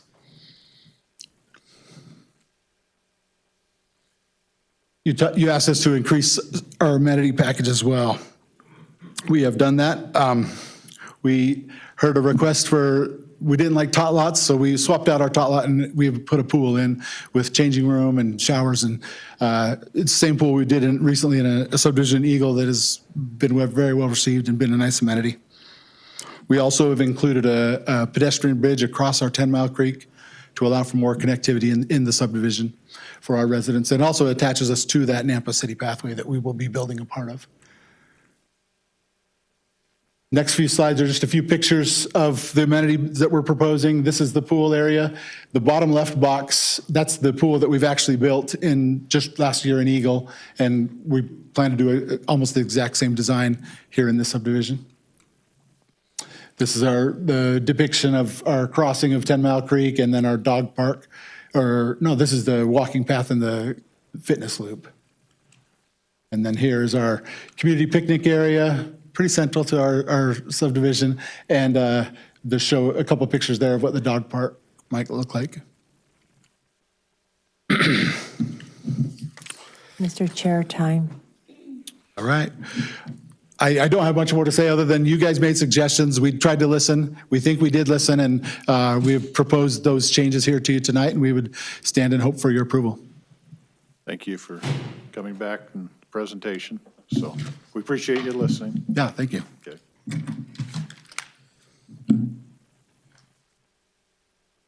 So, yeah, Christie. There's a, I know if I give you the page number, it doesn't mean anything to you, but there's, I know you're going to do your presentation, but it would help out of the gate if we can to find the slide that says proposed zoning map, proposed preliminary plat. It's a colored slide. Is that in your packet? Well, so my slides aren't necessarily the same as the staff report. Okay. So, okay. Daniel will help us with that. There is a reason why I'm jumping in on it. That's fine. Daniel, I'm at 548 if you're pulling up that packet.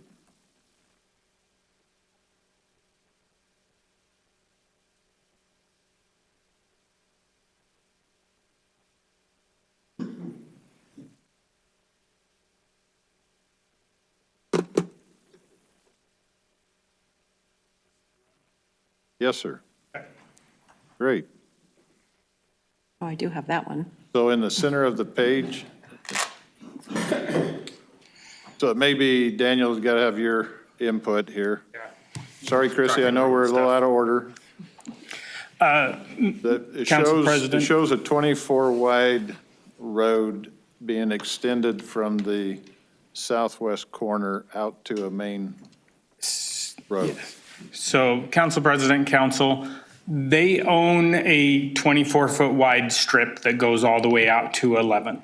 That is not wide enough to install 2 lanes of traffic, drainage facilities, and that would be necessary to install an actual roadway through there. The discussions, I believe they are planning on bringing sewer through that, and there would be a gravel access road over that at this time until adjacent properties develop and they are able to put in a full roadway there. We just currently do not have the room to extend a roadway all the way out there, just because of the width, the need for drainage, and the roadway width. Without acquisition of additional property, that's not feasible. Okay, I can appreciate that. It seems like it's a little confusing to see that drawn on to indicate the match line and that it's going to hit a arterial. And reality is that's not what's being proposed. The reality is that will be right-of-way that will be dedicated as part of the platting actions. But it won't be improved right-of-way. But there's not enough room to improve that as a full public roadway. So that would be payment in lieu of construction dollars. And then as adjacent properties on either side of that develop and dedicate additional right-of-way, that improvement would be, that roadway would be extended out to 11th Avenue. My understanding is that they are working towards working with adjacent property owners to potentially have a way out to 11th north of that. But my understanding is they've talked to the property owners adjacent to that parcel. There isn't the willingness to allow them to acquire additional room to install that roadway, and they can speak to that in their rebuttal if I said anything incorrectly. No, I understand that. I'm just looking at that drawing and thinking, okay, that's an exit, but it really isn't an exit, or at best a fire lane.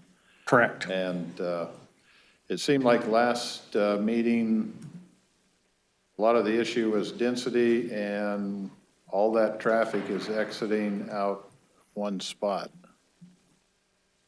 That certainly was one of the large things that the adjacent neighbors brought up. I will say at the Planning and Zoning Commission meeting, and Christy will probably speak to this, the neighboring property owners were much more in favor of this plan. Probably speaks to why there are not nearly the amount of people here for that. Okay. Daniel, thank you. I know it's a little out of sync, but I just felt like it's important to understand that for what's being talked about or pitched. Yep. Christy, thank you. Yes, thank you, Mr. President and council members. Christy Watkins, Principal Planner for the City of Nampa. As stated, this is a request for annexation and zoning to RS6 and BC for the subdivision Breckenwood on Canada Road.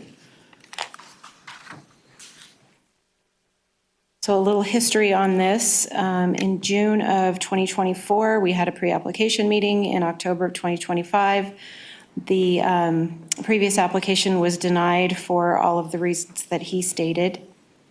And then in March of 2026, they brought the new application back, and the Planning and Zoning Commission recommended approval with all those changes. So this property is located in the residential mixed-use designation.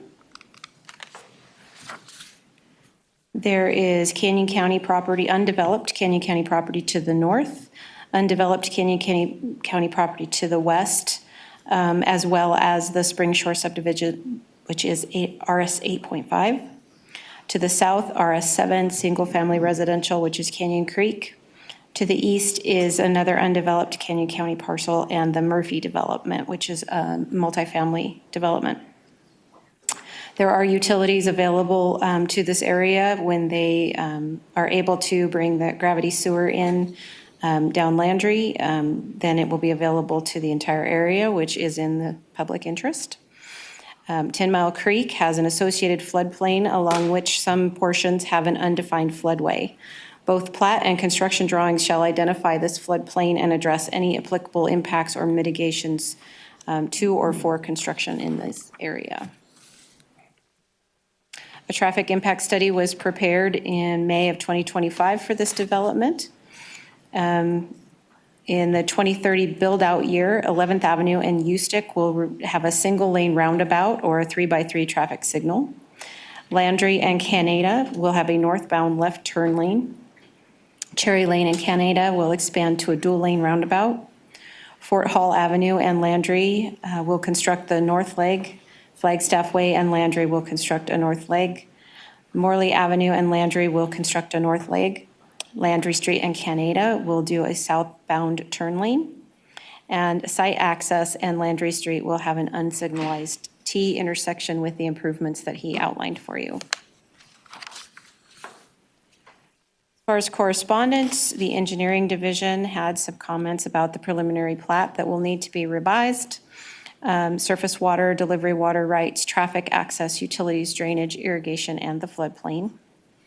Nampa Highway District said that none of the proposed development is within their district, but the traffic from the new residential and commercial lot is anticipated to negatively affect the safety and capacity on the highway system within Highway District Number 4.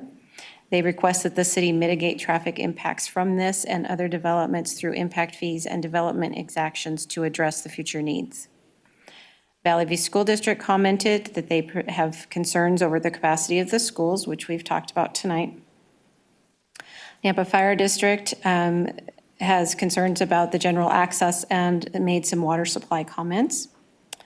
GIS has some conditions about changing the street names. Nampa Planning and Zoning Landscape Review notes that we need to use the approved city diagram for tree staking. The police department would like a commitment to fund 0.89 additional officers and 0.46 additional support staff. And Parks and Rec would like a permanent easement along 10 Mile Creek to be dedicated to the city along with construction of a pathway. So this is the plat that we were just talking about. So there will be 4.07 acres that are zoned BC and 77.7 acres that are zoned RS6. So there's 4 commercial lots, 44 common lots, 296 RS6 residential lots, internal public roadways that will take about 16 acres that will be dedicated to the city for public roads. Qualified open space on 11.31 acres, which is 18.9% of the site, with a gross density of 3.62 units per acre. The allowable lot sizes within this approved PUD are 4,800 square feet to 14,400 square feet that's required. The proposed lot size ranges from 4,807 to 10,137. All lots meet the lot width and depth required by city code.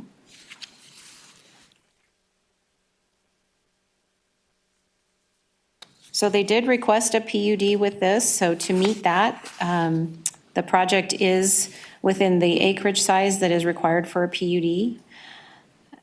They do have the amount of BC zoned property that is required for the mixed use development, which is 5% of the entire development. The project proposes a pathway throughout the community with a scenic bridge over 10 Mile Creek to connect the two sides of the development. And the lot sizes meet code.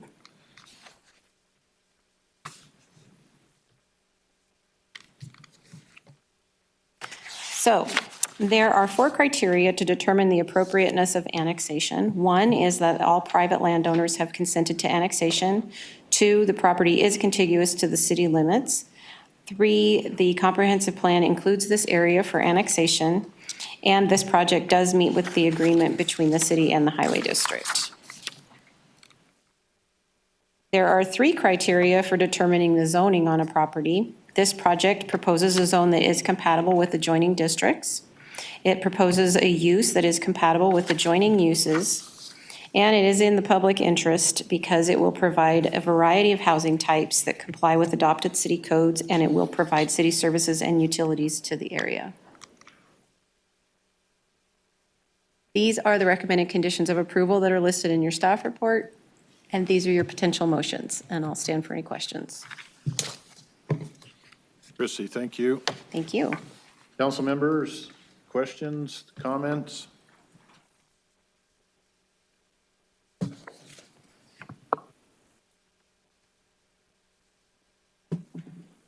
Okay, so we're going to take public testimony, right? Every day I get corrected. Understandably so. Say again? We need to. Right. I apologize. I was just so ready to wrap up. So at this time, we're going to take public testimony. Mr. Chair, we have 4 people signed up. Our first speaker is Emily Miller. Kevin Knoll? Not yet. Go ahead. I'm sorry, I didn't hear her. Last. Good evening. Emily Mueller, 839 South Bridgeway Place. Thank you, President and council members. I am here on behalf of my client, Mark Bottles, who owns the adjacent 37 acres to the west of this property.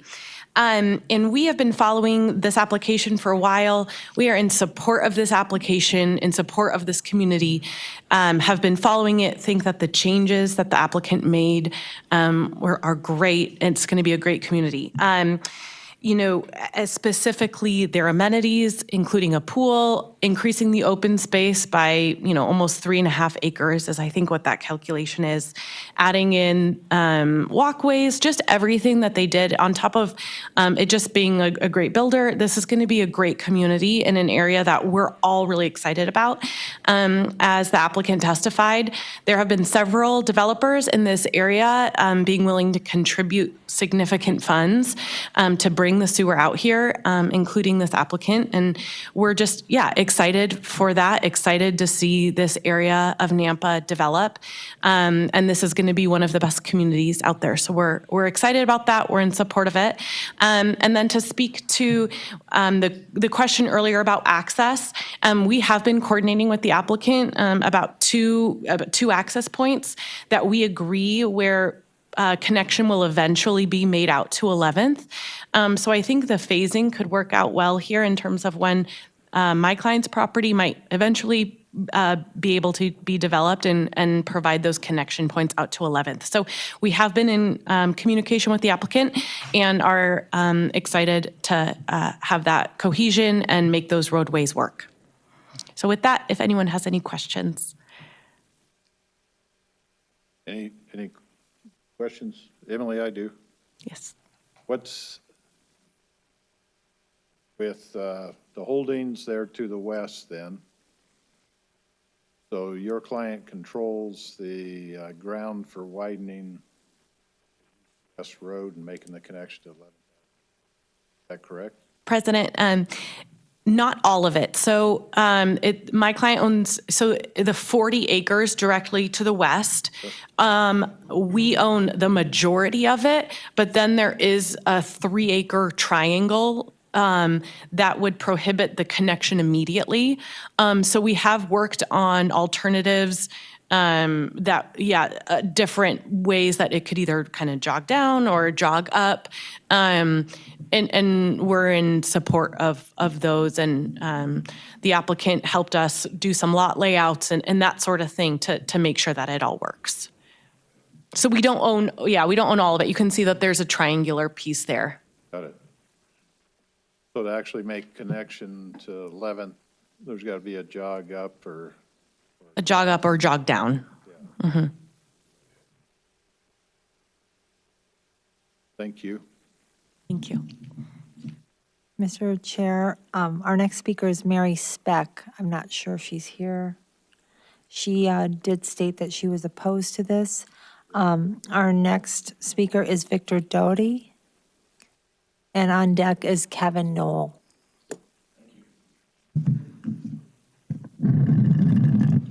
Good evening, friends. My name is Victor Dowdy, and I live at 6182 East Mayfield Drive here in Nampa. And I was in Japan for the P&Z meeting, or I would have certainly been here and given the opportunity to speak.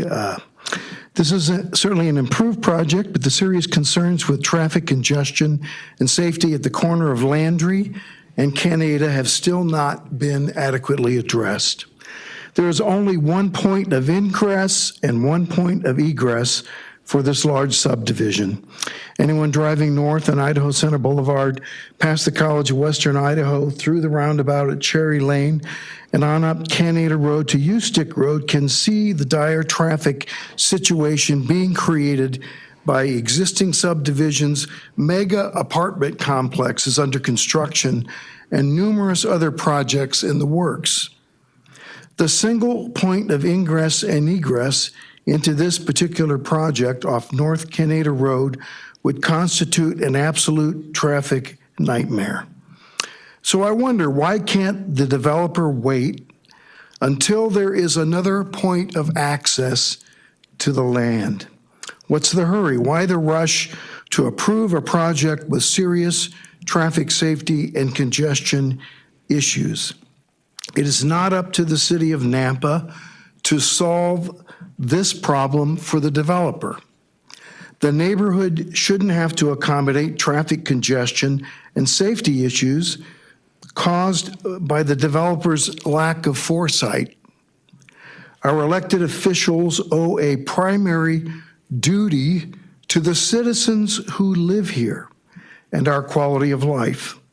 And so I cannot support the Breckenwood project at this point, as it does not adequately address the issue of egress and ingress.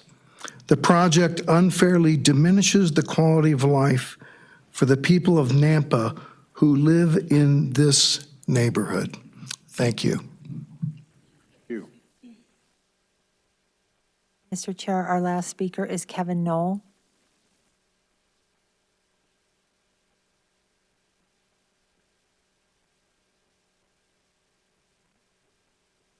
Everybody still awake? We are. Name is Kevin Knoll. I live at 17354 North Fort Laramie Way. I live in the Fairhaven development, so you know where I'm coming from. I'm just going to say ditto on the last gentleman, what he said, so I don't have to go into too much detail. The traffic is horrendous now. It's just going to get worse. We've got to get that changed. Your density, I appreciate how he's changed it, where the density went down, but I still don't agree with the 4 commercial lots. I said that on the last time we had a meeting. I'll say it again. I don't agree with that because I don't think that's a proper place for commercial lots to be in this area. And the final thing I want to talk about is the density, where the previous development, I think you heard from all of them about density and taking too much space and stuff like that. And let's talk about that little wonderful apartment complex, what is going on Canada and Cherry. It was, from what I went to meetings, it was there to be put to help CWI with their students, to house the students, so they wouldn't have to pay that much. Well, they're now doing luxury apartments in there for $3,000 a piece, I found out, in some of those apartments. And I'm going, that's not affordable. So, and I'll use a term that some of my neighbors, what are 20 and 30 years old, I'm 70, so you can tell what generation I'm from. The word they use for those apartments, and I'll use that term, hideous. They're too dense, there's too many of them there. I don't know why that was approved on how many, because I don't remember in the meetings I went to that it was going to be 9 buildings, 3 stories high. The lights coming from those apartments now are coming into the south side of the development. They're coming into their rooms, they're bedrooms, so. And that's all I've got to say. Thank you. Thank you.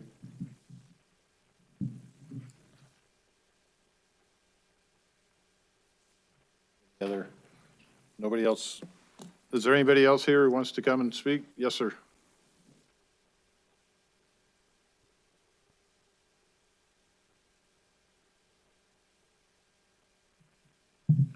Zane Craddock, 8062 South Diego Way, Boise, Idaho.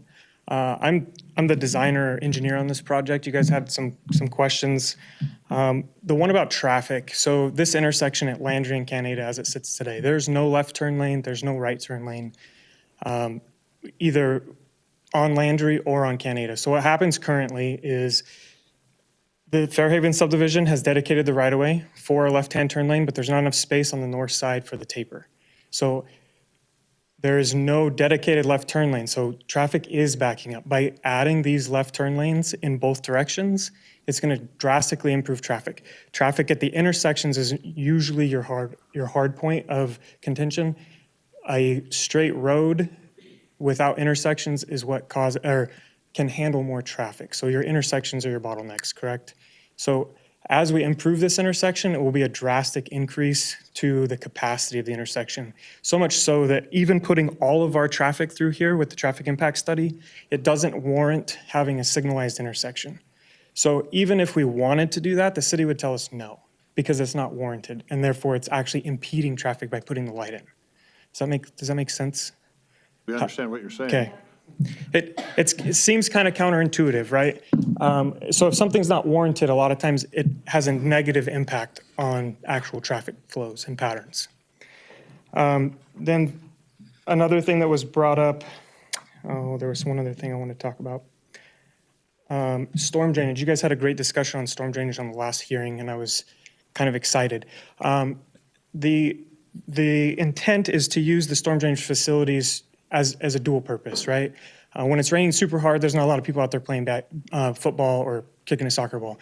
I come from playing soccer my whole life. And if you look at how I've laid this out, I've got these large areas where you can play ball, but they can also hold stormwater, right? But then we have our amenities pulled out of those as far as, you don't have your workout areas or your gazebos or what, I forget what the fancy word for that is.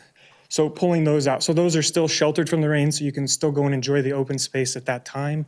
But then designing those storm drainage facilities to be multi-use. If you look at Caldwell, they just changed their code to allow open space to be qualifying in storm drainage facilities. And it's because what they ended up doing by removing that, they got these really nasty, 4-to-1 or 3-to-1 slopes with a fence around it and a sand bottom. And me as the engineer, I'm like, I'm going to cram as much as I can in here. And this is going to be a really ugly eyesore for the next 50 years. Whereas when you're allowed to do it the way the code allows it, I can make this nice gradual sloping, maybe only 1 foot deep maximum in a 100-year event. And then I have a deeper area that catches, the 25-year event that happens, the 25-year event once every 25 years. So I think a lot has to do with that as far as your design of your storm facilities and what you see on the map. I mean, there's a vision and there's also the functionality. So question for you. Yeah. In the first phase of this project, is it planned to do the improvements on the Yes, so Landry as well the phasing map is on sheet 2 of preliminary plat. I don't know if I have a slide with that. I didn't plan to present tonight. But phase 1 is the hard corner of Canada and Landry. So we would be required to do all of the improvements on Canada and Landry at phase 1. And that's one of the reasons it's strategically put there, because we know that that intersection is currently a struggle for everybody in the community. So that part's appreciated. The question would be is whether we stopped at the drain and didn't go further west with improvements until there was further access on the arterials. Correct. So the widening would stop basically at our second entrance on the drain. So we would widen all the way to the 10 Mile Creek, more or less, in that first phase, which the traffic generated already west of that currently isn't being increased, right? That's already coming out of the Fairhaven subdivision. Nobody else is using that road. So that's already handling that traffic currently. And then as we progress to the west, we would continue to improve that. So we're looking at phase 3 would be the next major stretch, and that goes to the next entrance to Fairhaven. And then phase 4 would take us all the way past Fairhaven. It would be the last entrance at Fairhaven. So then the whole frontage of the Fairhaven subdivision would be improved in the first 4 phases. President, that, I think there's still concerns about going west of the drain until there's adequate second exit versus relying on the So one. again, it goes, another thing that's brought up a lot is like fire code, right? So that Landry is being treated as a collector. So it'd be no different than Canada Road as a it functions as a collector. So we still technically have multiple access points. And if you want to get down to it, you have technical access points through Fairhaven subdivision for fire and emergency services. Okay. So I do understand that we don't have Landry going all the way through. As the lady spoke earlier, I've been working on that 40-acre design, but this project is like the linchpin to make it all work. I understand. We just Okay. have to consider whether we put some conditions on. That's not my, I'm just here to. That's not your part. I'm You're here to doing tell you the design technical part. aspects and the thought that's gone into this versus just, We appreciate the Yeah. changes you've made. Please understand the I- energy. The yeah. energy is appreciated as to what's gone on.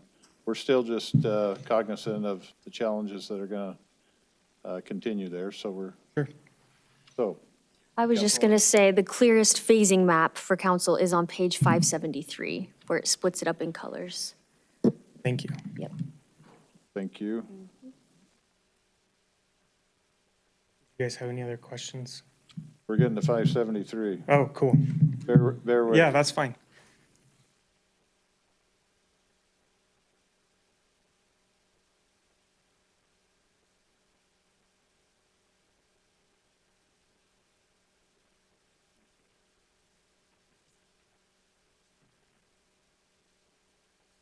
If I'm coordinated, I could do that. If the intent wasn't to improve that intersection first, the developer would probably prefer to go in the opposite order of the phasing, simply because we have to bring sewer from that direction, right? So he's already investing, bringing sewer all the way through, all the way down Landry. With that, we would be taking offline in the first phase also the sewer lift station, which is a private sewer lift station that is currently supplying Lakidio and Fairhaven, and Daniel may be able to ask, but an additional subdivision.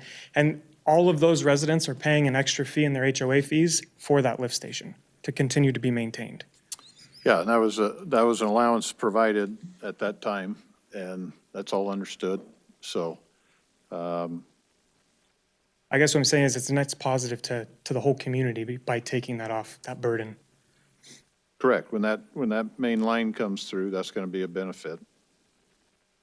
It's, the comments tonight, though, are a little bit still on the traffic, so it's a matter of, so we see phase 1, we see phase 2. The question is whether you start 3 and whether there's something worked out between staff and engineering as far as understanding how many units are in phase 1 and 2 and what that traffic analysis looks like to be able to keep going to the west ahead of other improvements coming together. By then, those improvements may be in or be underway. It's just a sequence of whether we ask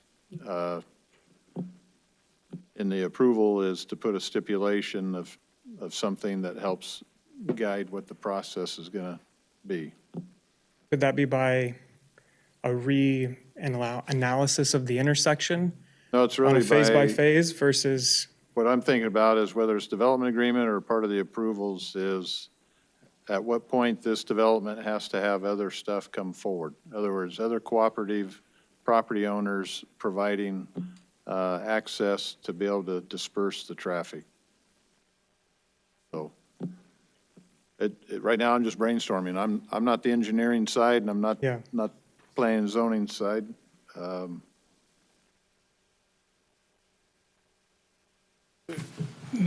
Council President, if you were looking at a condition that a certain amount of development could happen prior to that connection to 11th were to be needed.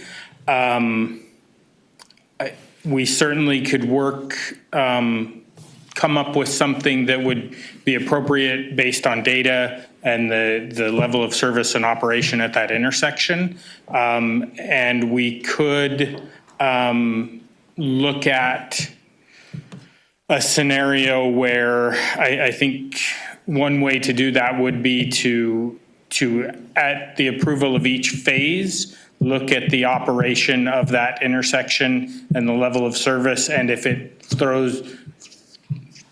falls below a certain threshold, to that final plat would have to wait until something changed to improve that level of service threshold.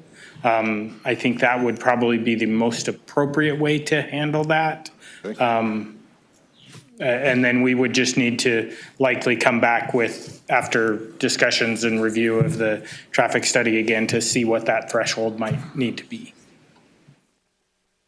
So on this particular deal, do we do it by notes or development agreements? What's your recommendation? I would say that would be something that we could negotiate if that's the desire and will of the council. In the motion, I would recommend that it be a condition of the development agreement, and then staff will work with the applicant and transportation director to determine what that threshold we would recommend, and then that would come back to you in the development agreement to review and approve. Thank you. Thank you for your Okay, time. thank you.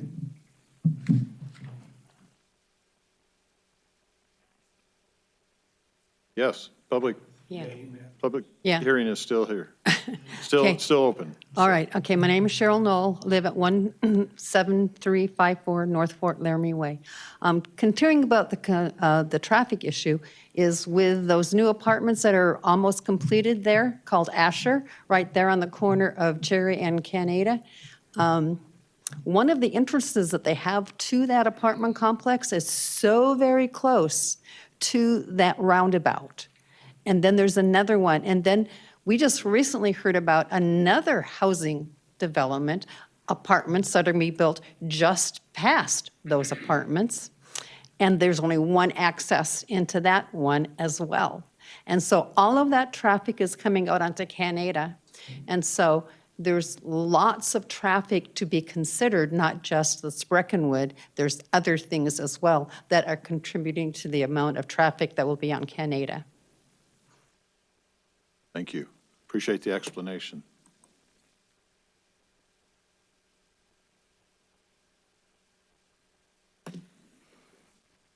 Good evening, Nampa City Council. My name is Mark Mitchell, 12355 Landau Way, Nampa, Idaho. You can't win, can you? You just can't win. Traffic all over Nampa is terrible. It's not just there, and it's everywhere. We all know that. But I guess my question being is this, being a little meeting today, where is the money going to come from to improve our roads? Is it development that is being proposed and it gets done as we go, little by little by little by little? Is it in property taxes? We had a bond that I remember Mayor Kling wanted to go ahead and continue with another bond, the one for the Amity overpass. But everybody voted that down, and that was to go into roads, as I understand. What do we do? Because that's the number one complaint. Infrastructure, traffic, infrastructure, traffic, apartment complexes. So I hear concerns.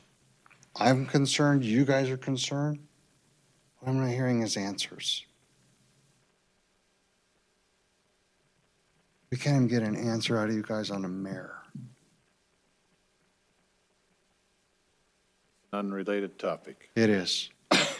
Let's But it is let's going to keep hit the this- road here pretty quick. So This is a public my hearing on my a plat. This is a you're public true. hearing on a plat. I apologize.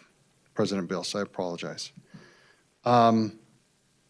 That's my question. I mean, I've sat down and I talked, and I understand that part of the highway district, those funds that are collected by the county, 60% of our money goes to the county, and for highway district, it doesn't even come into the city. It used to be great because most of our city was county. I'm not blaming you guys at all, but I am asking for some answers. Where do we need to up taxes? Do we need to increase property taxes? Do we need to go for another bond? Do we need to put a moratorium on the city? What do we need to do? Well, we're exploring those options. I'm right there with you. Thank you. You guys are loved. Know that. Appreciated very much. I'm sorry you're in the position you're in. It's a tough one. And Dave, Mr. Bills, I appreciate you taking the reins on this one. Really do. Appreciate you guys. Thank you. Is there anybody else wishing to speak on this topic, this particular plat?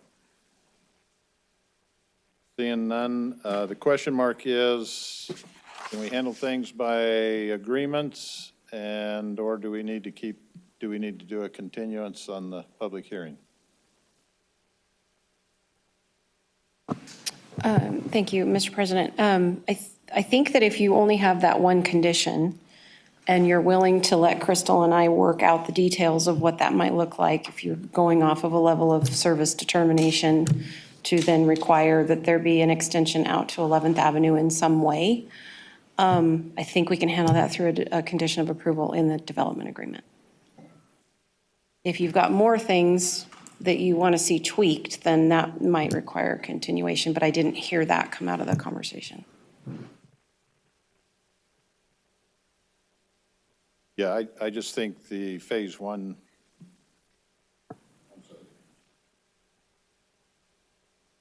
Thank you very much. So we're going to need to just determine pathway there. So, okay. Sorry, the hour's starting to get a little late, so applicant, you have the opportunity to come back, and if you want to say anything additional, and I apologize not having it fine-tuned. I'll be quick, but most of my comments are reiterating the improvements at Landry and Canada. Those turn lanes, I think we may be underappreciating what those improvements are going to do to the traffic on that intersection.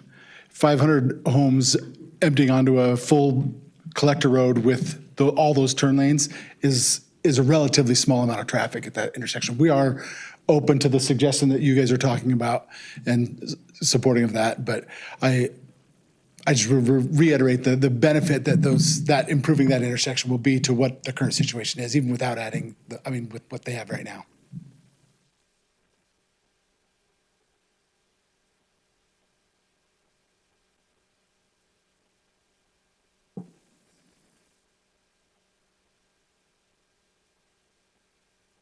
So we'll motion to close public hearing. So moved. Second. All in favor? Aye. Any discussion? Councilman Bills, Yes. I think this is a nice project. It's got a lot of elements in it that we've been looking for, and they've really done their homework on this. I think your comments on the access are valid, and we should be part of a motion. I'm willing to make that motion if you could help me clarify that, the access portion of that. Well, I think it's important that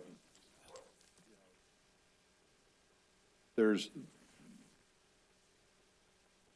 some way we're putting it in a development agreement as Daniel presented, and that we're clarifying the improvements are in, and the traffic situation, it has improved per the testimony tonight, and staff has got to be able to determine beyond phase two whether more development goes, if that intersection is doing what is being told that's going to happen. Somewhere there's got to be a checkpoint.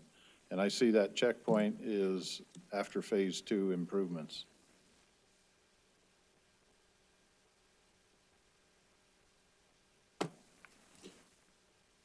Council President, Council, if I could help craft a decision on that or how you want to proceed on that, I would probably recommend the condition be something along the lines of that the plats after phase 2 are required to do an updated study of the intersection of Landry and Canada to determine the level of service, and that staff work with the applicant to determine a level of service threshold that would preclude them from proceeding with that next phase until that level of service is improved or a connection is made out to 11th.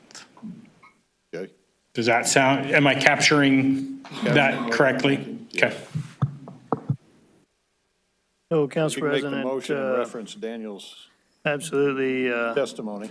I move to approve the project as stated on the screen with recommended conditions of approval and the proposed findings and Daniel's comments about after phase 2, a study to determine the level of service by staff. Is there a second? Second. We have a motion and a second. Is there discussion? President Bills, I just want to say that I really like the changes that were made. We asked for different amenities, we asked for different green space, and I think that it fits so much better for this area, especially the neighborhood just right to the south of this. They've got similar amenities, so I feel like it flows really nicely. So thank you for listening to us and coming back with a much better product, I guess, if you will. So thank you. Councilman Bills. Yes. Just for a comment.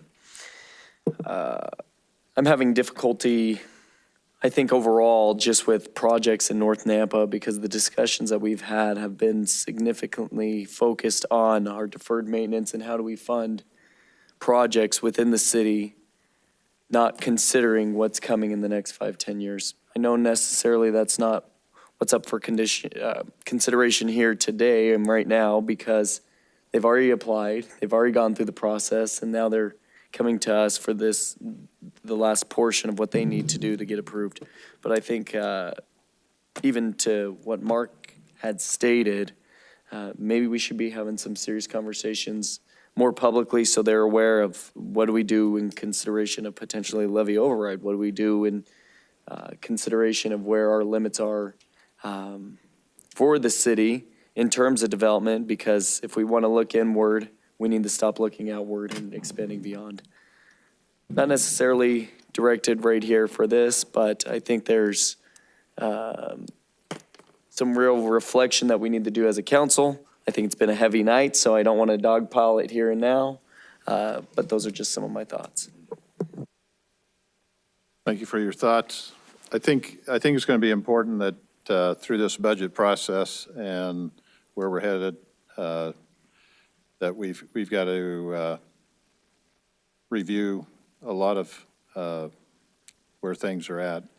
The difficulty is we have a comp plan, we have area plans, we have plenty of information for the property owners and landowners to know what is out there and what is available to them.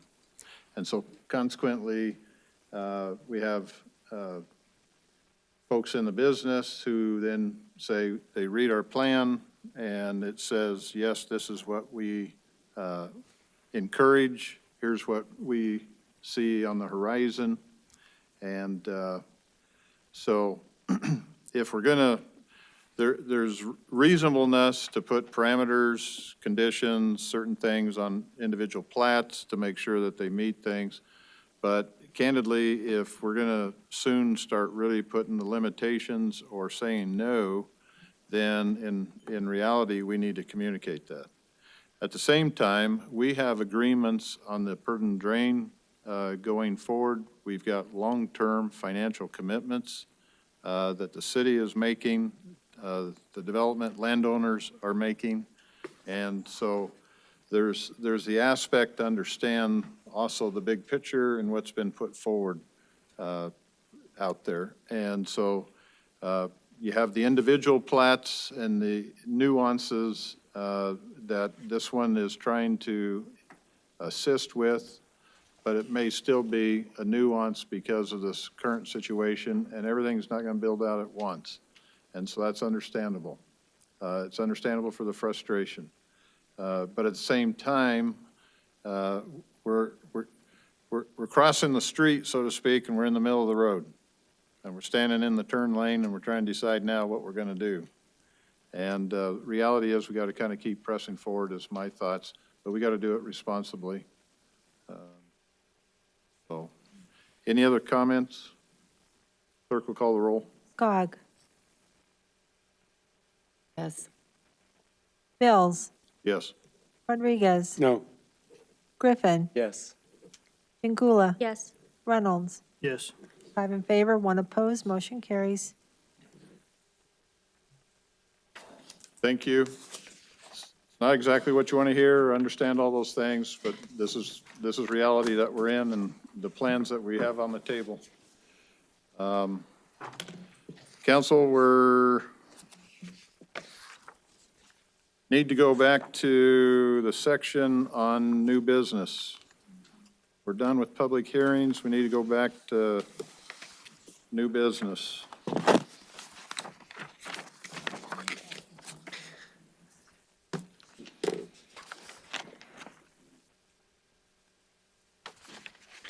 Move to approve. A second. I thought that was, Please. right, yeah. No, I'm aware. I just want to go back and cover the new business, then we'll do the ordinances. Okay. So we have an action item, 5.1. Cody, you got 35 seconds. Okay, thank you, Council President Bills and City Council. I'm here, Cody Swander, City of Nampa Parks and Recreation Director. I'm here tonight to request authorization from Council to allow Council President to sign a services agreement with Brycon Construction to build a multi-sport court at West Park that features horseshoes, cornhole, and bocce ball. In the amount not to exceed $185,000. Have you run this past Rick? Yes, Kennedy? yep. I received legal approval with Preston and then through Rick with the procurement department. Okay. He gave me, he offered this sample template for the services draft agreement that you see in the packet. Thank you. Council President, We got a motion? I have a question. Question? What's the consulting part of the agreement? What are they consulting on? Is that in our packet? For Brycon? Councilman Reynolds, I am sorry that I'm not. 289.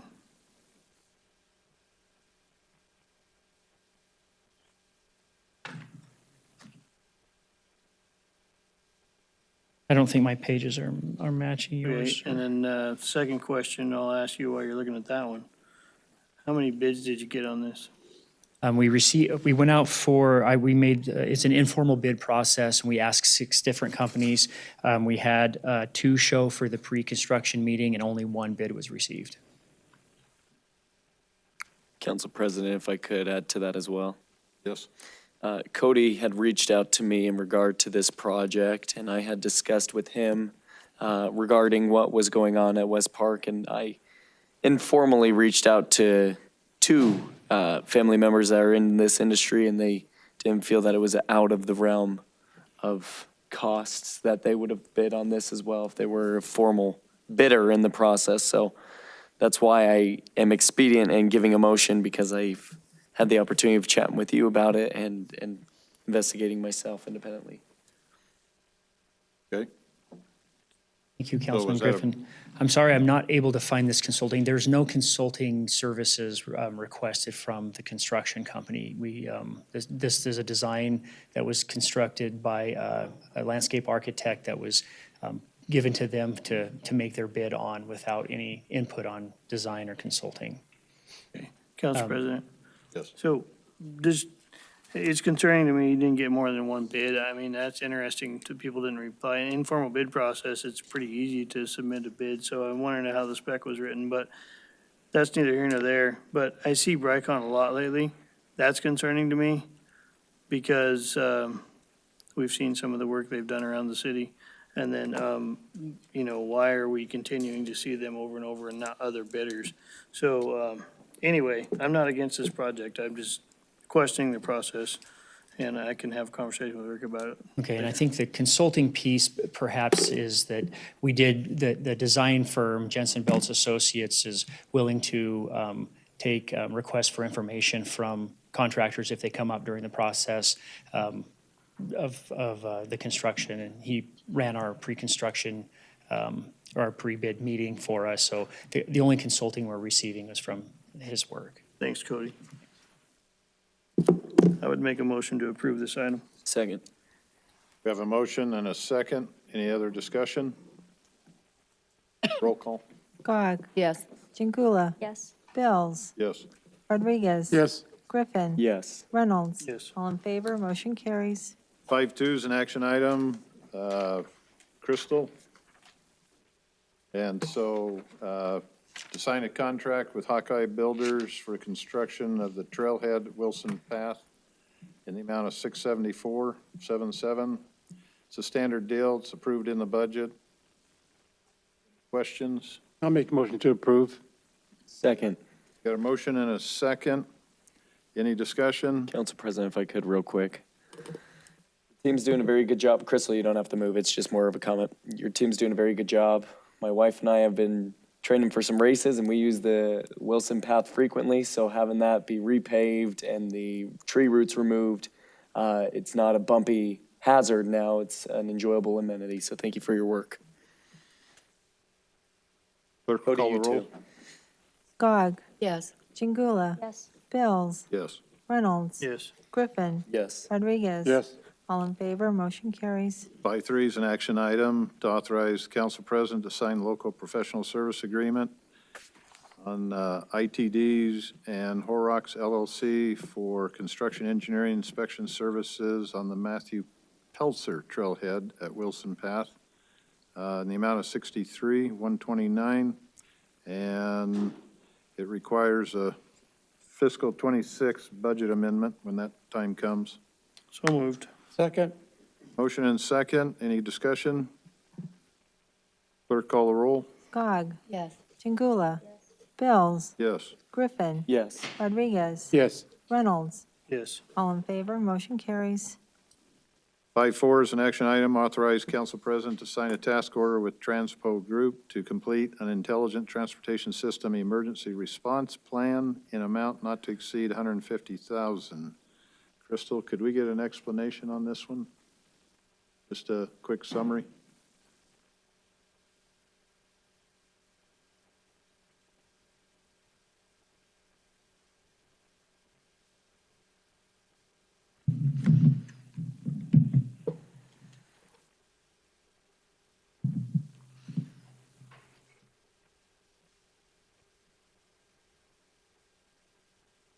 Have we seen this before? You have not. Okay. I just thought, wow, I was expecting a half a minute explanation, so go ahead. This will be very short and quick, and even shorter with me, sorry. For the record, Crystal Craig, Director of Transportation. Mr. President, council members, I'm going to defer to Matt Ricks. He's our traffic engineering manager. He's also the project manager for this specific one, Okay. for this presentation. Matt? Good evening, Council President and council members. My name is Matt Ricks, Transportation Engineering Manager for City of Nampa.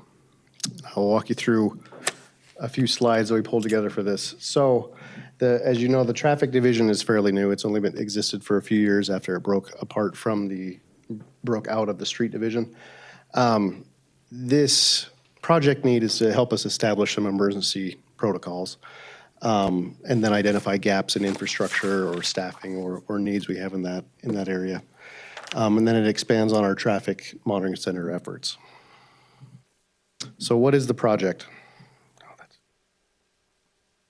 This is to develop an emergency response plan. It's going to look at traffic signals, coordination, communication with the public, and equipment and staffing. And this is primarily for if we have widespread power outages. As you can see in that little picture, this is an example of what a dark signal looks like. They convert to four-way stops when they're dark.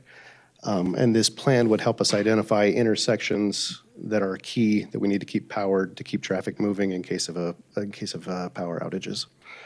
To do this internally would require a significant effort from city staff, and it would really extend the project schedule to get that completed. And then it also needs a degree of technical expertise due to equipment interactions with all the equipment that's located inside of our cabinets that control the intersections. The project would also look at best practices from other cities in the industry, and like we mentioned, $150,000 budget. So what would we do? We would identify which signals we have to keep running. We would identify which signals maybe could go to the dark signal state, and we could let them operate as four-way stops. It would identify power needs that we need to keep those running. At a lot of our intersections, we have backup batteries that will run the intersections, and depending on the size of the intersection, those typically last 4 to 8 hours. So if we have an extended power outage, that would not be sufficient to keep those running. It would also help us identify if we want to use generators and help us figure out fueling priorities for those generators. So what are some of our options at the intersections? We can do the full timing plans, run them just as they are. That would probably be our major intersections that connect with the interstate. Some of the other intersections that maybe don't carry as much traffic, we could simplify the timing plans, then they use less power, and the batteries and the generators would last longer. Some of the intersections we could allow to go to flashing red. That uses even less power. And then where would we deploy temporary stop signs if we needed to? So the purpose of the different treatments is to serve the public need while conserving those resources like battery charging and fuel and generators. It would also establish public communication for priority routes, establish locations where we would put changeable message signs. So you've seen those out when we start construction that says these roads can be under construction in a few weeks. And then it'd also help us establish any coordination efforts we need to do with ITD and other outside agencies. So identify equipment and staffing needs, power charging equipment needs. There's also, if there was a large power outage, we'd have to be concerned about theft and protection and tamper resistance of some of our stuff. If we have a generator out there, somebody doesn't have power, maybe it looks a little attractive to them. And then we'd also look at different alternatives we can use for these. So those are typically going to be batteries, hydrogen fuel cells, generator. It would look at the life cycle and operational costs of those things as well. And then in addition to that, we would look at staffing needs for the emergency deployments and how we would do that. So that was the short presentation we came up with, and we're open that up for discussion. Council President. Any questions? None? Doug, how was this funded last year? I know it's part of the FY26 budget. Was it, what funding mechanism poured into this project? Or Crystal might be able to answer that better than I can. Well, but you're talking about for this particular project? Yes, specifically this one. Is it ITD match? Council President, Councilman Griffin, this is coming out of our streets and traffic fund. So this is coming out of fund balance. This is the first project we've ever done like this. All of the existing divisions that we have in Public Works already have emergency response plans. Traffic, being a new division, does not have one yet. Also with bringing on the TMC, that does change some things versus how streets kind of did it in the past. The only So when she says fund balance, there are 3 or 4 primary funding mechanisms to go to streets. Part of it's property tax, 2.5 million. There's road and bridge tax. There's highway taxes, which are gas mileage. And so it's a combination of all those that build the fund balance up. Thank you. Councilman Bills? Yes. I would make a motion to approve this item. Good job, team. I'll second. We have a motion and a second. Any other discussion? Clerk will call the roll. Gog, Yes. Chingula. Yes. Bills. Yes. Griffin. No. Rodriguez. Yes. Reynolds. Yes. 5 in favor, 1 opposed, motion carries. Council, we're going to move towards unfinished business. President Bills, Yes, do we have an executive session tonight? we do. I just have a teenager locked out, so I was trying to decide if she should come get my key or not. So thank you. So, 7.1, action item, first reading of ordinance and approval of publication of ordinance summary expanding the boundaries of the municipal irrigation district of the city of Nampa.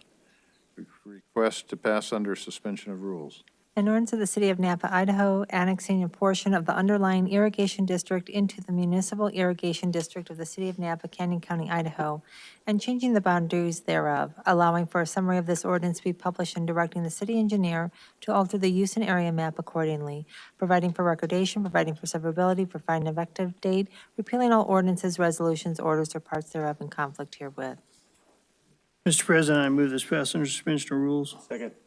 We have a motion and a second. Roll call?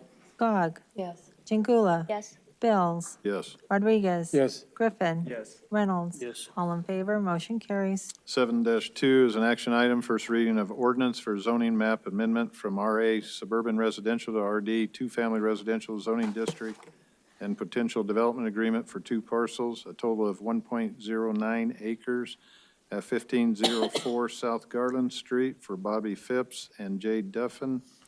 Request is to pass under suspension of rules. An ordinance of the City of Nampa, Idaho, determining that certain lands commonly known as 1504 South Garland Street, parcel number R322190140 on .59 acres more or less, and 0S Garland Street, parcel number R322190114B0 on .50 acres more or less, located in the northwest 1/4 of the southeast 1/4 of Section 34, Township 3 North, Range 2 West, Boise Meridian, totaling 1.09 acres more or less, is currently zoned RA suburban residential in the limits of the City of Nampa, Canyon County, State of Idaho, and that said land should be rezoned RD two-family residential zoning district on 1.09 acres more or less, declaring said lands by proper legal description as described below to be a part of the City of Nampa, determining that said rezoning is in the best interest of the public and consistent with the comprehensive plan, directing the city engineer and the planning and zoning director to add said property to the official zoning maps to the City of Nampa and to designate said property as RD two-family residential on the official zoning map and other area maps of the city, providing for conditions of approval, providing for recordation, providing for severability, providing an effective date, repealing all ordinances, resolutions, orders, or parts thereof in conflict herewith, and directing the city clerk to file a certified copy of the ordinance and the map of the area to be rezoned with Canyon County, State of Idaho, and the Idaho State Tax Commission pursuant to Idaho Code Section 63-215. Approve under suspension of rules. Second. We have a motion and a second. Roll call? Gog. Yes. Chingula. Bills. Yes. Rodriguez. Yes. Reynolds. Yes. Griffin. Yes. All in favor, motion carries. Unfinished business, item number 7-3, action item, first reading of ordinance for vacation of 1.07 acre portion of the right-of-way on East Flamingo Avenue through the St. Alphonsus campus on parcels addressed as 0, 4104, 4211, 4280, 4400 East Flamingo Avenue for Russ Hepworth with the land group representing Trinity Health. Request is to pass under suspension of rules. An ordinance of the City of Nampa, Canyon County, Idaho, vacating a portion of right-of-way located on the property generally described as 0, 4104, 4211, 4280, and 4400 East Flamingo Avenue, parcels R31084012B0, R3108401200, R310995, R31084012A0, R31084, located in the southeast 1/4 of Section 13, Township 3 North, Range 2 West, Boise Meridian.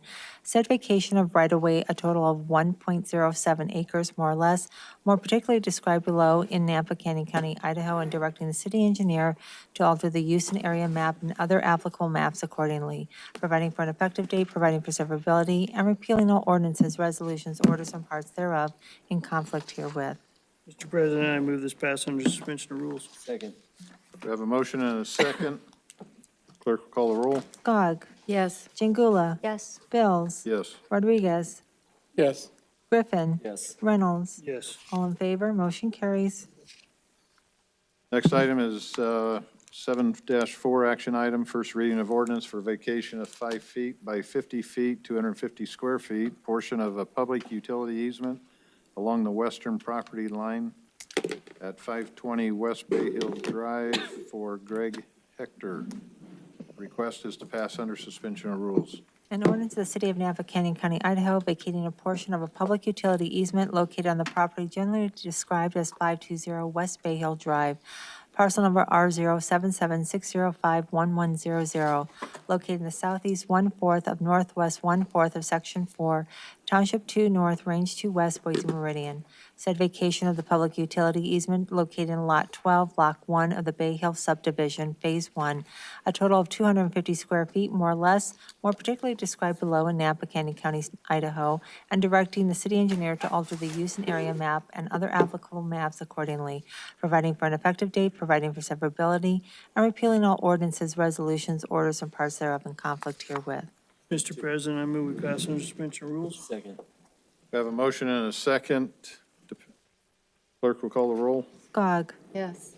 Jingula. Yes. Bills. Yes. Rodriguez. Yes. Griffin. Yes. Reynolds. Yes. All in favor, motion carries. Action item, first reading of ordinance for annexation and zoning to RS7, single-family residential for Hudson Yards subdivision at 0, 0, and 3319 East Sheep Mountain Lane, and necessary right-of-way for NVS Bonnie Layton, representing Endurance Holdings, and Thomas Murray. Request is to pass under suspension of rules. An ordinance of the City of Napa, Idaho, determining that certain lands commonly known as 003319 East Sheep Mountain Lane, parcels number R2953001600, R2953001500, and R2953, located in the northwest 1/4 of Section 12, Township 2 North, Range 2 West, Boise Meridian, totaling 21.51 acres more or less, lay contiguous to the limits of the City of Napa, Canyon County, State of Idaho, and that said land should be annexed into the City of Napa and be zoned RS7 Single Family Residential on 21.51 acres more or less, declaring said lands by proper legal description as described below to be a part of the City of Napa, determine that said annexation and zoning has the consent of the landowners, it is contiguous to the city limits, and it is consistent with the comprehensive plan, directing the city engineer and the planning and zoning director to add said properties to the official zoning maps of the City of Napa, and to designate said properties as RS7 single-family residential as set forth herein on the official zoning map and other area maps of the city, providing for conditions of approval, providing for recordation, providing for severability, providing an effective date, repealing all ordinances, resolutions, orders, or parts thereof in conflict herewith, and directing the city clerk to file a certified copy of the ordinance and the map of the area to be annexed with Canyon County, State of Idaho, and the Idaho State Tax Commission pursuant to Idaho Code Section 63-215.